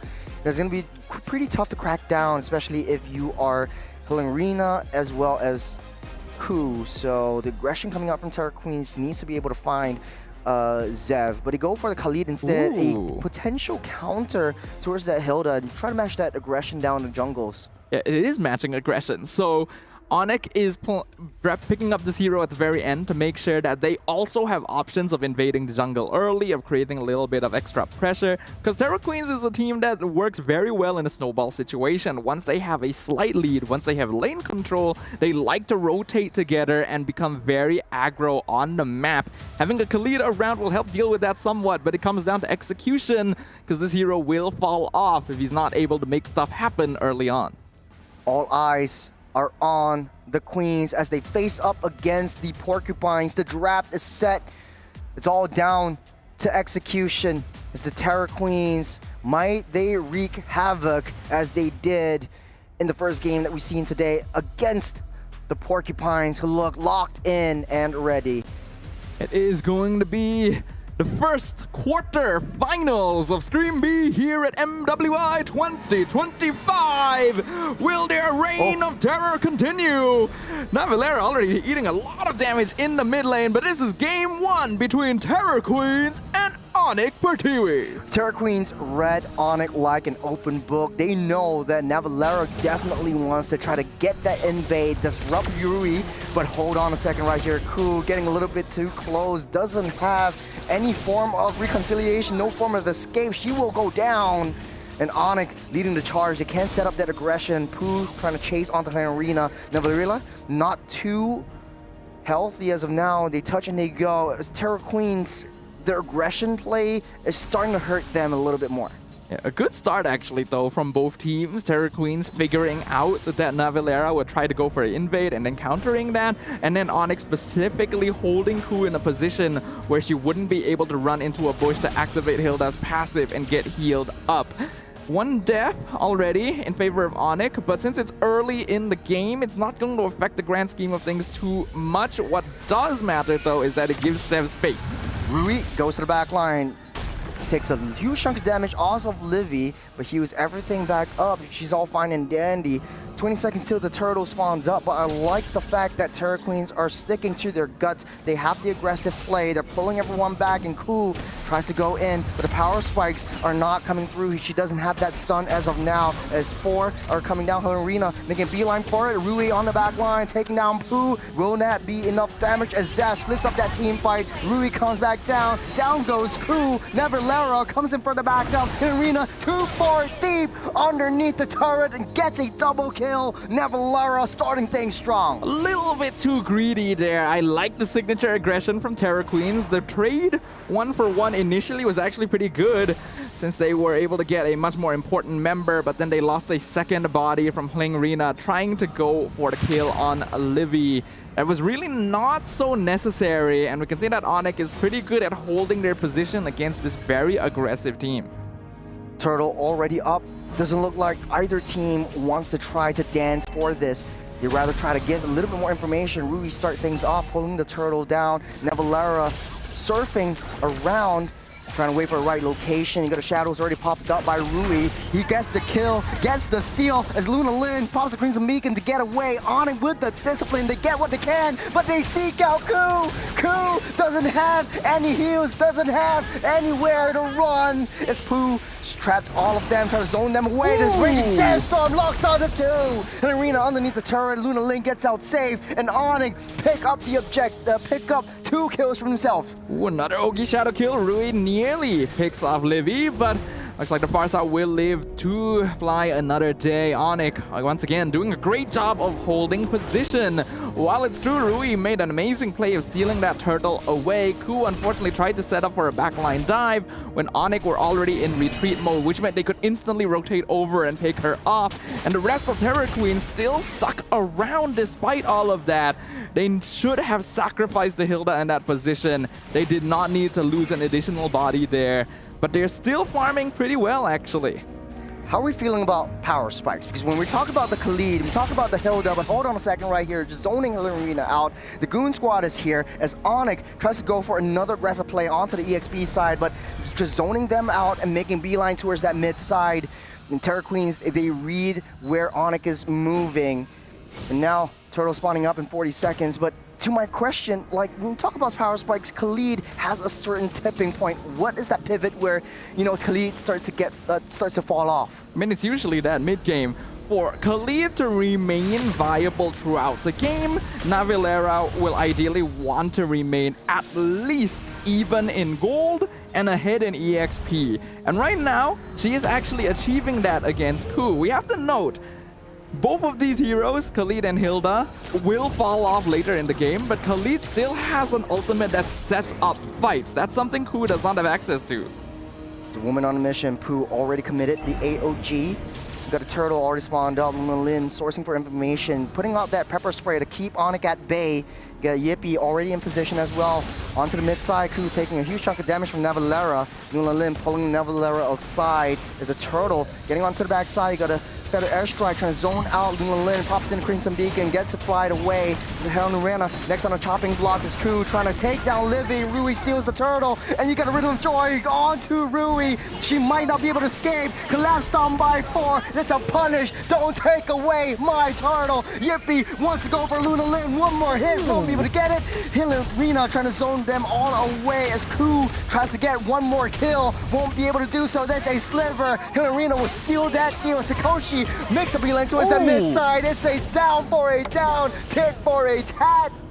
And all heads are falling. It is an absolute brawl. And somehow, Terror Queens emerge as the victors of that all-out chaotic skirmish in the mid lane. Initially, when the fight started, Onyx were actually doing an amazing job of keeping themselves together, not allowing Terror Queens to split them up to take the fight on their terms. But as Terror Queens continued pushing the fight forward, Onyx started scattering, started to try and punish them for overextending. And that is when Terror Queens decided we can fight back, we can trade bodies here. You know, the longer this game goes, I think Terror Queens actually has an advantage, taking 2 objectives, taking down the turrets. And you can see on the bottom side, smaller map, is that they are sweeping Onyx aside. Lin definitely looks happy on this one. You can see that Terror Queens are definitely the aggressors. You know, the reign of terror continues in the Land of Dawn. Onyx trying to play their style, taking it slow, steady, calculated. And Terror Queens is not allowing them to do that. They want to sow as much chaos as possible. Kill score equalized, and we talked about the tipping point of Khalid. We're seeping into the midpoint mark. Only 1 turtle left to go as Terror Queens actually up ahead in 2,700 gold. That's an item and a half for the Queens as Onyx desperate, scrambling. That's a Raging Sandstorm already committed. You got Pooh onwards charging onto Ku, pulling her in. Navilera goes down. Lin tries to pull in one back, but on the back side, you got a ballistic missile. Zev takes down yet another one. Yippee next to fall, won't be able to run as Ku solidifies and seals her fate. 2 down for both teams. But I think it still does actually benefit Terror Queens. Yippee was picked off in that fight. Sakoshi was able to get a good amount of gold from the assist, already completed with that Blade of Despair as a second item. And while both marksmen have 2 items completed, we have to note Sakoshi's items are way more expensive compared to Yippie's. There is nearly a 1,500 gold difference between the marksmen alone. To be honest though, BOD, Malefic Gun, that's all you need, right? You're a Beatrix, you need that additional range, you need that flat damage from that BOD, and you already have that magic penetration from Malefic Gun. So I think Sakoshi's coming online. It's just a positioning that Terror Queens has to watch for. They're still up ahead, 3,600 gold, and Yippee far behind has already 2 deaths. And like you said, in Sky Piercer, it might not be worth it at this point. Might not be worth it indeed. I mean, it's still going to be a core item for the Granger. Here comes the Joy. I think this is unwise. Yeah, Sev decides she is not going to challenge that. I think that Onyx needs to be not the team that starts the fight. They gotta bait Terror Queens into them instead. You know, we have a high win rate with the Barca-Gata combo that a lot of teams are actually starting to pick up.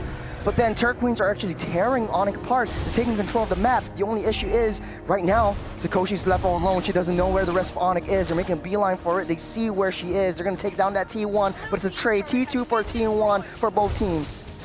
I think it's pretty smart though to play it safe for now.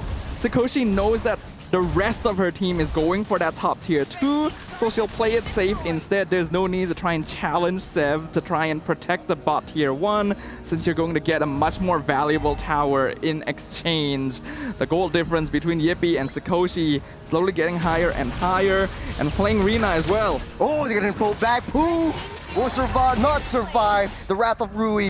And on it goes down yet again. Terra Queen still up ahead. And like you said, Sakoshi's damage is starting to hurt, starting to show. 1.7 gold lead. Livin with the Feather Airstrike. That's a huge red mark. Rui is on Livy. But you got Navillera trying to target onto that. Zev a little bit too close to the sun. This kamikaze gone wrong as Terra Queen starting their rampage yet again. It still ends up being pretty good for Terra Queens. They lose playing Rina, but they get Sev as well as Livy. These are way more valuable targets. Terra Queens are trading bodies incredibly well. Sakoshi gonna get that Lord, and Onyx suddenly playing on the back foot. Got their airstrike, try to take down Ku. Down she goes. Rui and Lin doesn't want to push the situation. They want to take down that T1 instead. And virtually, Terra Queen's T1 is left untouched. They got the Lord, they got the T1. The map is wide open, it's looking hella blue. Looking at the itemization right now, we could see a heavy focus towards physical defense on the side of Onyx, and T-Cuirasses and Blade Armors are being prioritized, since Onyx knows Sakoshi is already becoming a problem very, very early on. It does look like Luna Lin decided to go for the Sky Piercer build on that Zeusin as well, so Terra Queens wants to continue playing for brawls. Living with the Feather Airstrike, but you know, is there any silver lining for Onyx? All I can see is, yeah, play defensively, play the high ground. You have the Feather Airstrike clear things out. Zev tries to clear out that bottom side. Lord marching down the top side. Again, I think Onyx really just needs to play. It's a 1v1, but they're clearing out that minions. Zev just waiting for the right call. Won't be able to get it, but on the top side, they're starting a full-out brawl. Lord already charged in, takes down the T3 down to less than half. As Terra Queens, again, zoning everyone out of the way. Sakoshi just purely on that Bennett's Rage. Navillera starting to fall. She goes down. Arena will pick up that kill. Ku's down too deep, and she will fall by the hands of Yippee. Terra Queens needs to play a little bit more defensively and disciplined if they want to clear things out. But it still ends up being 1-for-1. Terra Queens nearly takes down the top inhibitor, does take down the mid tier 2. It's still actually good for them. This is a style of gameplay that is using their own heroes, their own players as resources in order to gain more gold and presence on the map. And it is actually working. Onyx trying to play a slower game, a more controlled approach, and they are getting absolutely messed up. Helena getting messed up by Yippee. Gets sent to the graveyard. There's a shadow kill onto Yippee. Able to get that flicker out safe. Bennett's Rage will deal a huge chunk of damage. Get a Raging Sandstorm onto Luna Lin. Able to get out safe as well with Crimson Beacon. As Terra Queens playing a little bit more defensively. Helena throwing her body, trying to get those kills. Do you think maybe Terra Queens are starting to get desperate? This might be their power spike. I mean, yes, but at the same time, I think there is a bit of controlled chaos in the way that Terra Queens plays. Onyx needs to take advantage of that. They actually managed to pick off Ku without trading anyone in that case, because Terra Queens are the type of team that want to force things to happen. So just play it slow. Onyx diving again. Luna Lin will get one more hit. Gets taken out by Livy on the backside. Navillera taking a huge chunk of damage. Gets slain by Sakoshi. Good AOG goes wide. Down into the back line. Zev as well diving deep in. The fight is split up. Rui, a sliver of health. Henrina takes care of Zev. Rui will run back safe. And it's a 2-for-2 yet again.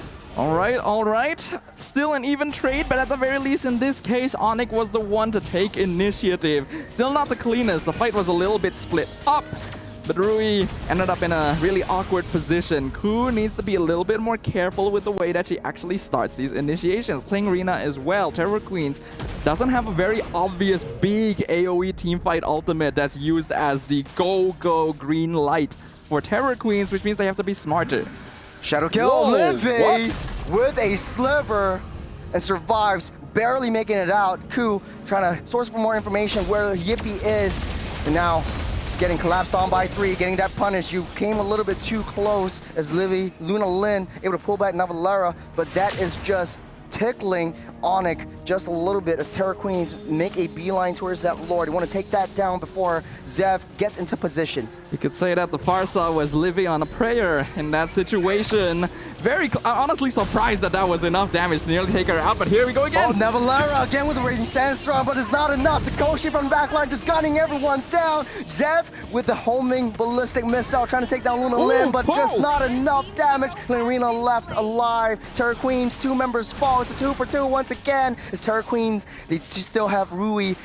Onyx still has Zev. Zev has the retribution. Here we can see Onyx starting to adapt a little bit to the chaos of the Terror Queens. While the trades ended up being in their favor most of the time earlier on, we can see they're starting to favor a bit more on Onyx. The net worth difference is reducing. Sakoshi being picked off there was also very, very unideal because Terror Queens have been relying on this Beatrix to be the main source of damage output. They gotta start taking a step back. The goal now needs to be protecting their backline. The bottom side wave already pushing in. Livy with the Federal Airstrike to zone everyone out. Rui tries to get in with that lore, try to get another steal, but he's down low. Still gets it though with the retribution. He goes down. What is the work he said? Sacrifice. Rui actually gets out save in the nick of time. It's Ku just taking the hits, taking the blows. Terror Queens continues to show why they are the dark horse of the competition. But Onyx cycling through, they want to try to push this. Onyx, they tried to stop Rui from getting on top of the Lord, and somehow the Hayabusa steals it away anyway. But Onyx are still able to get a good number of structures thanks to that push. Another feathered airstrike. We can see that Livy starting to hurt quite a bit. Oh, they see where Rui is though. Your Shadow Kill, Winter Crown's gonna negate that damage. No crucial resource. Zap wants to try to chase him down. Will do it. Talk about that nerf on the Stardom side. That is the additional damage that you need. That Winter Crown, very specifically purchased in this case. Sev knew exactly what Rui would try to do in those particular situations, and that really made all the difference, because otherwise Rui would have actually gotten that 1v1 kill. Onyx, after trying to claim control of the game for the past 5 minutes, finally in control. And Rena will take a huge chunk of damage, but she'll be fine and dandy. Onyx has their eyes set on that purple buff. They'll take all the resources that Terror Queens have left behind. From a massive 6,000 gold lead down to only 100, is Onyx clawing their way back up in this game. And that's the scary thing, right? I do feel like Onyx still has better late game scaling, and it's even better in the case that Terror Queens are just throwing themselves at them. It worked pretty well in the early to mid game when they had a gold advantage, but they no longer have that. It's a very much a 50-50, and Onyx has more DPS. Starting things off with Pooh's taunt, but he took up that orange buff, getting pulled back for airstrike to deal a lot of damage. She has that immortality getting popped up as well. Zeb tries to go in all kamikaze mode. Navalera with the Raging Sandstorm miss all that targets, but Ku is deep into enemy territory. Navalera will fall by the hands of Luna Lin as Onyx again throwing and sacrificing that Khalid. 2, 6, and 9 for this Khalid. And we talked about how well her power spikes were. And now in the mid to late game, what is the play for Navalera? What's the play? Just don't do what you just saw earlier. Terror Queens actually played that fight exactly the way they needed to. They took a step back. They slowed it down. They saw that Onyx wanted to engage on them, so they back it off. They zone themselves out of the feathered airstrike, slowly isolate them. Ku is able to come in at a later timing, which means that not all 5 members of Onyx are able to focus their damage onto her, and that means she's able to actually buy enough space. Battlefield's real quiet now. Terror Queens don't want to show themselves too much, as do Onyx. They do not want to necessarily reveal themselves right now. Control over the top half of the map is the goal. 5 seconds till the Lord spawns up. Terror Queens already in position. Position to hold over the Lord right now. Onyx gonna be coming over from the bottom side. Intel. Navalera, the first one to show themselves in front of Ku. Oh. Zeth goes down, Helena gets caught out. Sakoshi taking a huge chunk of damage. Helena with the Winter Crown will save her just in the nick of time for the fair strike. She's got to flicker out of the way. AOG too late as Terror Queens. They take down Navalera once again, and Terror Queens have that advantage over the Lord. That was a beautiful control. Excellently played, actually, by the Terror Queens. Again, spacing themselves out. Yes, a little bit more aggressive than necessary, but now Onyx is at a man disadvantage, and Terror Queens can make use of that.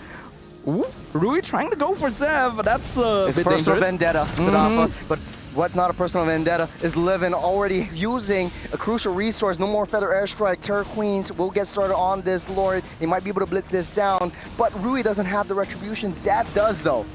Yeah, Zev going to have the slight advantage here. So even though Terror Queens have the numerical lead, they do not have the most important tool for actually taking the Lord down. Luckily for them, the macro on the map is actually favoring them. They've been able to get the lanes pushing up on their health. So that means Onyx is going to eventually have to split off some members to deal with that. We've come to a point where the game is still fairly even. Terror Queen's just a little bit up on top in terms of economy. You're starting to pull onto that Lord as Onyx get into position. They need more information. As Sakoshi taking a huge bunch of damage. Zeb is right on that. Popped in immortality. Down goes Henrina.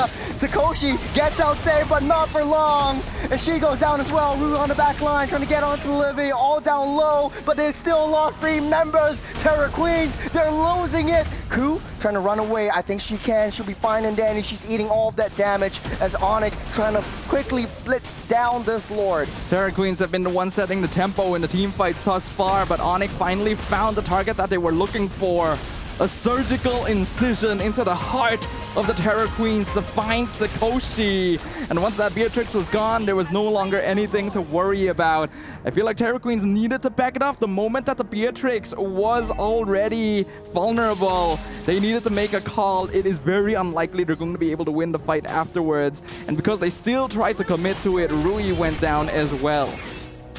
T2 mid already fell. Bottom side T2 will get dealt with by Zev as the Lord marching down on the top side. Terror Queens doesn't really have that high ground advantage. The only one is Sakoshi, but Onyx has a very high committal, very high suicidal draft. If they go in, if they throw their bodies once again, this might be a turnaround for Terror Queens. Feathered Airstrike does so much damage. Top inhibitor will fall. Onyx trying to muscle their way in. Bennett's Rage already committed. Rui on the back line. That's not a lot of damage, and Onyx will just eat everything up. Down goes Ku, down goes Henrina, and they are targeting onto the throne. Down goes 4 as Onyx secures that throne over Terror Queens. Game number 1 goes over to the Indonesians. Eyes on the prize right there, baby. That's what Onyx was targeting the entire time. They knew that taking it slow, they knew that trying to play it safe in this situation may be risky considering the way Terror Queens have been playing throughout the entire game. So they're not going to give them that chance. This is the best opportunity they could have found with all 5 members still standing, multiple resources available. The crystal is the only target they need to target. And that's exactly what they did. If you had one opportunity, one shot, would you capture it? Would you let it slip?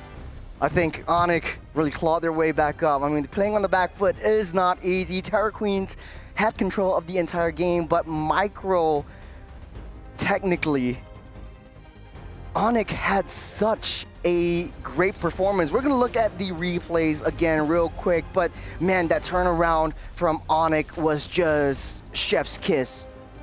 Yeah, I do feel like this is one of the examples of a team showing how to adapt in the middle of the game itself. It's something that has been lacking in a lot of the other teams that had to struggle their way up from the lower bracket. The ability to figure out what needs to change in the way we approach this lineup in the middle of the Land of Dawn, because Terror Queens were actually controlling most of the game and Onyx were just trying to adapt, but they were making sure they weren't losing too many every single time a loss happened, and slowly but surely built up the momentum they needed to eventually push their way into the base. I gotta ask, Leo, now that you're back on the desk, what did you think about Game 1? It was an impressive showing from Terror Queens, especially the first 3 quarters of this game. They were in control, yes, but I think it was a very fragile type of control. They were constantly attacking and barraging Onyx Pertiwi where it mattered, but when the punches came, it felt like they had a glass jaw. What is a solid right hand or an uppercut when you can't protect yourself? And that's the problem here. Again, I alluded to this before the game even began. How is Sakoshi gonna step up to Yippee? Yippee, yes, struggled a little bit. There was a kill or 2 onto Yippee, but it was so much easier for Onyx to find Sakoshi. And Sakoshi, she just... What was she on? She was on a Beatrix, right? Beatrix, yeah. The Beatrix has a dash, a roll, if you will. And then the Beatrix can actually rock Renner. She could have just stayed maybe in a bush away, a few units away from where the fight was actually happening, but especially when it mattered, when she did not have her flicker, she was still in the midst of fights. And I'm like, I saw the AOG, I'm like, oh, this is it. It's over. It's over. That's the second to the last fight. Yep. And they lost her. And now the game got flipped on its head. Again, I'd hate to point fingers here. I hate to put blame, but Sikoshi needs to protect herself even more, because that is where a good chunk of their power lies, especially with this kind of draft. I have to add on to that point. Like, we see a lot of Beatrixes in the women's league, especially in this MWI, that is only using Bennett or in the B route, but there's so many other weapons, so many other ways and layers to play this that we don't really see from Beatrix players, especially from Sikoshi, having a winning lane, having that gold advantage, and to a point, it was like 3,000 gold. That's an item and a half over this Granger. Yeah, the thing is though, there's a reason why most players go Bennett and Nibiru. They're the most consistent. They're gonna be the most effective once you get into the late game. They both do AoE damage, so you can wave clear, you can team fight. It's very solid. I agree with Leo that Sikoshi needed to hide in bushes. That's the only thing that Terra Queen actually needed to change, because their way of playing, their controlled chaos, is actually very practiced. You can see they're very good at advancing the fight slowly while picking off members one by just diving in and causing Onyx to scatter. But Onyx did not bite onto that bait. The longer the game went, the more they realized if we just find the Beatrix, we win the fight automatically. And that happened very often. Ku dying should be a part of protecting Sikoshi. Her deaths and her life should be worth more than Sikoshi's when it comes down to it. Like, if I die, that means you live and you kill too. That is the exchange. But so far, it's been 1-for-1. And Onyx wins that trade out if this continues. And I'm looking at their KDAs, I'm looking at their stats. Zev is amazing, 10-3 and 10. She punished Rui's selfish plays where she tried to get the solo kill. Again, key there would be that winner crown. But I'm also looking at Yippee. Yippee with the recovery of a lifetime. Again, this all-star gold laner is really showing up. Even after this game, even after this hard-fought game, playing from the back foot for a majority of the, how long was it? 18 minutes, 17-minute game? 7 to 18 minutes, yeah. She still deserves to be on top of the food chain. She is currently #1 across all MWI competitors. She beat out Sikoshi, KDA, GPM, DPM, but kill participation though, again, you're slicing threads here. It's a small difference. Maybe Sikoshi can afford to put that down to 40%. Because that's only when it matters, when she finally gets the kill, or maybe even just pushing turrets. Yeah, honestly, I think that one stat actually tells the entire story, because both teams have an assassin whose main goal is to find the opposing gold laner. Zev did a great job of locating Sikoshi a lot of the time, but you notice Rui never really could jump on Yippee because the Granger was never really vulnerable in the fights. It's always standing with the team or hiding in a bush first, and then joining later. And most times she just gives up and she goes for, lo and behold, Zev, which is a losing battle. There were so many times Rui tried to take down Zev and Zev just standing there, Winter Crown, all right, I'm gonna kill you. That happened at least once. That anime moment wherein, oh, you walk up to me moment, that happened once and she regretted that, and things were never the same. Honestly though, to that point, I just want to give huge props to Nevalera, because in the early game, I was questioning a lot of the Raging Sandstorms, and I know like Klee kind of falls off in the mid to late game, but she found that mark onto Sikoshi, just enabled Zev to get a free entry into that gold lane and into that back line so that you can take the damage dealer down and Yippee can just go ham and gung-ho down the line. It's additional ways to catch Sikoshi, if not, at least compromise her spacing. The fact that Lunalyn is playing on a Zushin does not help the situation. She's much better on the offense, and when they were closing in on their base, when they were inside defending, you can see that Lunalyn was really struggling. Again, I do believe her build was the usual way to build a Zushin, and that's not very good on the back foot. Our match MVP brought to us by Sony is none other than Yippee. Look at that, fully built up all the way. She even sold her boots. Like, she just wanted to get this done. And we have to remember, right, that Yippee was losing in Gold Farm early on in the game by quite a wide margin. Actually, Sikoshi had already completed Malefic Gun and BOD by the time Yippee only had Hunter Strike and Sky Piercer. There's a very big difference in the price of those items overall. So she was able to make up that difference thanks to very smart positioning, very good adjustments from the entire squad of Onyx. And and patience. I think a huge part of Onyx Pertiwi's comeback is patience. That is a trademark of any successful Southeast Asian MLBB team. I'm even looking at the men's division. They know how to play on the defense. They know how to sit back, relax, play underneath their turrets, and know when we're not the beatdown and when to clap back. That is exactly what Onyx did here to reclaim the game away from the Terror Queens. Yeah, I gotta say, a lot of gold laners actually don't shine in the lane. Yes, Yippee had a tough time against Sikoshi on a one-to-one kind of situation, but when it comes down to the mid to late game team fights, when Yippee was actually in the picture, she was actually outputting that damage that the Onyx actually needs. The first 2 deaths was only within the first 5 minutes, and that's when, you know, Rui was trying to gank on Yippee and she falls and you can't really escape from that. But when you get into a position where your team is backing you up, that's when Yippee really shines. Yep, like to commend as well Livy from Onyx Indonesia. There's a term that usually we don't hear when it comes to MLBB is suppressive fire. This Farsa played so well to put up suppressive fire for the forward momentum of the Terror Queens that they eventually got to a position of victory like this. We would not be able to get out of the base if Livy was not playing it to a T to protect that top lane tier 3 and then just finding a way back into the map. I think you can actually see from the movements of most of Onyx that it was a complete shift in approach, the way that they were team fighting, right? Initially, it was kind of chaotic. We saw Navilera miss a lot of Raging Sandstorms in the early stages because Onyx was the one that wanted to start fights. But as time went on, they started realizing, okay, Terror Queen is going to run at us whether we want it or not. We are going to use our resources in a utilitarian way. We are going to use our HP bars as defensive measures and constantly shift our positioning to make sure that Yippee is always standing as far back as possible. Until they were on the offensive, until they got back into the driver's seat. This is contradictory to the well-known mantra of fake it till you make it. What Onyx Indonesia did was take it till you make it, and they were just taking it to the chin. They were taking their losses, rolling with the punches, and eventually a gold advantage and a map advantage made itself apparent, and they went for the juggler. Ladies and gentlemen, first to the board and at match point currently in this quarterfinals bout is Onyx Pertiwi of Indonesia. This contest could not be more tight, given that Terror Queens was in control of a majority of game number 1. Besides protecting Sikoshi, besides keeping herself scarce and hiding and waiting till that power spike is just almost unstoppable, anything else that Terror Queens could do to maybe take us to game number 3?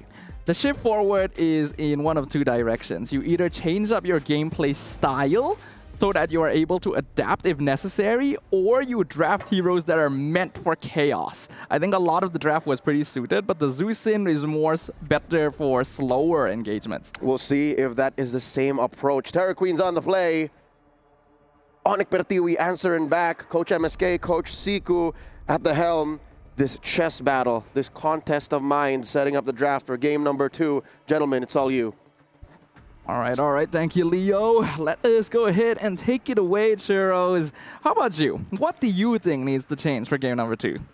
The fights. The way that Terror Queens take the fights is where Ku likes to set things up. When she goes as a loose member to try to chase Livy down when the Fair Airstrike was on, I think that was where, you know, there's no one at the back line protecting Sikoshi, and Sikoshi falls together with Luna Lin because they're always together. The roam should be still kind of held back and trying to setting things up and try to play a classic front to back, but it wasn't really a front to back. We see during the last couple of Lord fights that the fight was split up into 10 different directions. Everyone's just chasing who they want to chase. The thing is, Terror Queens, I believe they want the fight to be split up in 10 different directions. So if they intend to stick to the same gameplay style, I think a change in draft is probably what we're going to be looking at, because Ku actually needed to be jumping in front as well. Hilda's not really going to do much in the case of defense, so running down the opponent is the best way Ku can contribute, and Hlengrina on the CC is not going to be able to really defend as well. Terror Queens are really depending on their players, holding their own positions in a lot of the fights, and that worked initially, but then got adjusted too. We're starting things off with the first phase of the ban complete. But one thing I noticed was that Onyx is actually respecting this Hilda. On the other hand, Terra Queens will first pick that Joy, denying it over the hands of Zev. Everything looks pretty much even Stevens for Terra Queens, but that is typically the Gata Kacha spot, so they want to pick that up alongside the Farsa, which is highly valuable. So we go back into Terra Queens. Still very safe, very universal opening, good damage, good bulkiness, get out of jail free card, and these two heroes generally clear mid lane very fast as well. So there's no argument for me to open up in this way, and Onyx will be able to use that to hide the strategy going into this game too.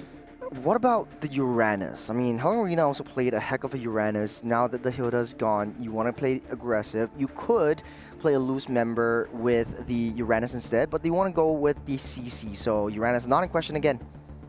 CC is fine for getting EXP lane dominance and is actually quite suited to the style that Terra Queens wants to play in the first place of diving into the backline. Since they do go for a Granger this time as well, I do hope they put Ku on a slightly more defensive optimized roamer so that you don't have both of your frontliners running all the way into the enemy and leaving you vulnerable.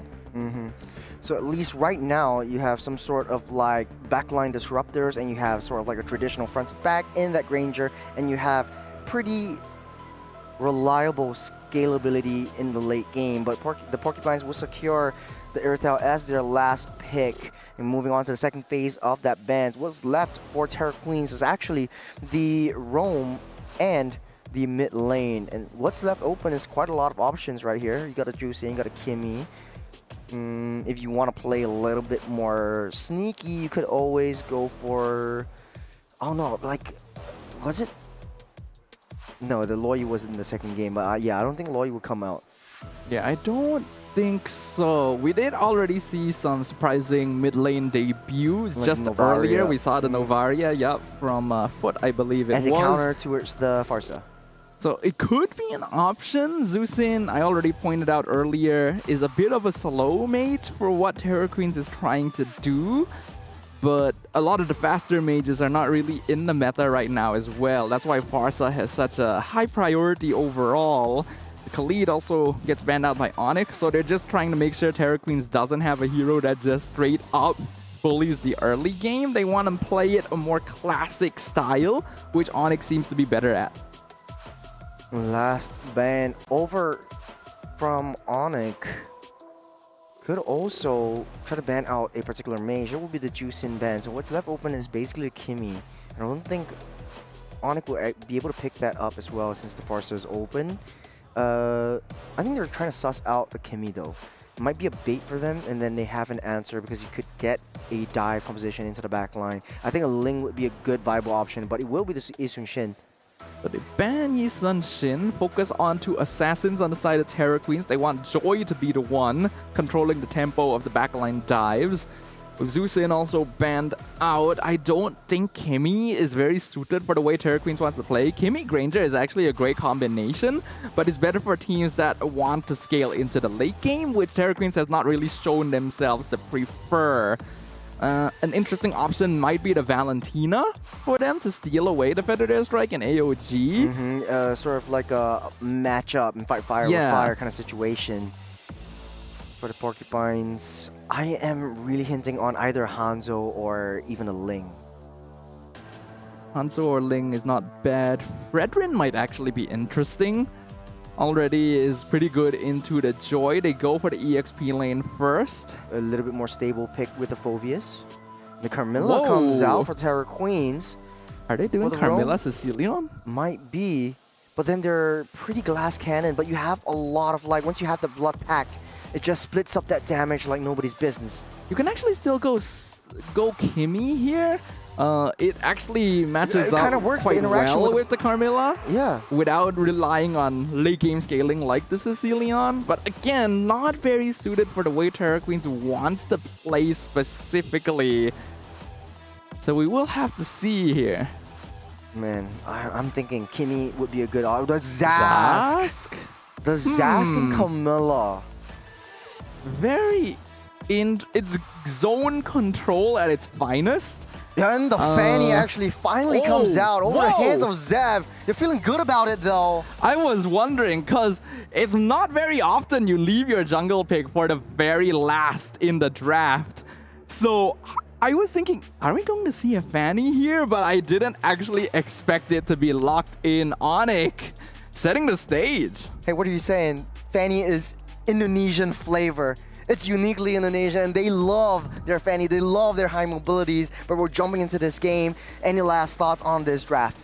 Okay, it's gonna be interesting. It's a little bit more difficult overall for Terra Queens. Yes, their heroes are capable of taking care of themselves, but their overall teamfight presence is much more lacking in comparison to the side of Onyx. And then when we look at the early game potential of Fanny, it just becomes absolutely terrifying.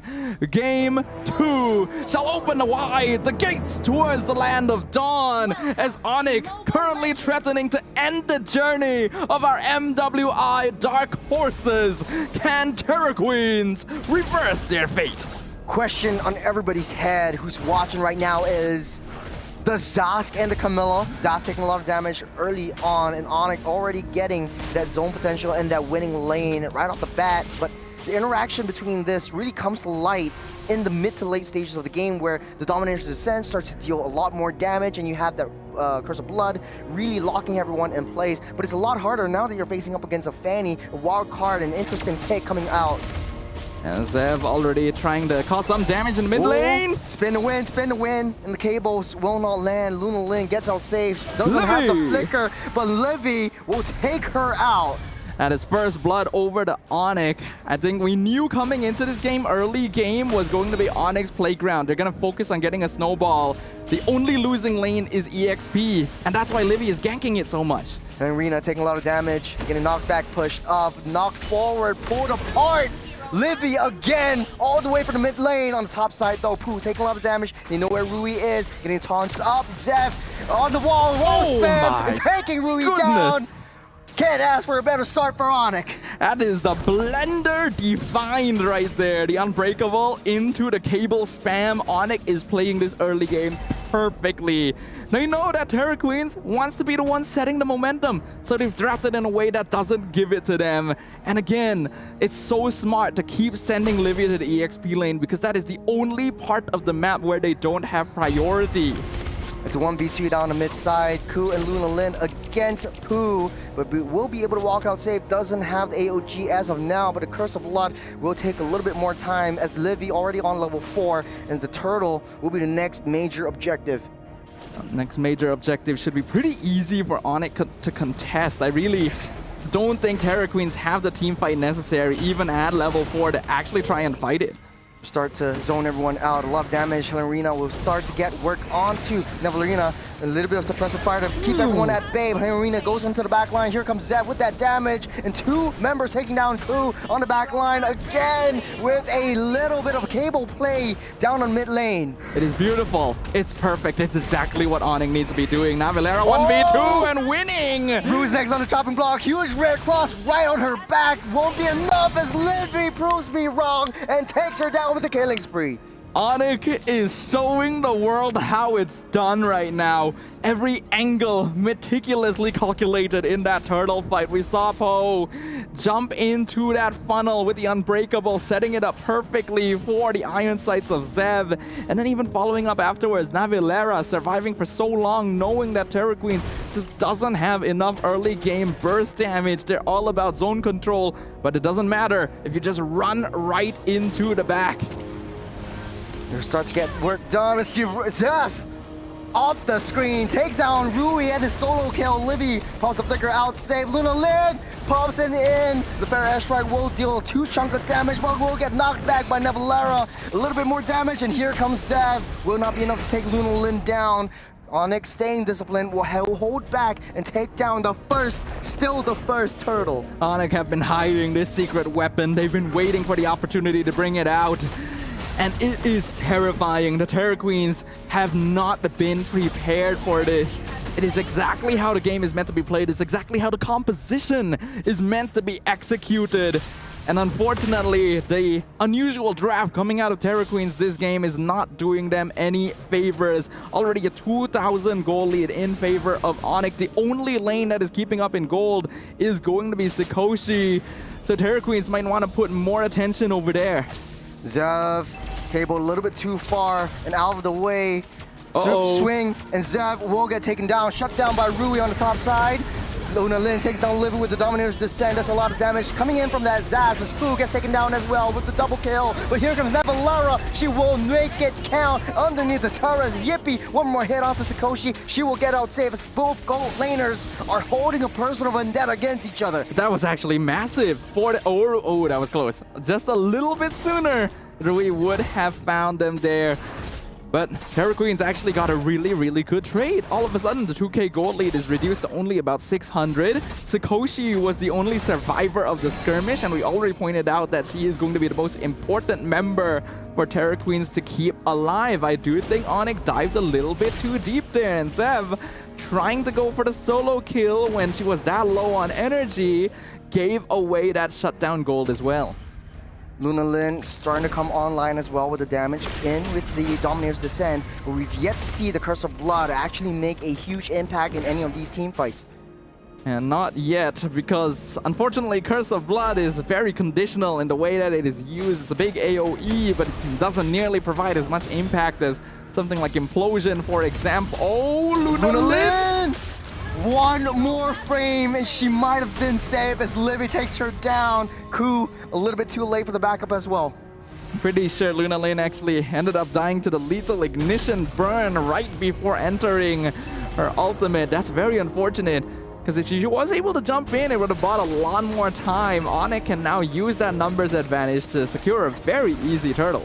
Nice little trade. Rui knows that they can't contest for this turtle, so they'll push down, slow push down that top side instead. But they're pushing that situation, though, waiting for the right time. Zeb trying to find the right angle onto Ku. It's hard to break down. There's a Curse of Blood onto 2.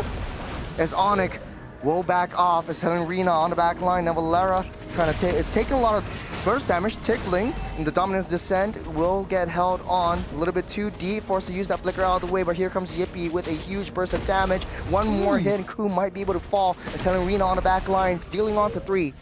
Now, Onyx is staying a surprisingly long time here, but they do end up in control in the end. I'm kind of surprised they didn't go for that orange buff, but Sev is not around, so it's a bit difficult to do so anyway. And now Valera, we can see how difficult it is to remove the Phobius at this point. Went for the Radiant into the Dreadnought, so covering all the bases. And a lot of Terra Queen's damage is very slow, so because of that, they're not able to quickly burst a target down. We're slowing things down. First Lord spawning up in a minute as Terra Queens are still struggling. But it's still kind of even, 1,300 gold lead. Not a lot as Onyx still has to maintain that wave pressure on the long lane, the short lane.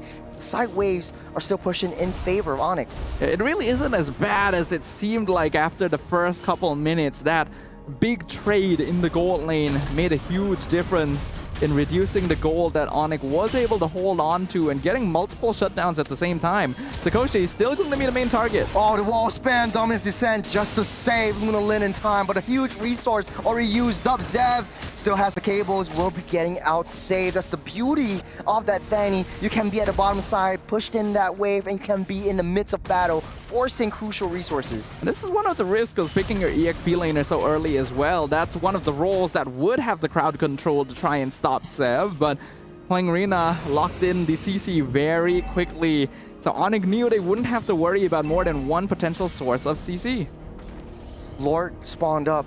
Terra Queens in position, as is Onyx.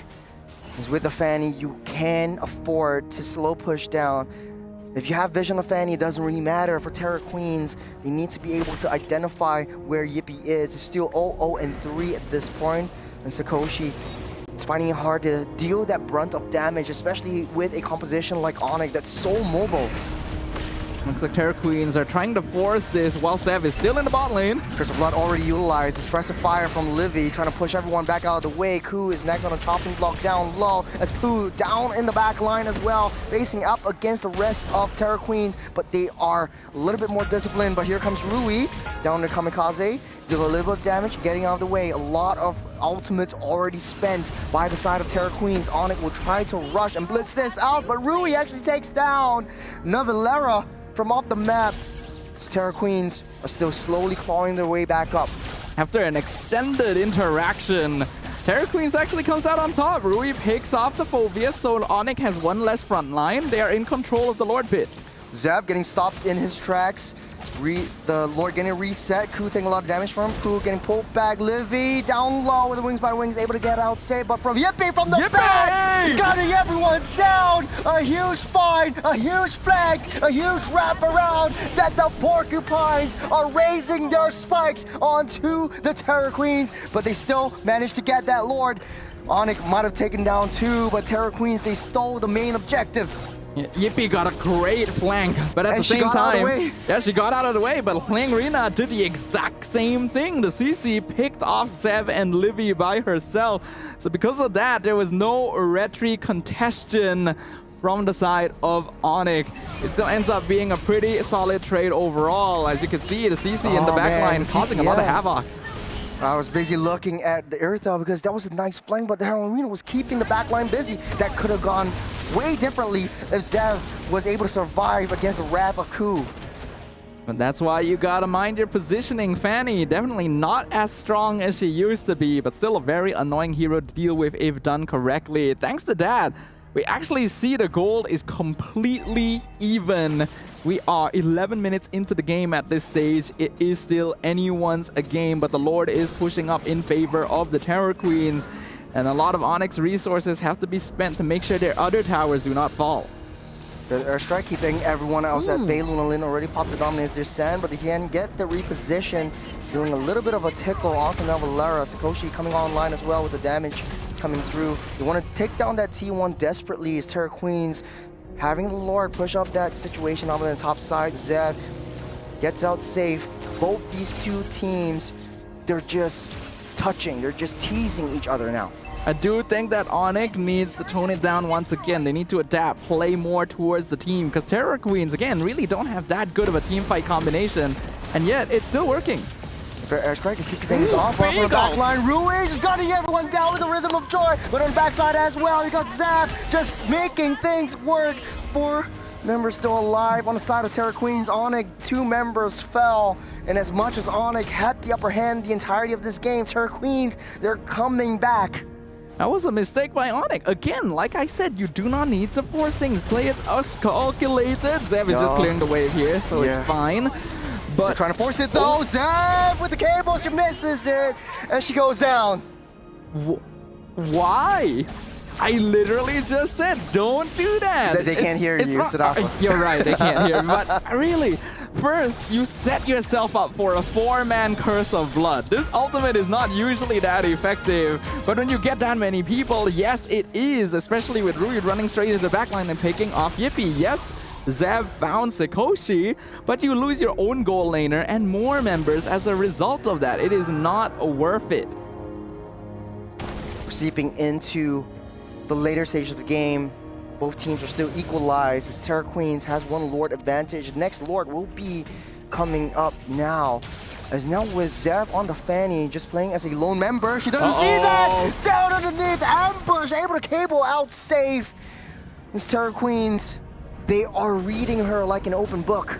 Zev took an entire pie to the face and somehow managed to fly out while blind. Terror Queens, though, not stopping on the pressure.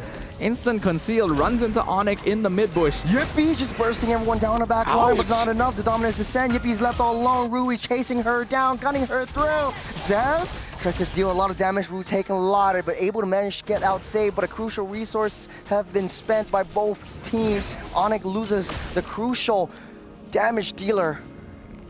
I feel like we need to check with production if the teams are swapped, because I feel like I'm looking at the opposite result of game number 1. Onyx is forcing things unnecessarily, and Terror Queens is winning out by holding their position. I really don't think Yippee needs to force these flanks. Look at how much damage she does. Oh, 2-man curse of blood. We're trapping everyone down. Get us curtain call. Zap bursting Lunalin down. Rui making an answer count for Navalera as well. Fair airstrike to push everyone away. A little bit of suppressive fire, but here comes Rui with a lot lot of damage as well. Not enough to take Livy down, but here comes Zav. Not a lot of resources, not a lot of dashes. Getting knocked up by the tsunamis. His crew slowly walking away. Rui takes up that Lord as Zav. Cable's out safe. Sakoshi, a lot of damage. Getting taken out. Yippee pops that sprint. Try to gun everyone down. Pooh in the back lines of enemy territory. Yippee finally takes down Ku. Sakoshi takes down Pooh. Yippee still coming in. Zav on the back line. Arena over the wall. Will gets sent to the graveyard as Lord slowly marching down the bottom side. Still, they take that Lord, but there's not a lot of value. It's already down to half. That was a... Oh, here comes Rui once again. Livy will get taken out. Yippee barely surviving, but next on the chopping block, huge red flag on her back as Zav slowly cables down, trying to deal with that Lord as Terra Queens just taking control of that map. Zav finds herself in the midst of the jungle, forcing Luna Lin to use the Dominator's Descent, able to get out safe for now. This is very, very strange from Onyx. They are not playing the adaptive style that we saw from them in game number 1, and that we specifically praised them for. Being able to figure out how to adapt and how to take advantage of their opponent's habits, and yet they are falling into the same habits themselves. They do not need to be forcing these. They can team fight. They have a lot of damage, yes, but that does not necessitate going for these 1v1 bursts. Wait, you have a Gatot, you have a Phoveus, you can buy so much time in the front line, and then Zev and Yippee can come in at the right timing. Both teams mirroring each other's play styles. Wave pushing down the bottom side in favor of Terra Queens. Onyx already cleared things up. That's a neutral lane right there. The play for either side, man, this is a very tricky situation. There are critical heroes that you want to take down. There are crucial members that both teams want to target. For Onyx, it's Yippee. For Terra Queens, it's Sakoshi. But Rui is the one that's carrying everyone on her back. And Rui's already maxed out on items here. Again, Navarella gonna be found. Navarella taking a huge chunk of damage onto the face, getting pulled back, stunned up, immortality popped up. Pooh will not be able to save this. Navarella gets sent to the graveyard once again. Terra Queens just slowly picking off one after another. And it is working out pretty well. Again, Terra Queens are now in their zone. They're in their comfort. This draft, which is quite unusual, has actually scaled up quite safely, scaled up quite well, so they have a little bit more leeway in order to start being the ones taking the initiative. They have map control at this point, and Onyx is going to need to try and reset the state of the map by Zev going for those split pushes. Zev does have cables to get out of the way. Helena tries to stop her in her tracks, but the recall will be imminent as Terra Queens slowly but surely trying to clear out that wave and handle this Fanny. Lord spawns up, Onyx already in position. Terra Queens making a beeline for it. See the exchange in the river once again. Rui already deals a huge chunk of damage onto Livy. No more flicker for this Farsa. As Terra Queens, they're trying to push Onyx back out of the way. They know where Zev is. They're trying to wait for it. They're trying to bait her out. Sakoshi gonna be doing some poke here. Zev, as you pointed out, is waiting on the opposite side. Will eventually show herself since she has to clear out the mid lane. Rui just looking for a squishy target to burst down if possible. Terra Queens are the ones holding on to a gold lead, but it's not a very big one. It's only 2K as we approach the 18-minute mark. This is still anyone's game. Yeah, Zev is still out of the picture, but this is a Fanny. You want to stay under the shadows. But now they're trying to force it though. The fair airstrike trying to push everyone back. Who's taking a huge brunt of the damage will fall as Yippee takes her down. Luna Lin takes down that Farsa. And you got a 1-for-1 trade, but here comes Zav, still fresh, still full of life, and taking down Rui. Rui dashes, bobs, weaves out of the way. He has that immortality, has that second life. As Terra Queen still can contest for this Lord. That's the problem with that Fanny. You can't dance around this major objective. It's very chaotic the way that Onyx is playing this. Fanny doesn't hold space very well, but the rest of her team does. Zav taking a lot of damage from Sakoshi. Will not be enough to finish that job. The Wind of Nature pops in the nick of time. Yippee from the back line. Rui will take down Navalera from off the mess, splitting that fight once again. That Wind of Nature timing was so good from Sakoshi. The moment Zev left, the moment she saw a sign of Yippee, the button was pressed, and now Luna Lin going in. With Dominator's Descent, a little damage. Yippee is slowed down. Can't afford to chase her though, so no more Earthbound, no more main damage dealer though. Dominance Descent still up. Lin pops back out. Terror Queens blitzing down this Lord. Zeph doesn't want to contest for this one. Might be able to steal it this time around. Rui takes it from underneath Onyx noses. Ku taking brunt of damage from Yippee. Zeph in the midst of battle, stuck up by the curtain call. Nowhere to run. She falls to the ground. We can officially start saying that this is a true reversal from the Terror Queens. Onyx are scrambling like headless chickens, and the Terror Queens are finding the precise moments to punish them for overextending their pressure. They're trying to gain control, but it's going to be very difficult to do so if you are not coordinated in your approach. Starting things slow. A little bit of a zoning potential from the further airstrike. Dominance Descent already utilized by Lunar Lin. Terror Queens slow pushing this, waiting for the Lord to get in position. They need 3 waves to start crashing down onto the T3s. I feel like there's a possibility Onyx might be putting a bit too much attention onto that Curse of Blood.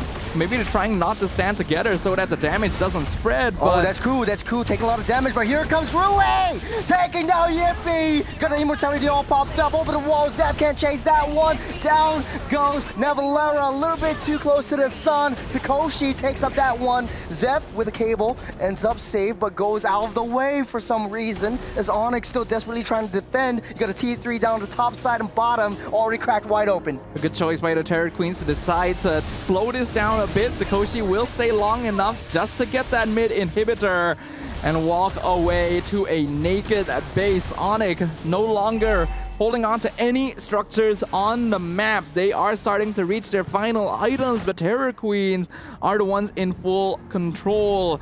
Again, the team of the game right now needs to be to slow it down. Onyx is well aware that Terror is very good at forcing chaotic skirmishes. They are going to be very vulnerable if Terror Queens tries to force individual 1v1s, and yet they keep falling into that trap. Just trying to slow things down, but it does look like the Terror Queens are trying to steal away this purple buff, but here comes Rui. Does have the retribution though. Takes it away from Zap and locked it down. AOG a little bit too close though. The Winter Crown keeping her safe for now. There's a one-man Curse of Blood. We take Ku down. Nevalera will be next to fall. Nowhere to run, nowhere to hide. As Terror Queens take down 2 from Onyx. This is a numbers game, and they might be able to push this wave. Zap tries her desperate best to clean up these minions and go back to base. It's another crucial defense from Onyx. This might be it, though. On the back line, you've been taking a little bit too much damage. Get a fair airstrike already popped up. Curse of Blood down to 2. Ku takes down 1. Rui another. No more Farsa. It's just Fanny against the world as the Terror Queens continue their terror. The Dark Horses continue their reign, Churros. They have done it again. They have proven to us why they are deserving of the title, why they are a team worth respecting. They have once again taken a game off of a team with much more international standing. This could have gone way differently should Onyx play a little bit more defensively and wait for their power spikes, but man, very risky plays, especially from Yippee. You've seen with the Earthel a couple times from the flanks, but man, we're going to a game 3. I am honestly stumped. I am really shocked. We literally expressed that this draft was weird. It probably wouldn't really work out since Onyx lineup looks a lot easier to work on. Their early game was perfectly done as well in order to control most of the map and start feeding kills into Zev. But then once you got into the mid game, where they actually did have good itemization and good damage, they kept forcing things when they really didn't need to. Yeah, this is a tough pill to swallow for Onyx, and I think that for Terror Queens, they played it very beautifully. They knew their power spikes. There's a reason why they picked up that Zaz. There's a reason why they picked up the Carmilla. But this is a truly interesting draft that I want to talk more about. But let's hear from Leo. What are your thoughts watching this from the sidelines? I'll be honest with you, my heart is split and my attention has been diverted. Yes, this is an amazing win for Terror Queens, making that Zask and Carmilla work. A throw no caution to the wind, pocket pick that just was enough to stomp the Fanny. Possibly the first Fanny in all of MWI, maybe the second if my statistics serve me correctly. But as a quick update, Navi PH has fallen. What? Gaiman Gladiators have swept the defending champions from the knockouts. That is huge. That is what's happening on Stream A. But Stream B, this could be once again another upset. A huge, huge development in the MLBB women's scene. Now back into the action. Let's talk about Terra Queens versus Onyx. My eyes were still on the game, all right? I was still paying attention. And here's the thing. That Fanny, there's a reason why, despite it being still mechanically and beyond all logic being a broken hero in MLBB, has a specific window. And those windows were not opened up by Terra Queens. Rui did not back down. Rui did not allow for Onyx to spread them wide. And if anything, it's Terra Queens who stood their ground and said, you know what?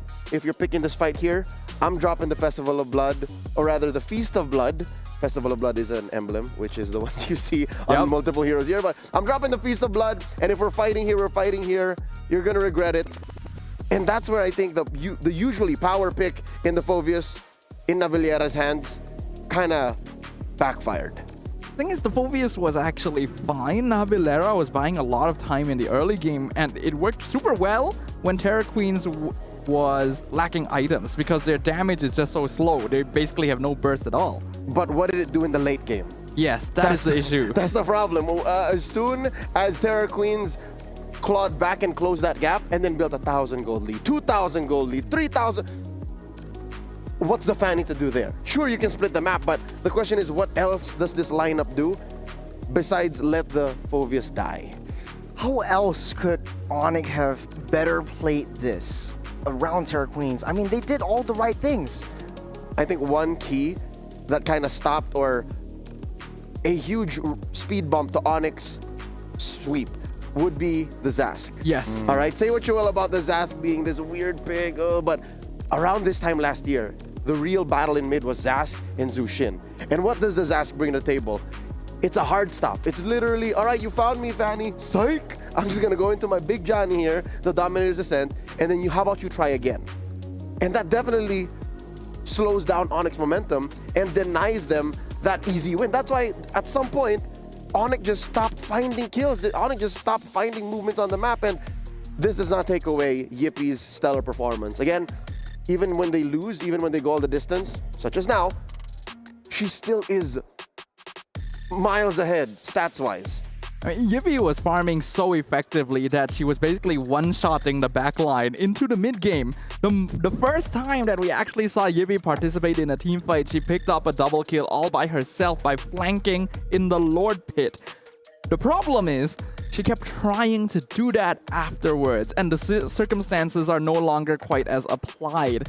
Yes, it would be great if you can just blow up the squishy targets. But what if that doesn't happen? Then all of a sudden you are super out of position and your team cannot get to you. This is the reality situation, ladies and gentlemen, watching from at home, all around the world. Nothing is granted, everything is earned.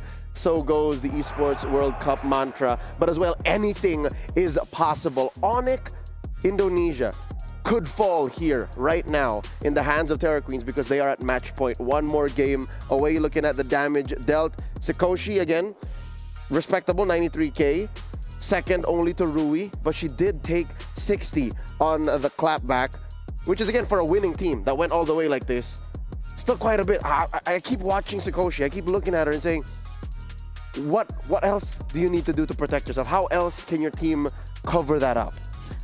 There were a lot of enabling factors for Rui to deal that much damage, and it's got to deal with the Carmilla. We haven't talked about the Carmilla quite a bit, but you know, this is the beautiful faces around the highest stats on the board. Rui with the highest DPM, Pooh with the highest DTPM, and Rui again. We've seen Rui a lot of times. Rui is a force of nature. She decides to do things, and there's very little that can stop her. I love that you mentioned the Carmilla. The Carmilla is kind of a force multiplier for Rui, because as soon as y'all enter the Feast of Blood, Rui's modus just becomes activated. Like, she's basically a warm bowl of spaghetti, and Kui is the sauce.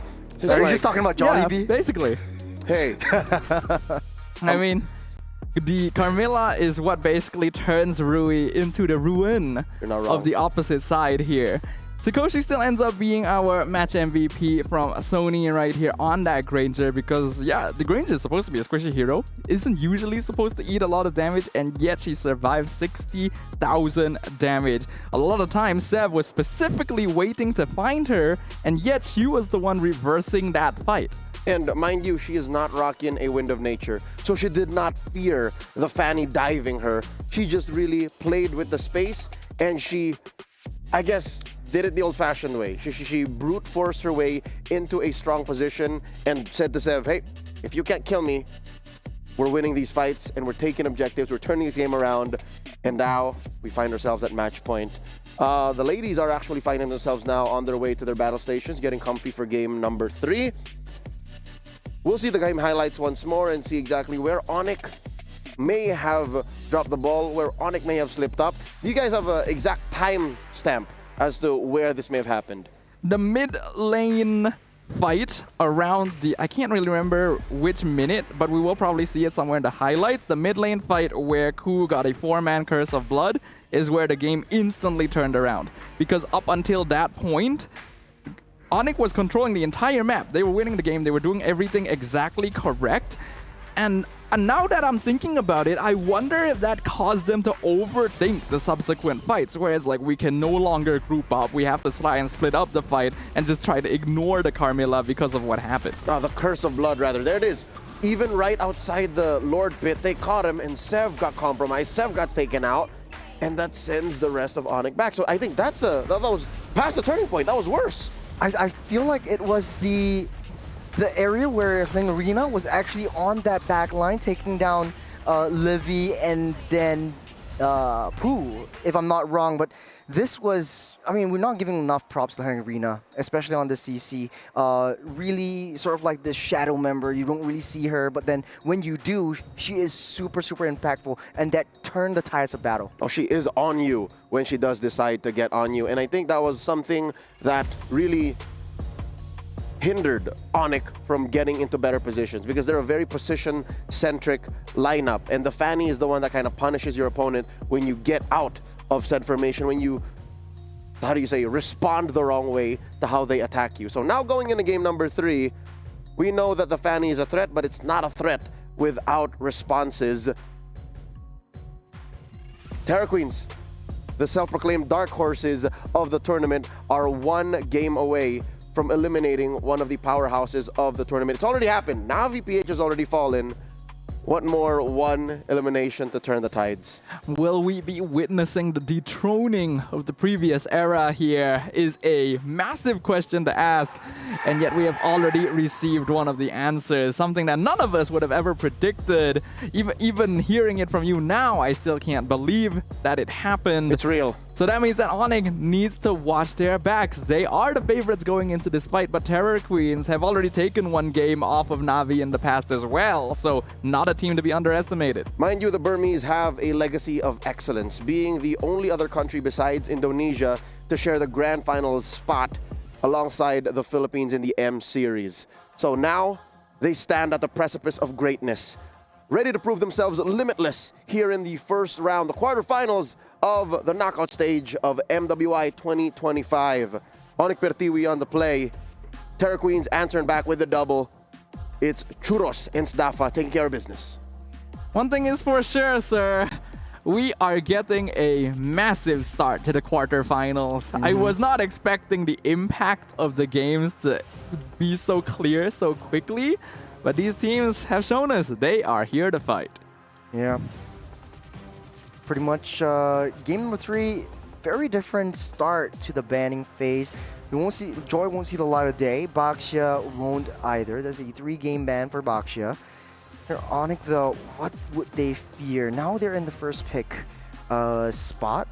This is where typically teams will pick up the Uranas, the Badangs, the Kaleas, and for Terror Queens, I think more likely they just want the mid lane duo, especially for Ku and Luna Lin, to get something that they're more comfortable in. We saw a really different approach in the previous game with the Zask and the Camarilla. Right now, they have something up their pockets. What better time than now when it's a single elimination game, top 4 spot in question. I mean, Zask is a surprisingly effective pick in the hands of Terror Queens because we already know this is a team that generally abandons their mid and goal to fend for themselves. So a hero that basically acts as a built-in Winter Crown is going to work out a lot of the time. And Luna Lin on that Zask bought a lot of space, exactly like Leo mentioned previously. I wouldn't be surprised if we got to see it again. And it is up to Onyx to decide if they want to switch things up. Up until now, they've been sticking to the Farsa Gatot opening. Nope, no more Farsa Gatot opening now. As Gatot gets banned out by the side of Onyx, Terror Queens will solidify that last phase of the first phase ban. Last ban of the first phase. That typically is the Uranus spot, but I don't think any of the first 2 games Uranus was even in question. Onyx might spice things up a little bit with that first Uranus pick on the blue side.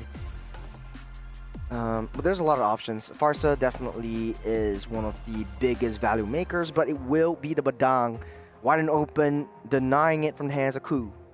Keeping it a little bit more universal, I think we're not really going to get to see Uranus for this series.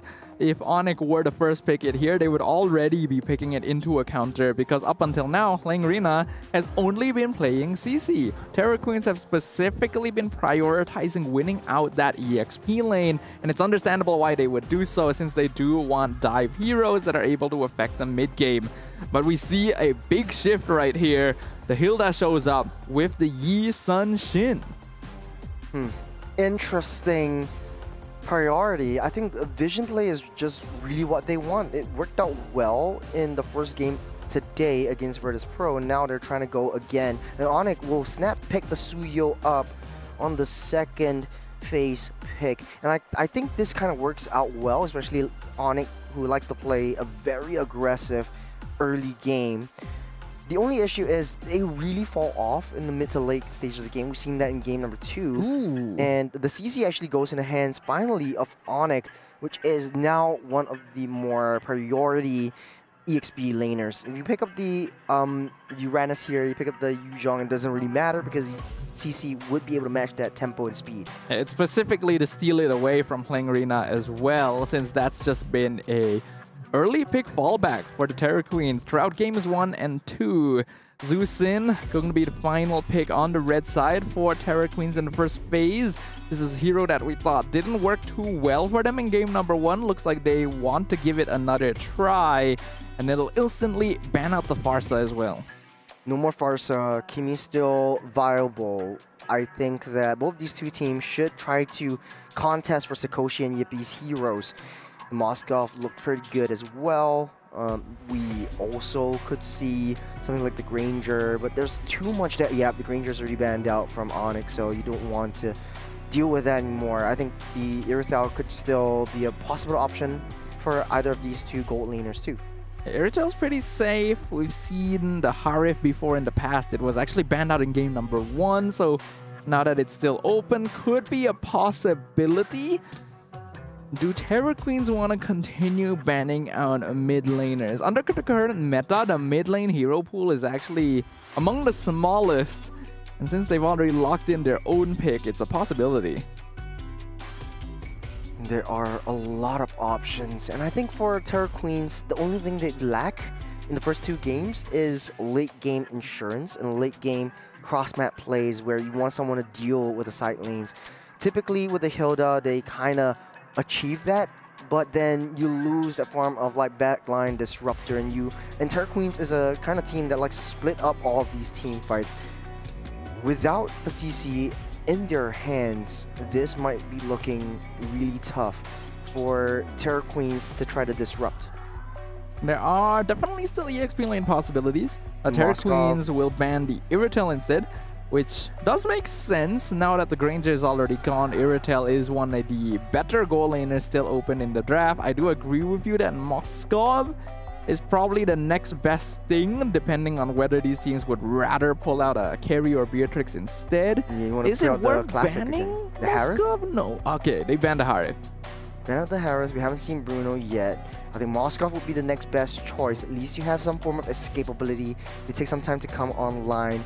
1-1 would mean the question, it's too hard to pop your weakness points because you don't have that heavy front line that you would wish to have.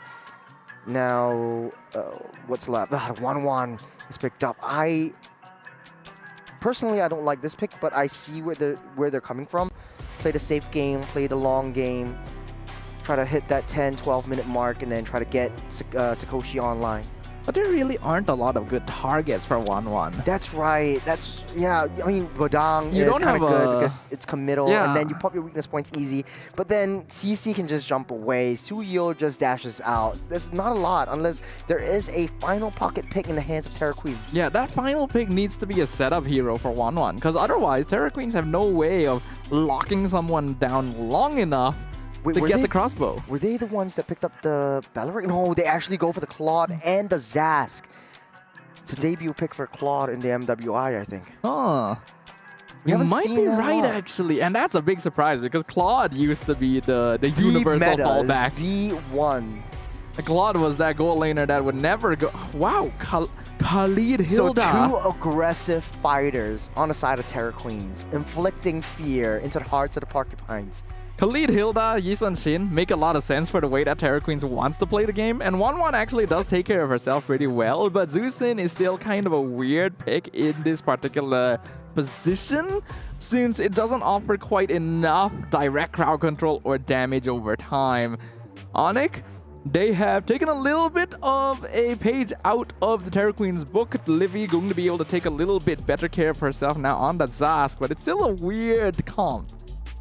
I wouldn't say it's weird. I would say it is fresh. It's new. It's something that both these two teams haven't encountered before in maybe their practice, their scrims, but they've definitely done research before. But this is it. No changes now. The final game, Tonic Prithvi up against the Terra Queens. Whoever wins goes up with the 4th place. Will Terra Queens be able to rewrite the script and take out Onyx, or will Onyx remain on the throne? We have already witnessed history being rewritten once today. Will Terra Queens be the 2nd author of this brand and new epic? Onyx going to be the ones to try and put a stop to that. Looking at the emblems on both sides, nothing too out of the ordinary overall. I think, yes, we are seeing the double concussive blast as well coming in from Terra Queens. It is a flicker on the Khalid, so not going for more defensive options since playing Rina is the one playing it in the EXP lane. You got a lot of zonal potential using the Nightmaric spawn just to get additional reach over onto Luna Lin, taking a lot of damage so far. I like how aggressive Terra Queens is, and Ku has really adjusted the way that her aggression works. It's not aggressive without reason. She's aggressive and giving intelligence. See, she's on reconnaissance duty. And she sees 4 members. Now she knows she needs to back out. Terra Queen's very disciplined in this game. We can see the instant shift from Rui going up into the goal lane instead, but Yippee gonna choose to play it safe. Claude does have a bit of a hard time 1v1ing 1-1 early in the lane. So the goal of the Onyx gold laner is just to make sure that she is able to farm up to get that Trinity and then come online into the mid to late phase. To be honest, Sadafa, I think we're in for a very long game. 1-1, Claude, very late game heroes, or I would say mid to late. We're seeping into like maybe that 12-minute mark where almost out of full item builds Thing is, I ordinarily agree, but it's Terra Queens. Just look at the way they play. Yeah, speaking of which, Ku already trapped between a rock and a hard place. Revitalize will keep her safe. No sprint for her, so she won't be able to get too aggressive. But Helena is on flanking duty, trying to find a wraparound. They see where Helena is. The turtle down to a quarter, down to a half. As Terra Queens trying to ramp this up, waiting for Rui to get in position. Turtle gets a reset. I think they're gonna take this slow. Oh no, it's not a lot of reset though. There's a fist crack onto the Raging Sandstorm. First blood goes over to Henrina. Rui takes down the turtle. Zap takes down Rui, and Luna Lin pulls everyone back out of the way. Nevalerella takes down and splits up that fight. Okay. Honestly, I gotta give props at this point. Rui's retry timing is actually ridiculous. It doesn't really matter the situation you're in. This girl finds the objectives. They end up trading 1 for 1. It's actually not so ideal for Terra Queen since they lost their jungler, but it's somewhat balanced out by the fact that they were able to take the turtle. So it ends up being fairly 50-50 for now. A little bit of a slower game this time around. None of these two teams want to push the situation too far in.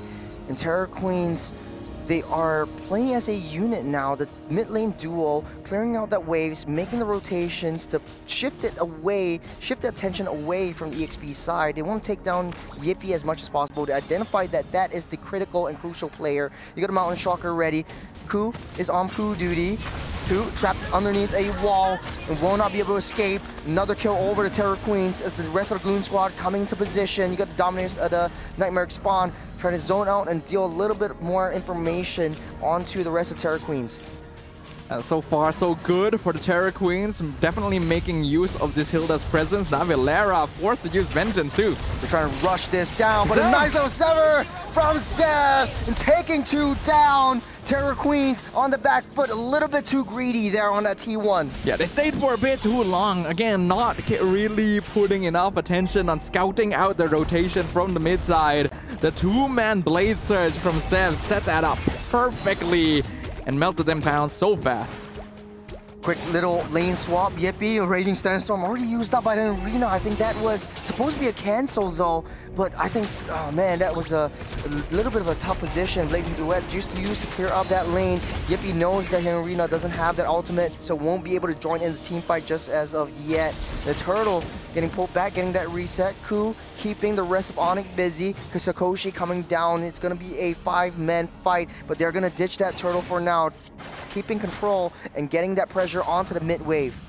This first turtle, the second turtle, going to be once again contested. Rui so far has proven that her excellence in being able to secure the retry battles still does have the EXP lead despite conceding a death earlier on. That is the farm speed of the Yisun Shin. Ku gonna be okay, but loses out the Revitalize to the flank from the mid lane. I think Terra Queens does need to mind their angles a little bit better. They should be diving further with a Khalid Hilda. There's the power of Yisun Shin. Yuri's already level 8, just waiting for the right time to get that. She steals it from underneath the noses off the porcupine. Zev too deep in, but won't be able to secure that Q. Q takes 1 down. Poo falls. Rui as well, but they have the objective on hand. It's a 3-man punish onto Navalera, and she will not escape from the lanterns of Lunalin.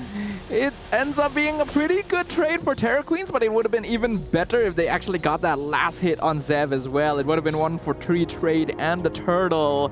But because that one does end up being the Yisun Shin, Rui is unfortunately getting the short end of the stick a little bit. Still though, out-farming Zev at this point. Terra Queens are in their comfort zone.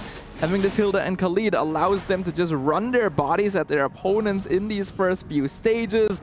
Looking at the itemization right now, there is a Sky Piercer on the side of Lunalin, and it looks like Rui might be building one too. Yeah, Rui gonna complete a Sky Piercer. Sakoshi also going for a more utility 1-1 build with the Wind Talker and Rose Gold, with a focus on survivability in the early game. Interesting, usually you just have that Corrosive Scythe, but here comes the rest of Terra Queens trying to block out the advances from Navalera, trying to give some space over to the back line. You got a Fist Crack onto Ku. She will not escape the clutches of Sakoshi. Sakoshi takes down Poo. You got the rest of the Terra Queens trying to gun them down. Just trying to split that fight. Yippee goes down. Rui takes 1 out as well. 2 members fall for the side of Onyx as Terra Queens. They're coming back on top again. 3,500 goal lead. That is a very effective engagement taken from Terra Queens right now. You can see that this lineup was drafted with a particular purpose. And if we look at the highlights once again, they are causing havoc. Ku got picked off very early on, but you can see that Onyx may have committed too many resources. And a really nice jump in the backline with the Flicker Raging Sandstorm from Kling Rina instantly stopped their engagement and forced them back, leaving Yippee in the lurch. Where does the damage come from? This is still pretty much in the... They're seeping into the mid game, but when they get trapped, speaking of which, Sakoshi trapped into 4. We got a Crossbow Tang. She's surrounded, buying some time for the Terror Queens to come in. Sakoshi is still up safe. They're pushing it in underneath the turret. They're keeping it disciplined. Arena back on duty, but the mid lane is in shambles. Rue's taking care of that one. Poe definitely jumped the gun there. It was a good catch with the flicker fist break, but your team is not close enough to whittle down the 1-1. And remember, this is a hero that has a built-in Purify. So once Sakoshi jumps out of that, picks up the crossbow of tank stacks, then your team isn't going to be able to do anything. It needed to be a tighter formation. It was not worth it for the Badang to try and force that situation. What was the turning point? What was the turning point where Onyx was kind of head-to-head with Terror Queens, but right now Terror Queens are standing on top of a mountain with 4,500 gold. It was around the second turtle, maybe a little bit before the second turtle, because the first one was fairly 50-50. Rui has been very effective in stealing She's level objectives. 13. 3 level difference between the junglers. I mean, that's already a clear sign. And Rui was the first death. Arena with the Raging Sandstorm. Vengeance already popped. Crucial resources gone from Onyx. Terror Queens taking control of all of the jungles. No more T1s. You're dealing with that T2 down the bot side. Fistcrack try to push everyone away. You get Mountain Shocker and a lot of damage from Rui. You're taking out Massive. Everyone falls. As Terror Queens are inflicting fear onto the hearts of Porcupine once again. The beautiful Mountain Shocker from Rui. This Yisun Shin, a pick that Onyx just kind of forgot about here. Such a good way for them to engage, catching out 2 squishies, chasing Onyx back, cutting off their escape. Terror Queens are playing this perfectly. This is the definition of controlled chaos, and the gold lead is just slowly building up more and more. Onyx, their chance of jumping back into this game is slimming. There's one more hit. Oh! All the way in, the arrow strikes her heart and takes her down. Zap is nowhere to be found. The Lord comes up. Terror Queens making a beeline for it. They will blitz this down. A Sky Piercer first item. We thought it was going to be greedy coming in from Rui, but it is working out. There's a 2k difference between her and Zev. And that is from the first blood being given over. This Lord is now free. Terror Queens in full control of the map. And normally when you go Hilda Khalid, you are risking a potential outscaling in the mid-game, but their success so far has bought them so much more time. It's going to take ages for Onyx to actually reach the point where they can actually outscale these very oppressive divers. In the early game, Yippee was playing aggressively against the 1-1. Always in her face, always using those shots and taking those damage down, but now Sakoshi's eating all of that up because she has the healing potential from the Has Claws, from the lifesteal effect. Look in the bot side, Zev taking a ton of damage, and Terror Queens are keeping them busy. You got a pepper spray from Luna Lin, trying to zone everyone out of the way. Sakoshi's damage is starting to show.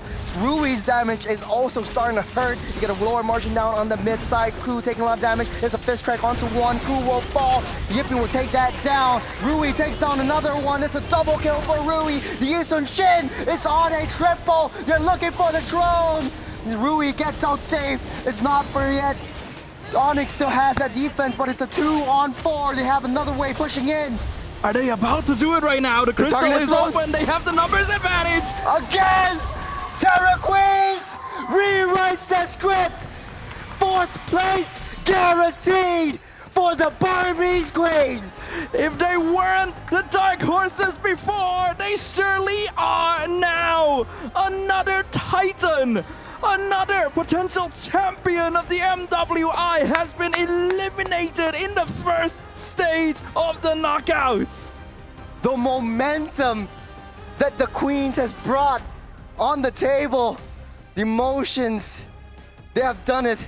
They said during interviews in previous games that they said that they wanted that top 4 spot, and right now they are in that top 4 of the world, mind you. They have taken it. What is happening in this year of MWI? All expectations are now officially off the table. First, we lost Navi Philippines. Now we lose Onyx Indonesia. It is a brand new era for women's MLBB. Enough said. The momentum that they have built from the previous win, now onto Onyx Pertiwi. We see the girls just really happy, really elated. There's nothing that I could say that could push over these emotions. And take a look at the highlights. It does look like Terra Queens have every single thing done. It was a really clean games for the Queens. I feel like the draft coming in from Onyx this game may have been picked up with a little bit too much respect in mind. Multiple heroes grabbed specifically just to steal them away. But I think the best way to find out more is just to throw it over to Trex on the field and find out more with their interview. Here we are down on the stage after an amazing 3 games. I'm here with Zev right now. I know the loss had to be tough. You know, what do we think exactly happened with the game? How are we feeling? Do you guys think you at least tried your best with it all? I guess we're trying our best, but the good thing is there's still room to improve, So, speaking of room to improve, what is the future of the team? Where do we go from here after MWI? we still don't know, but yeah. Future events, maybe? Does everyone plan on staying together? I don't know too. We'll see. We hope so. I know all of us have loved watching you guys play. It's been a blast. Any words for other teams in the tournament? For the team that maybe even just defeated you? Anything you want to, give a shout out? Words of hope to, other players? Good game. Good luck. Have fun. Okay, and anything to your fans, family, or friends at home? Thank you for supporting us. Thank you Sonic dan semua teman-teman yang udah support kita sampai sekarang. Thank you so much, Zev. It was a pleasure. We'll throw it back to our boys up on the desk. Thank you very much to Trex, and I can't even blame Sev for not having many words to share because this was such an unexpected result. This is something that caught all of us off guard. So imagine it's even harder for Onyx, a team that was expected to perform super duper well, a team that didn't drop a single game in the group stages, instantly eliminated in the quarterfinals. It's hard when you set expectations to yourself. It's hard when you are one of the fan favorites. It's hard to say goodbye to Onyx Pertiwi, but it's a brand new journey. It's a brand new story for the other team at the other side of the stage. It's Trex again with the Terra Queens. Go ahead. We are here on the main stage once again with the jungler of Terra Queens. You played an amazing series. How are you feeling right now? Of course happy. For the first happy, but this not what we want. Not expect we 1-0, 2-1 because we expect 2-0. Okay. We just not disciplined in first game. So you felt confident coming into this game. Does that mean you feel confident in your future games? After this, it has been confirmed that GG just beat Navi PH 2-0. That's who you'll be facing in the next round. Any words for them? Do you feel confident in your match? Anything coming up in that? For Navi PH? No, you'll be going up against Gaming Gladiators. Navi PH just lost 0-2 to them. Really? Okay. Of course. Before I wanna meet Navi PH because we lost and I wanna beat them again. And now, okay lah, good luck. I will win again with Gladiator. All right, so you feel good. You're aiming for the #1 spot is what you're saying. What?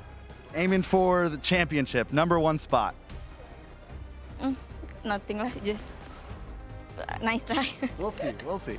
All right, anything for the teams that you've had to send home? Any words for the girls that you've had to beat? I feel like everyone's become very close over this event. Any words for the teams that have gone home so far? Thank you for support us and keep support us and beat until champion. Thank you so much. It was a pleasure for the interview. We will see you guys tomorrow. Send it back up to the boys. Even Rui of the Terra Queens could not believe what transpired while their best of 3 occurred. Congratulations once more to the Burmese squad. The reign continues as they take down Onyx. This was... All right, breaking down game number 2. We did not give Langrina her flowers, but now I think it's safe to say her performance was single-handedly what threw Yippee off. I am shocked and I am surprised that Langrina was 3-0-6. She never died. I was so busy with looking at the other members of the team, and I thought like Langrina was having that sacrificial role once again. Nah. But this case, she was just playing it clean. It kind of seems like a rerun of the previous game. Here's what I want to see, what her build was. Because usually when you see a deathless Khalid, it's either playing assassin or just super tanky, and she keeps herself safe. But the thing is, when you watch the game, we'll get some highlights up later on, Langrina was constantly hunting down members of Onyx. She was trying to get down Yippee, she was trying to kill Navillera, trying to hunt down Sev, and doesn't this feel weird that as a Suyo, you're looking at a lineup like Terra Queens and saying, I should be fine as a Suyo. There's just one bit of magic damage over there. But she was not, she was far from okay. The thing is, Suyo is a strong early game assassin, but you are dealing with 2 very strong early game cheese fighter dive backliners. And it is specifically a strategy that works well for how Terra Queen is known to play. We do get to see the items now from Langrina. It is actually more bulky. It's Thunderbelt into Antique. It's tank, and then I guess she was on her way to a winter crown. But look at this, the icing on the cake. Churros, I want your thoughts on this. Look at how far Rui took this, all right? A Sky Piercer. She knew she was winning. She knew that they were ahead, and she said, I've had it. I'm going to build the win more item. I cannot remember how long this game went, but I remember that she got level 15 at right around the 10-minute mark, and that is one of the fastest junglers that she's wielding right now. And I don't blame her. She's so far ahead in terms of that jungle farm, and the rest of Terra Queens, they know this. Look at the scoreline. Look at the economy. Like, there was the kill score in the early game was kind of like 6-6 or like maybe 4-4. But then the gold advantage that Terra Queen had, it kept growing and growing. And it was evident in their gold laner throughout this series. I can't believe it happened before our eyes. We saw Sakoshi rise and grow and evolve into the eventual gold laner that she was meant to be here in MWI, eclipsing Yippee, who was prior the #1 player, not gold laner, when it came to these key stats. I mean, I have to say, still, the Claude pick is a little bit strange. Doesn't really win lane against the 1-1, which they already saw before they locked it in. Farms very slowly compared to other marksmen in the meta, and generally isn't going to contribute anything until you're like 4 or 5 items in. That's why the stats lean so heavily in Sakoshi's favor, and when we look at the damage statistics as well, it is absolutely insane how skewed it is. Ku, 100,000 points of HP. It's unbelievable exactly how Terra Queens did this, and one could chalk it up to just momentum and putting Onyx on weird footing. Even the stats will tell you that something was very wrong with Onyx Pertiwi's approach to game number 3. But with that said, GG well played to one of Indonesia's representatives. I hate to say it, but we are on the cusp of a new era here in MWI. One Filipino team left, one Indonesian team left. The Burmese and the NA teams secure their first slot in the semis. What a run throughout the first few rounds of the knockouts. Ladies and gentlemen, we are going to go on to a quick break. When we come back, we will see Vitality of Indonesia face off against Foot Esports from Turkey. You're tuned in to MWI 2025. We'll be right back after these short messages.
Reach your impossible. Lenovo Legion.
Two back-to-back upsets to open up the first rounds of the knockouts here at the MWI 2025. Broadcasting live from Riyadh, Saudi Arabia as a part of the Esports World Cup at your service. My name is Leo, joined here by Sdafa and Trex. We've got one more best of three for y'all in the quarterfinals. This time, it's Indonesia versus Turkey.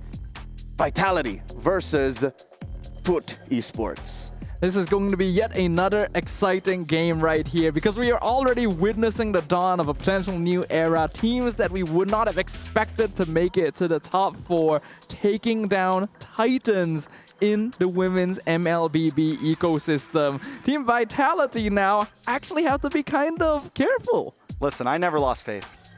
It was always expected. It was all part of the plan. But honestly, at this point, even with this match coming up, anything can happen, you know? Like, the odds have been crushed. The ideas of what would normally happen are gone. And now we are in the new era. It is no longer the dawn. It is happening right before our eyes. We're living it. Ladies and gentlemen, in case you do not know, Navi PH has fallen in the opening round of the quarterfinals as seen on Stream A. And just recently, we concluded a best of three that went all the way, wherein the Terror Queens have felled Onik Pertiwi from Indonesia. So that puts our top four in a very interesting spot. Now, in an effort to name a new champion in the MWI, we would like to ask y'all to get ready, Riyadh, because from July 10 to August 2, it's one game, two champions. MSC and MWI unite for the biggest MLBB showdown ever at EWC 2025, and we are in the midst of it. I would not give up the world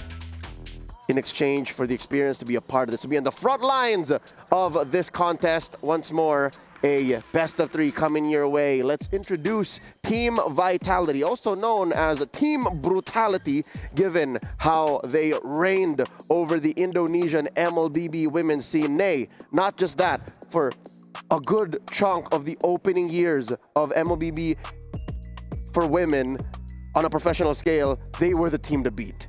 This is the team that has basically claimed the title of the strongest women's MLBB team in the world 2 years in a row during the earliest stages of the ecosystem. And even last year, despite dropping the title, they still ended up in second place for MWI 2024. This is a team that is eager to reclaim their throne. Indonesia in general, I mean, has just always, when it comes to women's esports, always felt like a step ahead until last year where Philippines finally dethroned them. These aren't just girls, these are monsters right here in front of us. They were once the reason why in the WSL, the Women's Star League Indonesia, they had to push the grand finals to become a best of 9 in an effort to take them down, but they still won those. All right, so this is Team Vitality, and they are coming in with a huge chip on their shoulders. They got swept in the grand finals of last year's MWI in these very same grounds, and obviously the ones who felled them then are no longer here with us, so they are off to a fresh start. A great way to reclaiming their throne, but standing in the way right now are the debutantes from Turkey. Foot Esports, breakout stars making their debut here on the world stage when it comes to women's MLBB. Let's introduce them to you once more. This is Unohana, Mireya, Zendaya, you know them. You've seen them in action over and over again here on Stream B. Any standout stars? Honestly, the entire team feels like a standout star to me. We have to remember, this is a squad that is participating in MWI for the very first time. Turkey has never had a representative in the competition, and despite a lack of experience overall, every single player has stepped up to the plate. They have fought against teams that have wanted to brawl, that have wanted to bring them down into chaotic skirmishes, and have found themselves in a position of control every single time. I mean, if I want to pick one, I've been a Uno Hana fan for a minute now. Maria, though, and Zendaya played amazing games last time. It seems like each day they switch up the spotlight. I'm super excited to see Uno Hana and what they're going to give to her this time. Is it going to be something bulky, tanky like the Uranus where she can just be that annoyance, or will she get something a little more aggressive this time? My eyes are on Nora.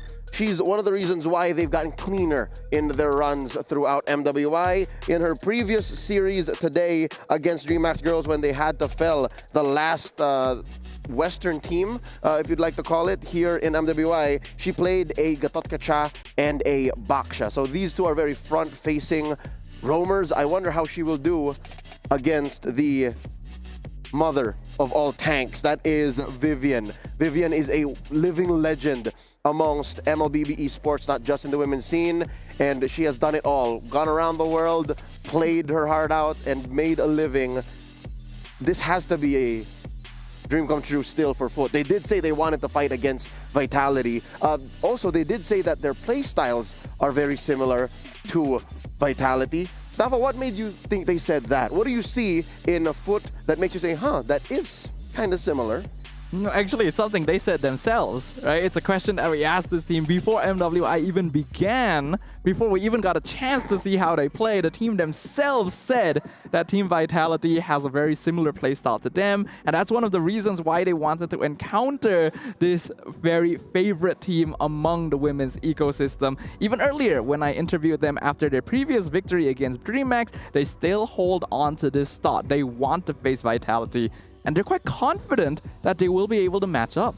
Well, I think Food Esports knows how to get aggressive sometimes. We've seen them get in the paint with some teams, and knowing Team Vitality, it is something similar at times. And I mean, if anyone's going to be able to get there with Food Esports, because the thing is you would think that Food Esports, it's chaos, but honestly, the fact that they've been able to keep on winning means there is some sort of organized chaos to it. A method to the madness. A method to the madness.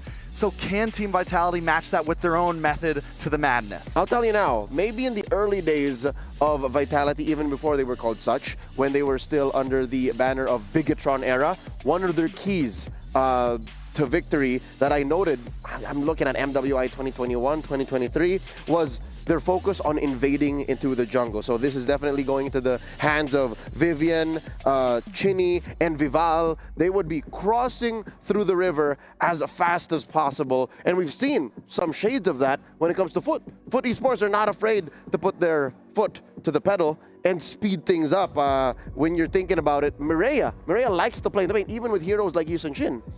Aggression is in their blood. It's actually a surprising thing because so many teams that liked playing aggressive, like playing skirmishy and brawly, ended up in the same group. And that's why we saw Foot Esports, DreamHack, Rising Rage, all bring us the very high kill scores overall. But out of all those teams, Foot Esports were the ones who emerged as the most controlled, most consistent out of all of them.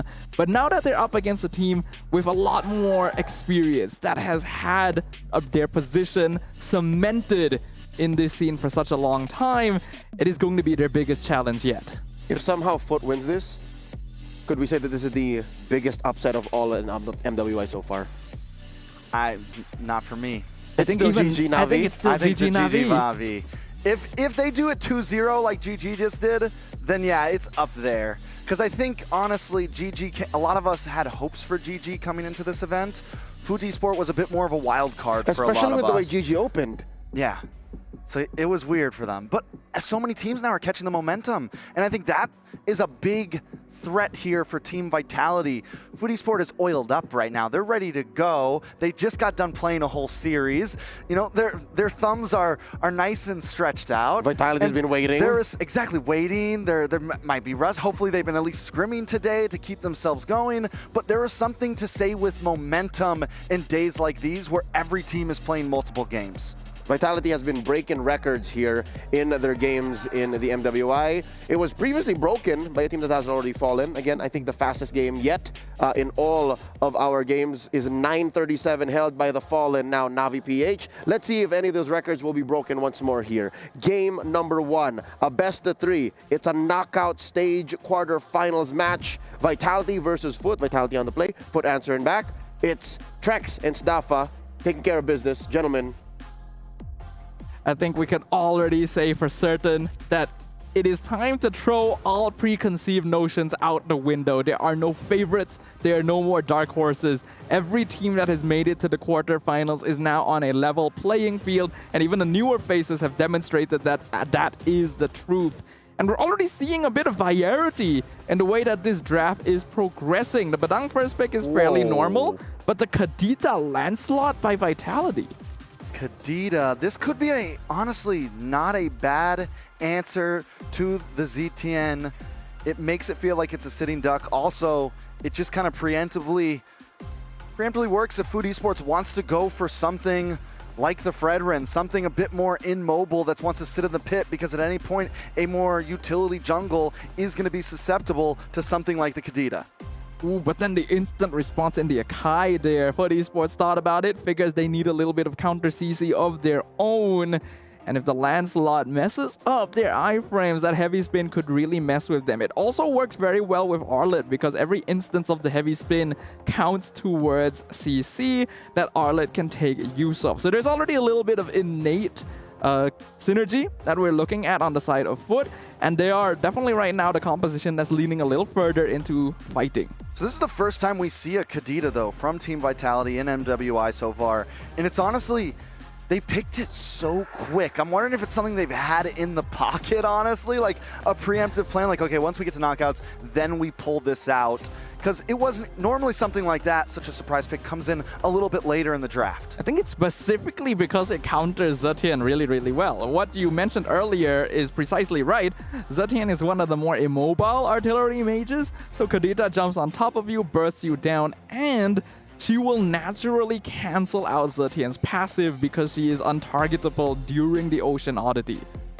That becomes a problem, right? So it's a beautiful answer. I wonder how it's going to do exactly on wave clear. It does have decent rotations. It turns your composition a bit more into an ambush composition. It's been a while since I've seen mid Kadita. For a while, the roam Kadita was a popular thing with the Petrify. My guess is she still picks up the Petrify here. Into the second set of bans, though, it's all marksmen so far. Granger, Carey, Moskov. All that's left at this point is what? The Beatrix, Wanwan's gone. The Iritel, surprisingly. The Iritel still open as well. The Iritel win rate is starting to drop a bit though right now, honestly. But she still hits like a truck. We already saw that from the previous series with Yippee, actually. The flank double kill in the Lord Pit. Still a very powerful goal laner, and with heroes like Granger, Carey, and Moskov all gone, 1-1-2, Iritel is now the best pick, unless Vitality decides, all right, let's play. So does Vitality ban out the Aerithel here to not give that over to Food Esports? They ban out the YSS instead, knowing that the Aerithel could easily get picked up here, and that leaves Vitality with not too many answers. Beatrix has done well in the hands of certain players. We saw it before with DreamMax girls, not leaving too much up. The Harith comes down. I was wondering if this would end up being the choice here. It is a hero that Foot Esports likes to fall back to.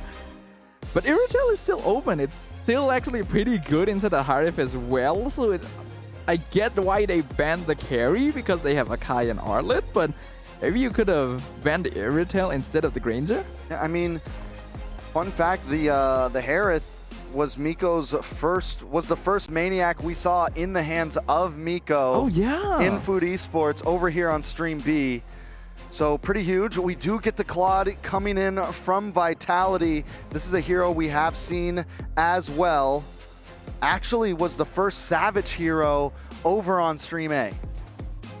Oh, Claude was the one to get the Savage? Claude I actually was not aware of that. Savage. Wow, okay, I really should have checked that, but I was thinking that Claude is in a tough spot these days. He already traditionally had a bad matchup into the Harif before, and nowadays he's even weaker in the early game. But Harif at the same time was nerfed thanks to the Starlium Scythe changes, so it could be a little easier for Shell to manage that. But they also pair it up with the Esmeralda, so that is also a counter to the Harif. So is this confirmed a jungle Akai or a roam Akai? There still is the possibility for flex here.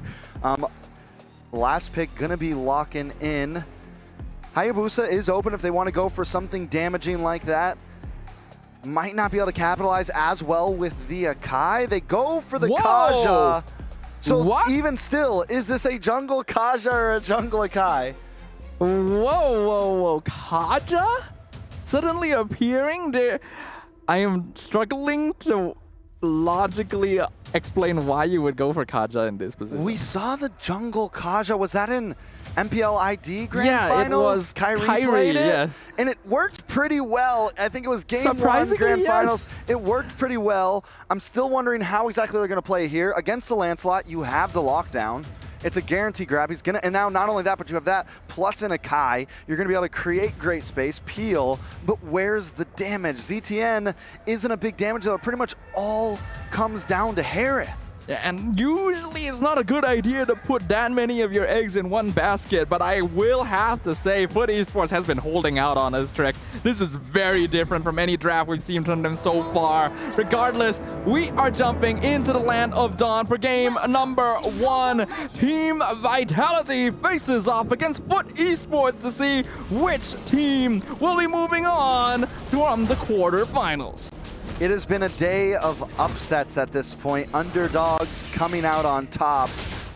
Team Vitality with a pretty straightforward draft. But look at the damage from Nora actually already. Winning out in the lane a bit there. Nobody's going to go back home though.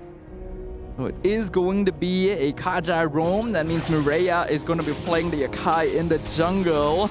Looking at the overall emblems, nothing too out of the ordinary. It is focusing Mark on the Kaja, so it looks like this is played more of a traditional roam Kaja, like in the past, as compared to Kyrie's jungle Kaja style. I mean, it's big pick potential, right?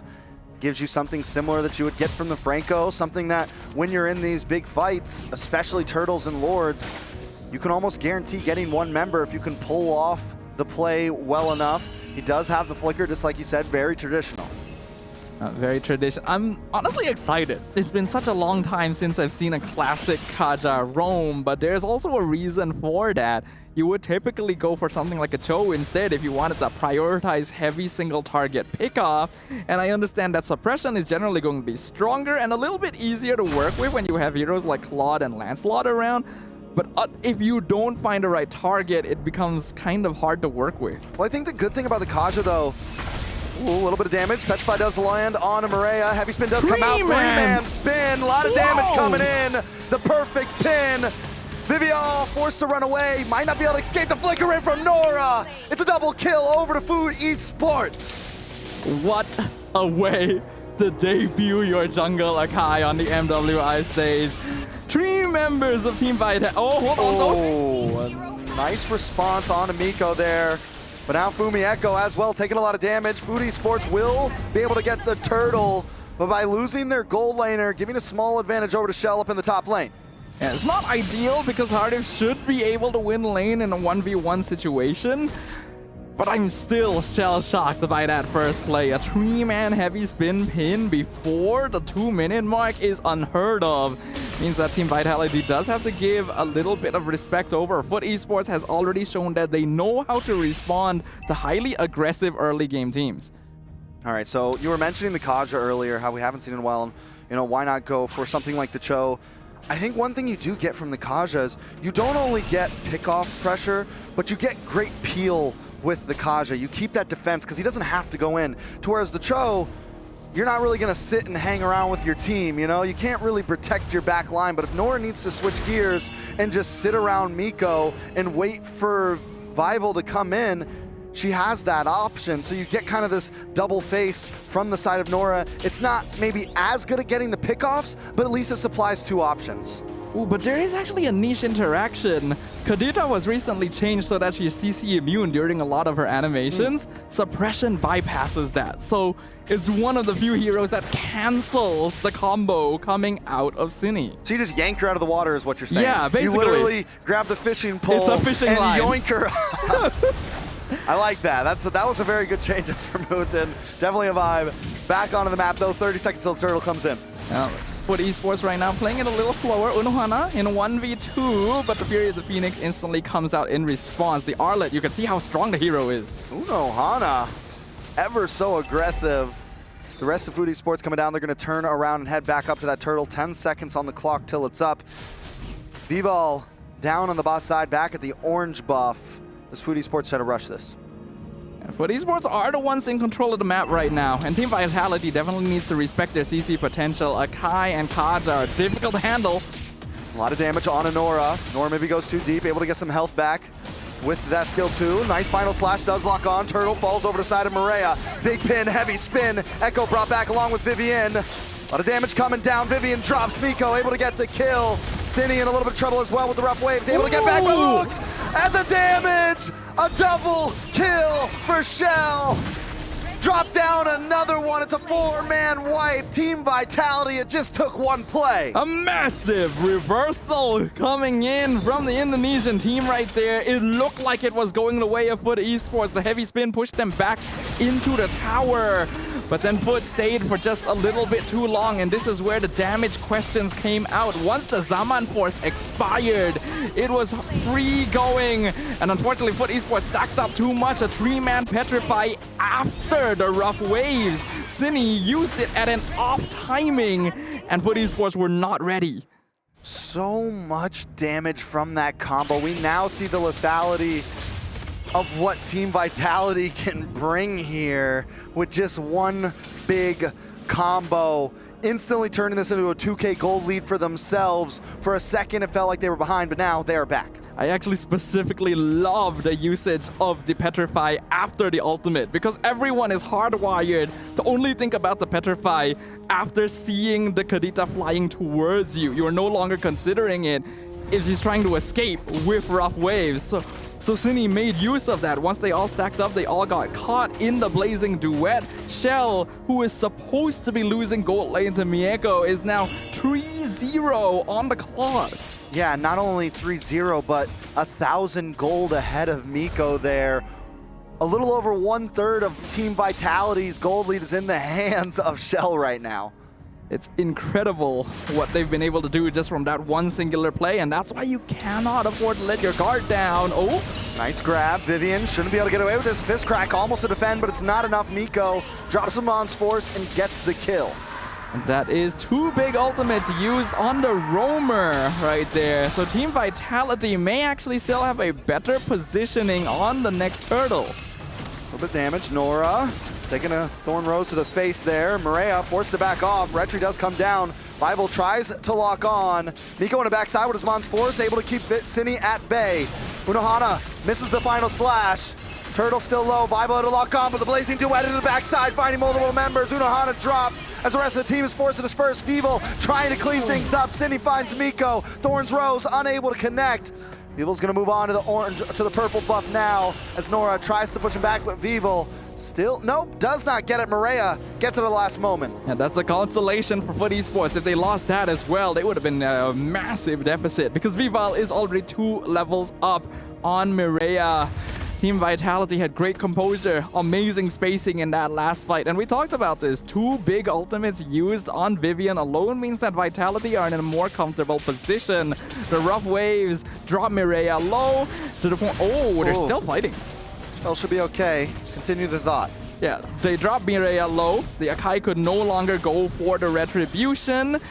And then they were all scattered apart. Foot Esports were basically on the retreat. And with no Zaman Force, they have no damage once again. So Team Vitality can just wait for that opportunity to re-enter with the Blazing Duet. Team Vitality, even the way they're approaching the map right now, very aggressive, always on the opposite side of the map. Miko, Zaman's Force does come down. dancing around, sense the attack. Down comes the falling star moon from Fumi Echo. But Food Esports handling it well, handling this aggression by kind of rolling with the punches, trying to kind of keep up with their pace and the rotations. Food Esports now definitely playing on the back foot. This is a team that has been able to recover from... Oh, Zinni! Petrify, take out Rough Waves. Nora down, Maria though with the heavy spin, trying to bring Vivel back. The Thorn Rose does get the iframe, but it's still not enough. Miko able to get the kill. Jungler for Nora, a good trade for Foot Esports. I think at this point they probably want to back it up. Team Vitality gonna look to re-engage. Maria goes down, they get a jungler for themselves. Team Vitality seem to continue to come up on the exchange. Yeah, once they were able to trade for Vival, Foot Esports should have just backed it off. They overcommitted, and what would have been a good trade ends up in a losing side for them once again. Team Vitality is well aware that their opponents are very cooldown based. If you enter after the ultimates are gone, when Zaman Force is no longer available, there is basically no threat to them on the field. All right, taking a look at the items. Anything pop out to you? Everything looks pretty standard. We do have a Dominance Ice first item for Nora, so focusing a little bit on that anti-heal against Fumi Echo. I'm not sure if it's going to be enough. This is one of the issues of the Kaja as well. The hero is a lot squishier than your typical frontliner. Yeah, and it takes some time, right? It's definitely a much slower... I mean, with that plus the Akai jungle, you have no real... It's going to take some time. Like I said, this was our big worry with this composition. There's no big damage dealer except for Miko. Zendaya on the Zitian, you get a little bit of something there with the first two skills in terms of damage, but even that takes some time, and falling behind 4.5k gold lead, I'm surprised they're not losing more right now. Yeah, I'm surprised as well. Team Vitality have been so efficient with the way that they've been playing the map and just counter-engaging. Something that Foot Esports is supposed to be better at with all of the big teamfight ultimates that they hold. It's supposed to be wait for Team Vitality to start the fight, then you catch them off guard, push or pull them out of position.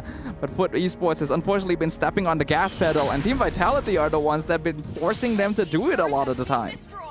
All right, so Foot Esports being on such a back foot, Lord will connect onto the space, but it's already pretty low. They may not lose an inhibitor to this push. Looks like they indeed won't, and luckily the mid tower is still standing strong, so Team Vitality won't be able to get too much more map control with that one. But oh, Vivian. Ooh, Nora gonna get the pull back, a lot of damage on Vivian, but look at the blazing duet once again. 3, 4, make it 5. It's a full team wipe. Team Vitality, the brutality, they seem unstoppable. Just as quickly as they entered, they left the earth scorched in their wake. The flanking play by Zinni and Shell claims its next victim and allows Team Vitality to take game number 1. Team Vitality continues to make this look easy. It's not a problem. An 11.5-minute game there in dominating fashion. Where does Food Esports even go from here? I think you can no longer afford to commit your draft so heavily into full pick-off crowd control. By going Akai, going Arlet, going Kaja, they are giving up a lot of damage potential and basing a lot of their team fight potential off of cooldowns that the opponent can very easily keep track of. Yeah, it's a tough road. I'm not saying the Kaja was a bad pick, but the Akai and the Kaja, now we're pushing our limits. We both wanted to see more damage from them. I get the idea, but there's other things that weren't going to push it through. It would have been way too slow of a game, and Team Vitality was never going to let it go that far. At Team Vitality, I'm really amazed at the Bloodthirst, actually. The moments of opportunity that we're taking advantage of. My MVP definitely going to be Zinni for this game. Set things up so perfectly for the debut of Kadita. And mind you, this is how the game started. I mean, honestly, yeah, they had that great 3-man pin. For a second, we were both hype about this, like, whoa, this new comp's going to work. And then once we saw that big play, the big knockup plus the blazing duet in the mid-top bush. I think it was right here. It already happened, I'm pretty sure, a bit before this. But I mean, yeah, it was rough. And we continue to see that petrify. Now we're wondering, is this Kadita going to be a solid pick for the future? I do think it is a pocket pick. I recall Cine having played Kadita a good amount in the past before, so they probably fell back to that, and they already knew it would be a great counter to Desertian as well.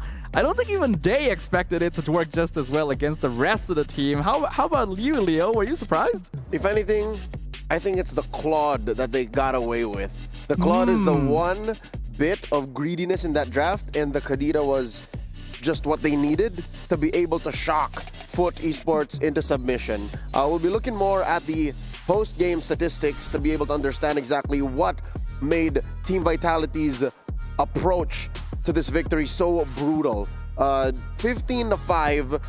I guess Foot Esports really only had control of the first 3 minutes? The first 2 turtles, give or take.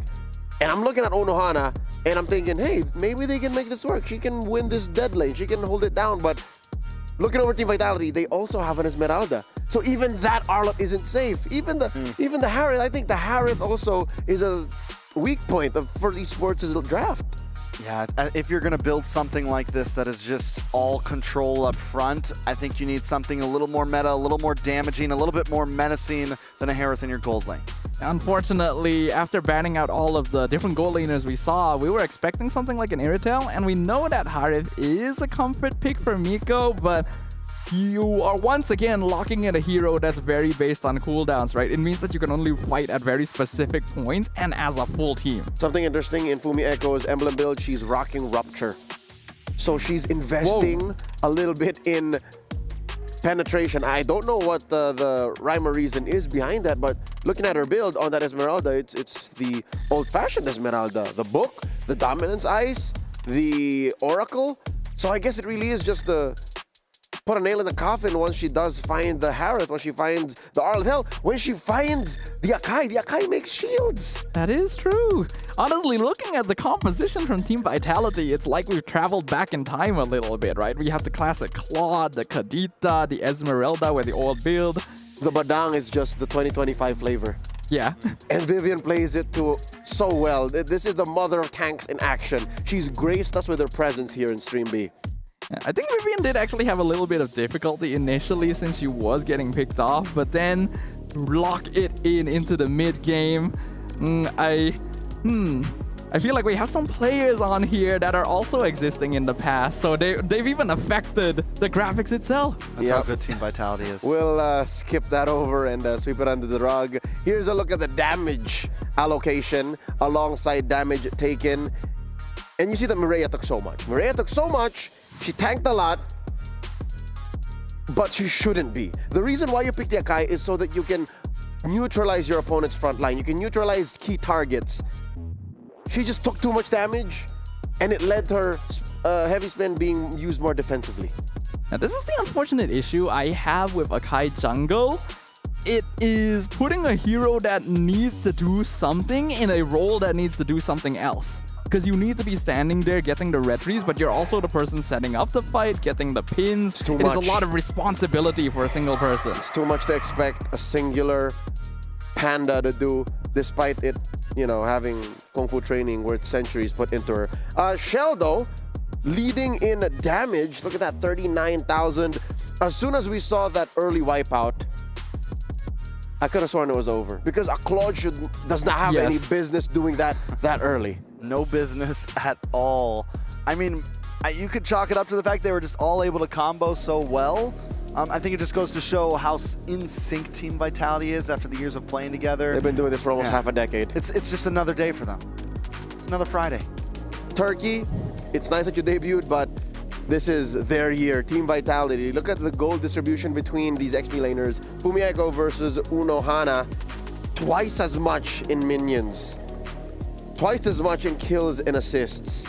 Fumi Echo is running over all of Foot Esports. Again, this Esmeralda, when you see an Esmeralda rock sprint, she means business. She's going straight for you, and there's almost nothing you can do about it. We've definitely been seeing a resurgence of Esmeralda in the meta nowadays, especially with all the sustain heroes in the EXP lane. She actually does a very good job of dealing with heroes that are otherwise hard to kill, right? I played some Esmeralda last night. Felt great. It does. I play a lot of Esmeralda too, and it's actually pretty annoying how well she deals with some of these heroes. Even heroes like Lapu Lapu, who would typically be quite universal, actually end up losing the lane. And I think that's exactly why they picked her and gave her the Rupture, right? They wanted EXP lane prio. It takes a very specific kind of killer instinct to make an Esmeralda this lethal and so quickly too, alongside a lineup that has a Kadira, a Claude, and of course, that Lancelot. Again, the Lancelot just helped close up the gaps in that lineup. And yep, there it is. It's a tag team between Vival and Shell just cleaning house. They were stealing each other's kills. Like, who would walk away with a triple with the Maniac? And after that second turtle, I think that was it. The map was cracked wide open. Foot Esports were left gassed. I mean, even here, at 7 minutes, a Claude doesn't have that much business doing what that Claude is doing. Oh, look at this. Oh, The pin sword. Lord, every time. And this is what I meant. It's the synergy, man. That's what's able to push these heroes to their limits right here.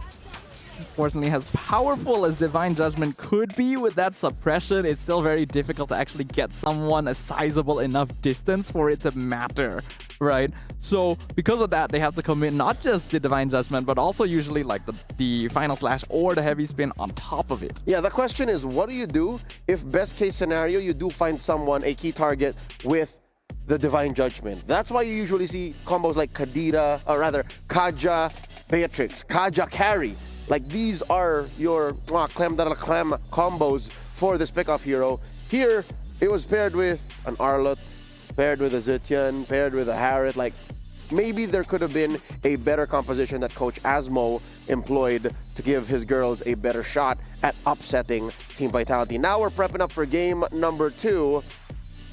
What exactly will Foot Esports do? Because it's all on them, honestly. Like, 99% of this, the question falls on them, because Vitality can just continue doing the same thing. They can just keep playing the way they do, and knowing how deep their hero pool goes. Again, you mentioned they've been doing this for close to forever. They can dig back as deep as meta games from 2021, 2022. And they've already shown it, right? They brought your heroes out, builds out that haven't been seen in a little bit. Another very successful debut as well. A lot of these girls are bringing in heroes that you typically wouldn't consider and making them work in the precise moments. I think that while Foot Esports did try to do the same thing, there are certain limits to how much you can experiment. I would say it's limitless.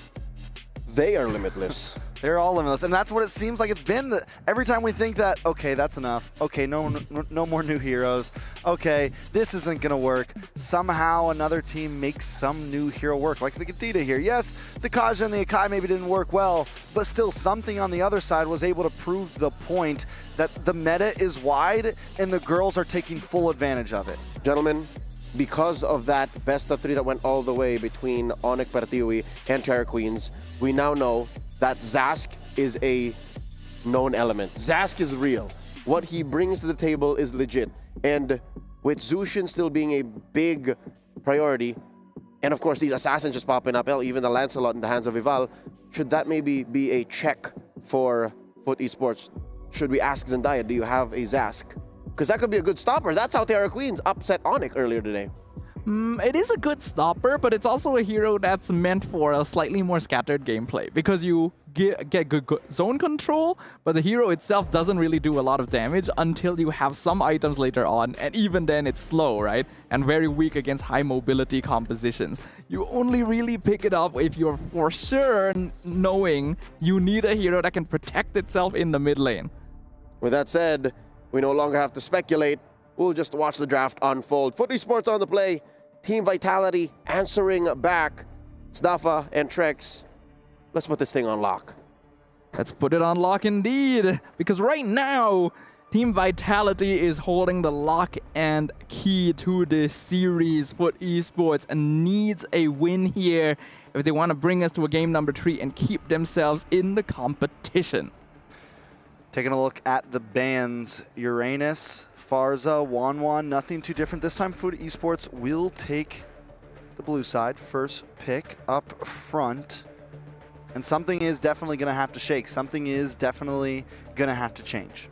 Badang first pick ended up working pretty well for Vitality previously. They're going to be on red side now, but before this, I don't feel like Foot Esports really had the habit of picking Badang particularly early either. So that could be a possible pickup.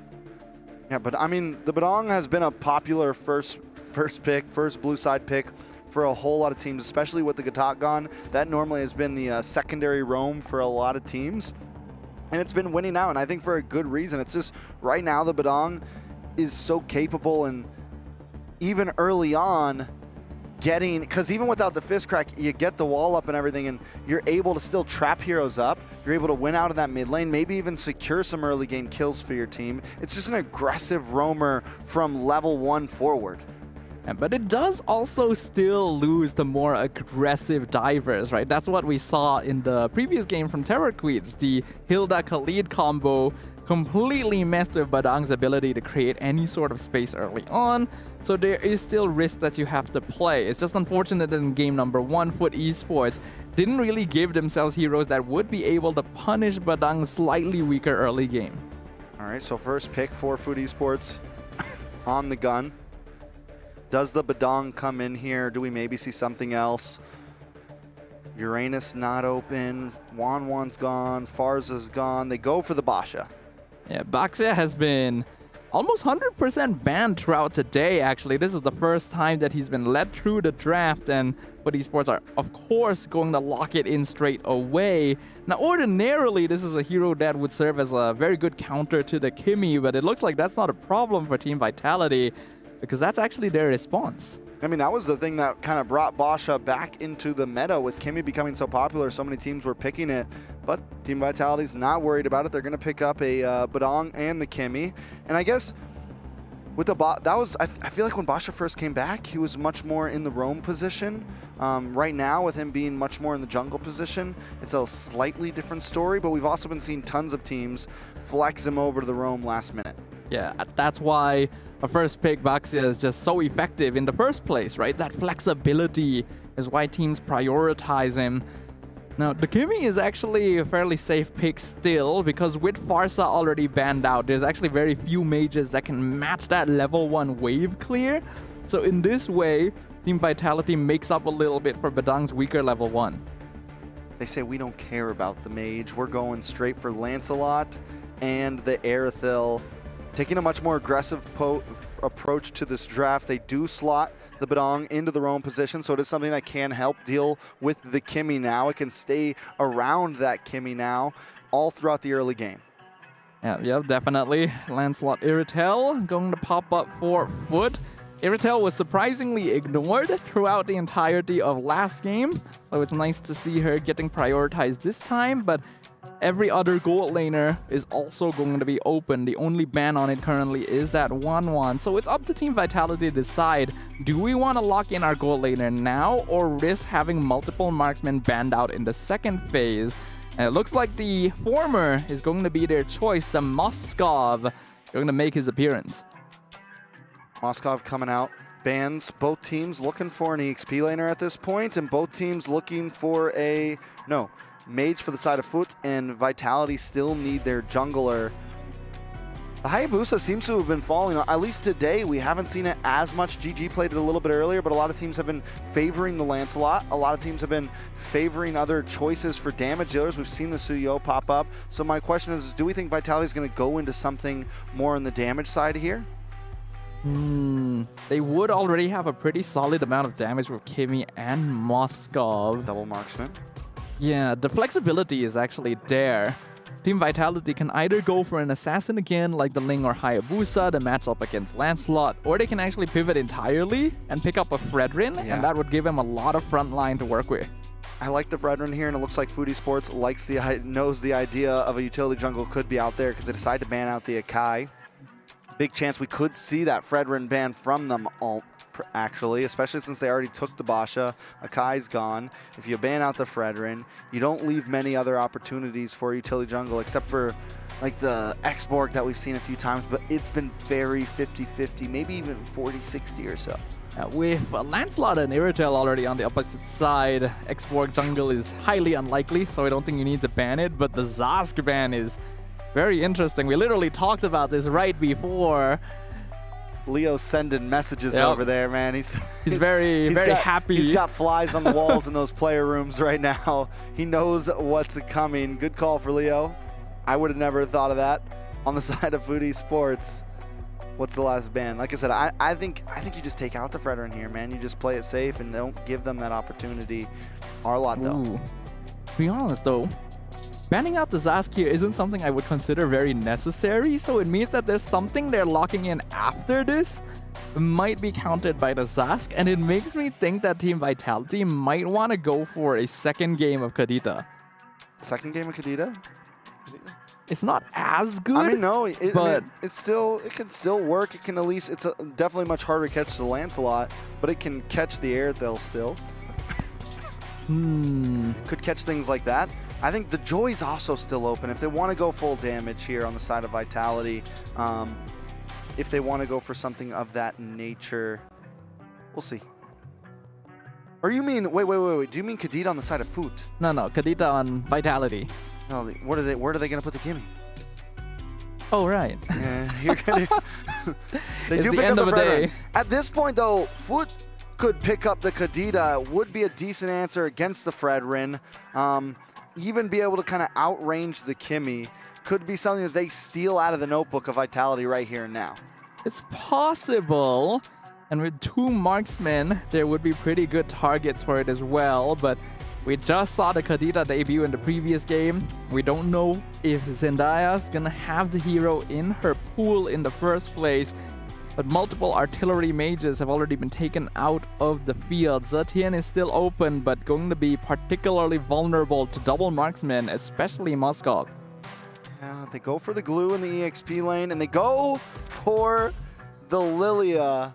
This is another hero that has been 50-50. We've seen it lose a few times. Was another hero that was picked up by GG early today, able to get the win. So it has been hit or miss, but against the Fredrin, against short-range marksmen, against something like the Badong, it does kind of work a little. What she suffers against is the long-range heroes, and everything that Vitality's bringing where they want to be grouped up like this, the Lilia could take advantage of. Yeah, and Lilia is a traditional counter to the Fredrin.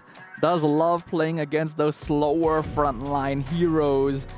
But it's going to become very easy one-shot material once Moskov has some items. So this means Foot needs to be in control of the game towards the early to mid phases because they definitely lose out on late game scaling. Okay, and they pick up the CC though, something that can at least rotate and catch up with the glue. How you feeling about the drafts? I think Vitality's draft is very honest. It's very straightforward, front to back with a little bit of dive potential on the CC. Foot has bigger conditions to meet, which is once again, you gotta win out early to mid game, or at the very least, make sure you're not behind in farm. Otherwise, you will just straight up lose late game to Moskov Kimmy. All right, well, we will see. I definitely agree that Vitality's draft is very honest. But this time, it seems like Food Esports is pulling a couple pages out of the old meta book with the Lilia. And even though their draft isn't exactly full current meta, it still seems a little on the honest side. There is a pretty clear objective on what needs to be done. But it is match point for Team Vitality.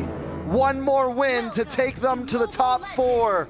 Food Esports on the ropes, trying to tie the game.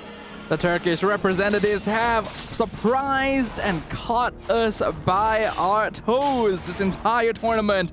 But it feels like they may have met their match in one of the most experienced teams in the women's MLBB ecosystem. Now might be the final opportunity they have to show us what they have learned in their first foray to the international stage.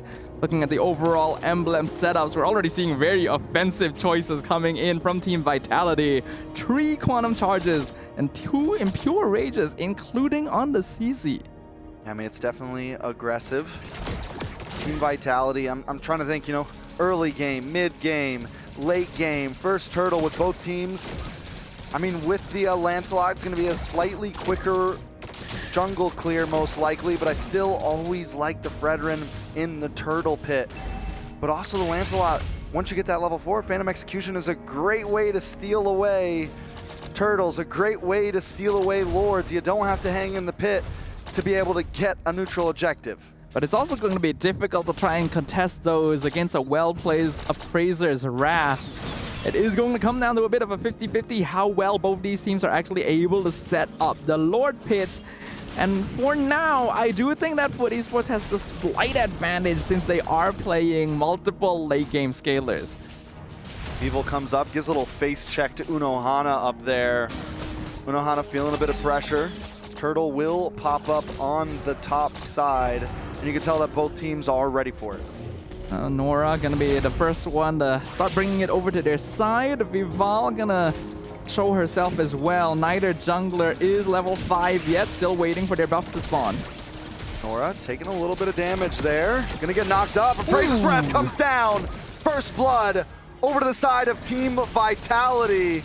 At this point, Food Esports might not even want to go for this, but watch Maria looking for an angle, maybe looking for a way in, but Vivian's got her number and is going to send Maria away. Losing your roamer, especially a Baxia this early in the game, is basically a guaranteed lost hurdle. Now we can see Nora just trying to provide assistance elsewhere on the map. The fact that she died there as well means that she does not have access to level 4. So Team Vitality already holding on to a bit of that early lead that Foot Esports needed to avoid at all costs. Look at Vivian, man, just being the nuisance right now. Face checking Maria non-stop. It's going to be a problem if Team Vitality keeps up this type of pressure. Even Cine rotating up, getting involved in this fight. Maria now trying to dash through, gets hit by the first Kraken, taken out. Cine able to get the kill. It's a rough start for Food Esports. That felt a little bit unnecessary. Mireia knew there were multiple people there, saw Vivian right in front of her, and still decided to try and challenge it. If she did iframe the fist break correctly, then sure, it would have been fine. But what would you get in return, right? It is a high-risk, no real reward situation. Uh-oh, next target locked on Nora. Getting taunted, getting taken out. Vival with another hit with that Appraiser's Wrath. That's 2 kills in the book onto Nora. Team Vitality really does like bringing up past victories because that was a very much deja vu kind of situation. The Appraiser's Wrath smooshing Nora into the ground, and that means 2 deaths on the Baxia in the first 4 minutes. This is one of the tankiest early game heroes in the game. And it shows how well Team Vitality have been rotating, despite the fact that they really shouldn't have this much map control yet. Yeah, it feels like Team Vitality, the blood's in the water, man. They smell it. They know that, I think they're playing like they just know they're better.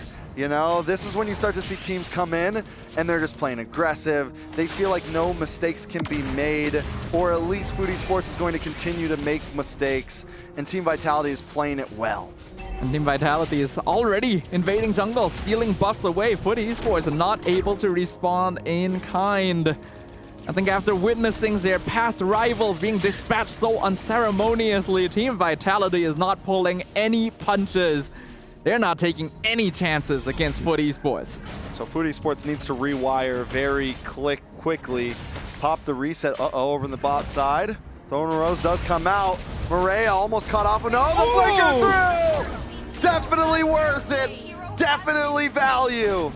Vivian's going to be very happy with that one. Foot Esports going to try and trade for a bottom tier 1 instead, but Mieko takes it pretty slowly, and the curtain call locks them both down.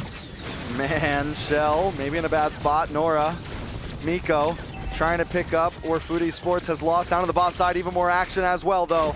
Vival, 1v2, gonna get caught up. Grab, slam. Vival might finally goes down. Maria able to get the kill. Team Vitality gonna be forced to maybe slow down a bit here.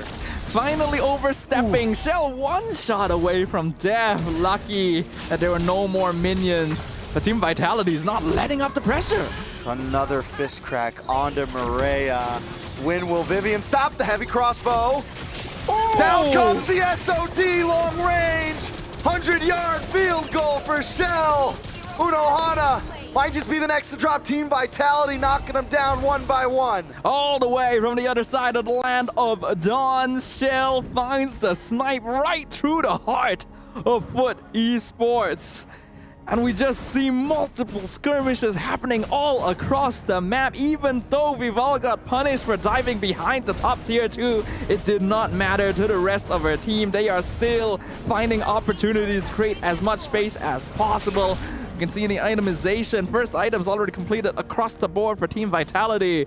Fumi Echo and Shell and Cine both at their second, actually. Almost everyone on the side of Team Vitality has a minimum of a 500 gold lead over their opposing laner. Team Vitality just feels good right now, and we're only just getting a third turtle, and the lead is getting already out of control. Out of control is honestly an understatement. We already set this up in the draft. If Foot Esports falls behind in the early to mid game, they are not keeping up with the scaling of Team Vitality.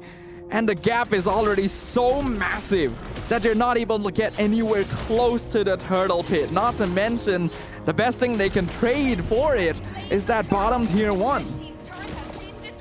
Yeah, that's first tower of the game for Foot Esports. And at this point, the trade, yeah, it's helpful. It's something. They have at least put a standstill to the gold lead.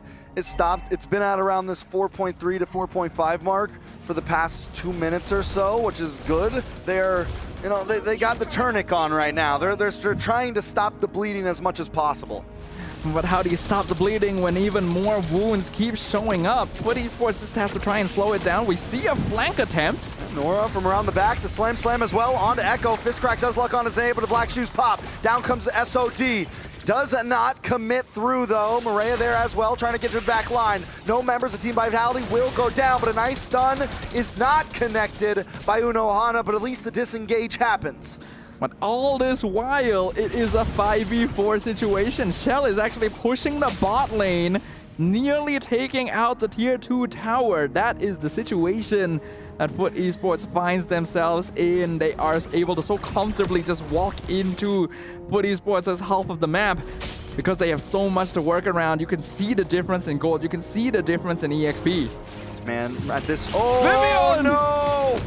Once again, the fist crack connects. Unohana shredded down. No orange buff for Foot Esports. I mean, they're not even fighting for turtles or lords right now. They're just trying to get their own jungle. Even their own jungle is difficult. It's like having to walk a mile to the nearest store. And Team Vitality purposefully extending the road. Black shoes from Zendaya. Vival tries to come around the back. Maria there as well with the punctures through. Knows that they can't take the fight. I will say Foot Esports is at least doing that well. They're using all these fights just to disengage, try to control waves, try to protect towers. They were able to get the first kill on Fumi Echo the entire game there. Team Vitality actually got a little bit too ahead of themselves and left the CC behind. But looking at the item, Shell already completed with the Trinity. Nico actually not too far behind. This Irritel could still be a saving grace for Foot, but that means that they need to protect their marksman. And Team Vitality is gonna generally be looking for her in every fight.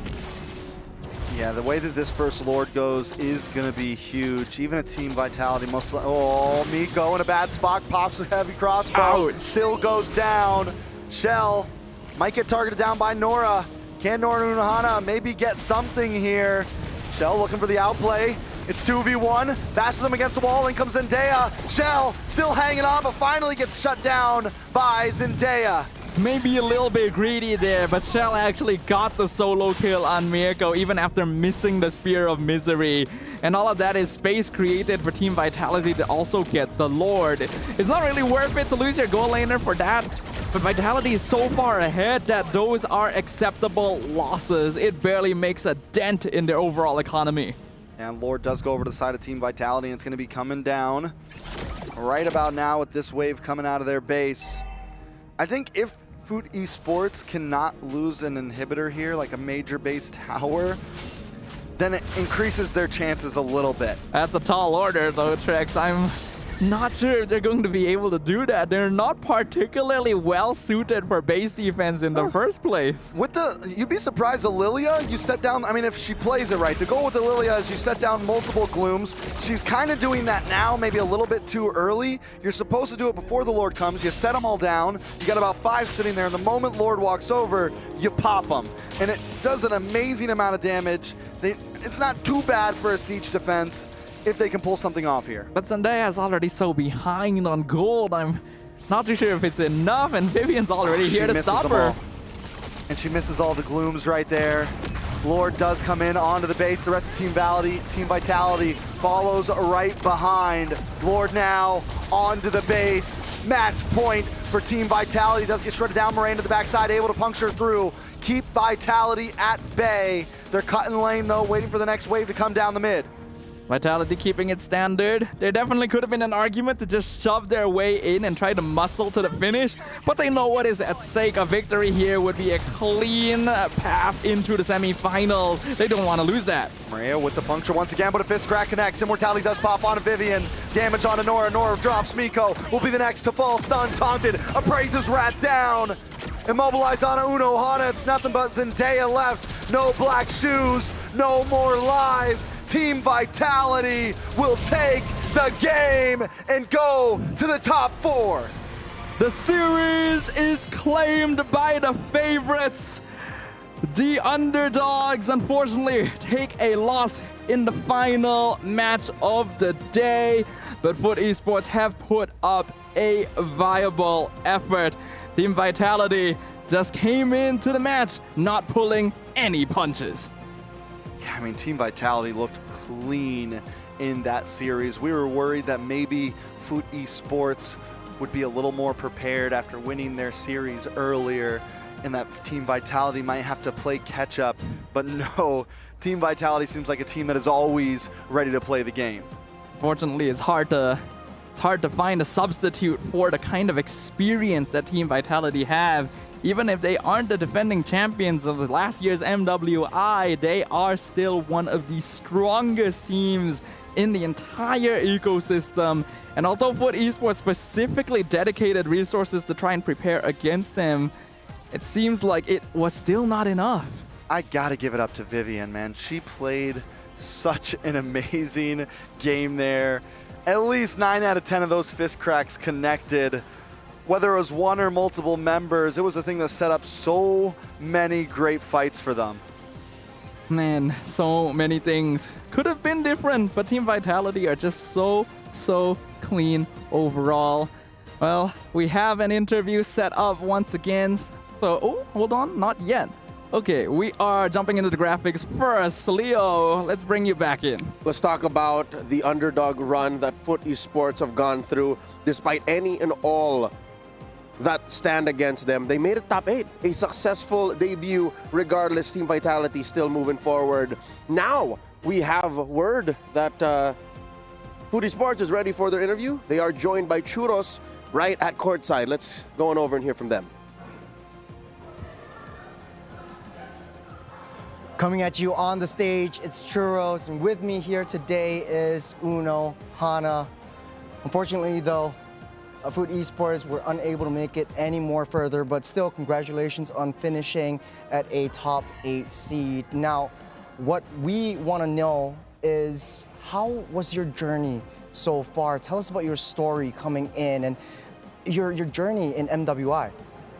MWI'daki yolculuğumuz hakkında ne düşünüyorsun? Nasıl geçti senin için bütün bu turnuva süreci? Biraz bahseder misin? Açıkçası turnuva süreci benim için çok eğlenceliydi. Burada olduğum için çok mutluyum. Türkiye gibi bir bölgeden bunları yaptığımız için çok mutluyum ve sonuç olarak şampiyona elendik. Bunun için de hani üzgün değilim desem yalan olur ama seneye çok daha iyi bir şekilde geri döneceğiz. Bu sefer tekrardan bu arada Vitality ile karşılaşmak istiyorum. Bu sefer onları yeneceğimizden eminim. Sadece seneye bizi beklesinler demek istiyorum onlara. Teşekkür ederim. I'm so happy that we came from Turkey and we compete here with the most possible champion, the Vitality. And we're gonna improve our gameplay, and next year we're gonna be here once again, and we still want to compete with Vitality. I'm super proud of Foot Esports because coming from Turkey, you brought in your own flavors. We saw during the first game and even until the second game, you guys brought your own style. I want to look forward. What's next? What can we as the viewers expect from Foot Esports? Şu andan sonra için Foot Esports'tan ne göreceğiz? Ne var sırada? Bundan sonrası için çok daha fazla çalışmaya devam edeceğiz. Çok daha iyi bir şekilde karşınıza tekrardan geleceğiz. Ve hani bu bizim için aslında bir başlangıçtı. Çok daha ilerilerde size şampiyonluğu tattırmak istiyoruz. It was the very beginning of our journey. So we'll keep moving, we keep improving ourselves, and we're gonna be the champion. Hopefully we'll see you guys again next year and definitely coming back stronger. Any last words to the Foot fans out there? Peki son olarak Foot fanlara için ne söylemek istersin? Sadece bize güvenmelerini ve Foot'la kalmalarını söylemek istiyorum. Çok daha iyi bir şekilde geri geleceğiz. Bu kadar. Stay with the fun. Stay with the foot. I'm sorry. And we'll be come back stronger and stronger once again. Thanks for all. Thank you for all your time here and thank you for giving us amazing games. Now, over on to the desk. Casters, back over to you. Y'all don't have to tell me twice. Unohana, the rest of the girls from Foot Esports, we will follow your adventures and follow you wherever you go. We hope to see you better and stronger come next year or wherever else we might bump into you in the MLBB esports space. Let's look at the match once again. Despite the adjustments and the interesting turns that the draft took, I think Vitality just played better. Like, this was their lineup to just run through Foot. And it's a very honest composition. It's one where you know exactly what needs to be done, and there isn't really any specific conditions that would ensure that you would have a difficult time. It's just all about farming, creating that space. Ordinarily, we would have expected them to maybe not be quite as oppressive in the first few minutes, but Team Vitality just blew that expectation out. Not even 13 minutes into the game, they ended. Let's hear from Vitality this time around, securing a top 4, their courtside with Churros. Coming at you from the other side of the stage, it's your boy Churros, and with me here is the lovely Vivian. First off, congratulations on your win. You have a lot of fans out there, especially in Indonesia, that's been supporting you. How do you feel like this is top 4 for you guys? Gimana perasaannya udah lolos? Senang, lega, dan tapi ini bukan final, jadi kita masih harus pertahankan jangan jumawa gitu. Jadi nanti di final baru aku senang banget, parah. Kalau juara 1. A huge sigh of relief, but it's not over yet. I will only be fully. And was there any strategies that you guys prepared as a team going up against Foot Esports? Hari ini ada persiapan strategi khusus nggak buat Foot Esports? Strateginya seperti biasa, komunikasinya jalan terus.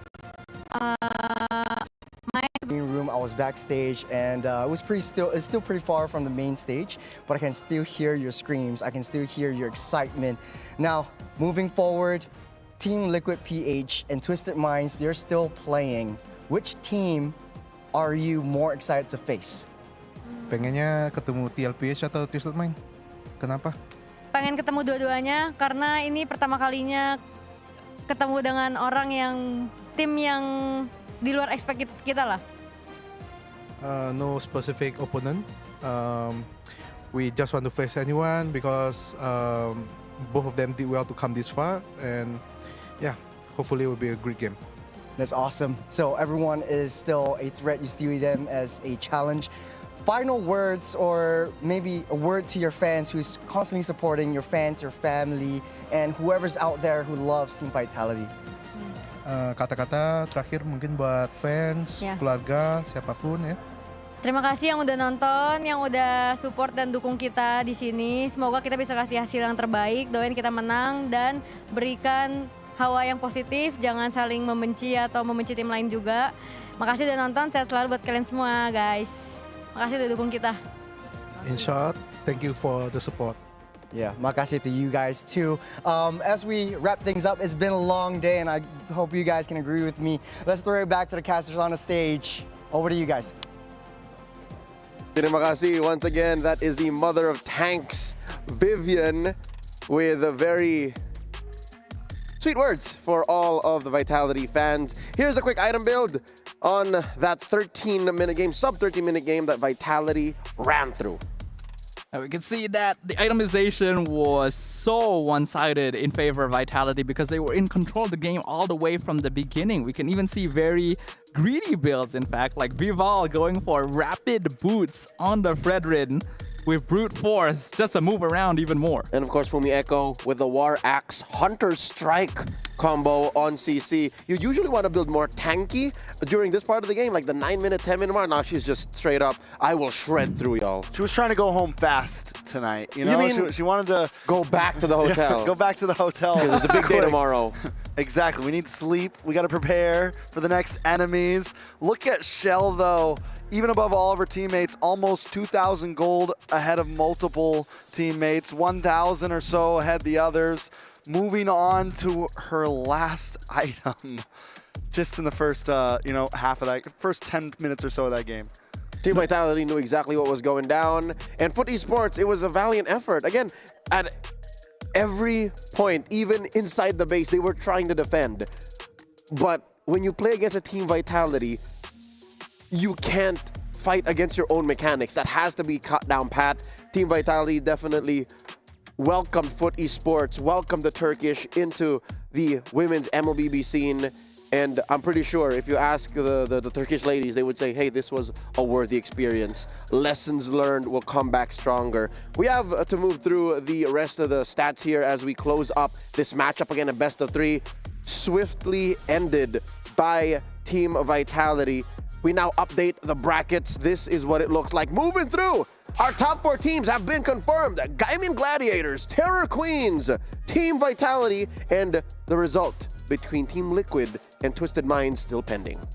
It's a very surprising result here. Team Vitality is definitely a team we would have expected to make it into the semi-finals, but Gaimin Gladiators and Terror Queens have both defied expectations to become dark horses, a brand new era of powerful women's MLBB squads. And one of them gets to go through to the grand finals. That's right, minimum a grand finalist from NA or Myanmar. I have gotten confirmation that Team Liquid has just swept Twisted Minds. So we can confirm that there is at least one Filipino team moving through the top 4, and they'll be facing off against Team Vitality tomorrow. What a time and era to be a fan of MLBB Esports. Something about the air here in Riyadh. Grand finals do not disappoint from last year to now. From MSC last year, it seemed things always seem to get a little shaken up. And taking a look at this bracket, we're in a place that is unprecedented. It is the age of dark horses in MWI 2025. Whoever comes through in that PH versus Indonesia Grand Finals will be up against quite the contender. And speaking of contenders, speaking of dark horses, how's about one of the queens out of the self-proclaimed dark horses get crowned our Sony daily MVP? That's right, Marina of the Terror Queens have performed excellently. She's usually a sleeper pick. She's usually one of those players that go under the radar, but today she introduced herself and she's now on her way to a semifinals bout. And she's definitely one of the players that doesn't get quite as much spotlight, but she still plays such an important role. And I'm really happy that she gets to be shouted out here because Terror Queens have already made history. She has contributed to that process, and we'll get to see more of her tomorrow as well. Real quick, just to put everything in a nice little box, a tidy package before we wrap up the day. Any final words to cover up the past 72 hours of MWI 2025? I mean, Stream B, I think we've had a lot of fun over here. No better way to finish it off than today. MWI never seems to not surprise me, and I'm excited to see how things move forward from here this year and the next. We're gonna be spectators from this point on, but that doesn't mean the action stops. It's gonna be even more fun, even more entertaining, because there's already teams here that we would never have expected to make it this far. But I am really happy that that's exactly what happened, because you need to expect the unexpected. Those are always the most entertaining results, and I'm really glad to have had the chance to come here and watch it all go down. The greatest stories truly are told on the stage of MWI. But at this point, we would like to ask y'all to gather your squad and earn diamonds. Watch the MWI Grand Finals live and get 500 diamonds. That's right. Bring 3 friends and you'll each get 1,000 diamonds. Best of all, the MWI Grand Finals is absolutely free. So come on in, join us, and be a part of history. It's all happening on Saturday, July 19th at 2 p.m. That's 1400 hours Riyadh time, at the SNB Esports Arena in Riyadh Boulevard, Saudi Arabia. So if you're in the vicinity, if you're in the neighborhood, come on down, get your diamonds, bring your squad. You're not going to want to miss these ladies in action. Everybody watching at home, thank you so much for being a part of Stream B and catching all of these athletes in action, telling their story in pursuit of being limitless. On behalf of Churros, on behalf of Trex and Staffa, my name is Leo, at your service. It has been an honor to be your desk host for this stream. We'll be seeing you guys when we see you. Good night.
Keep on running.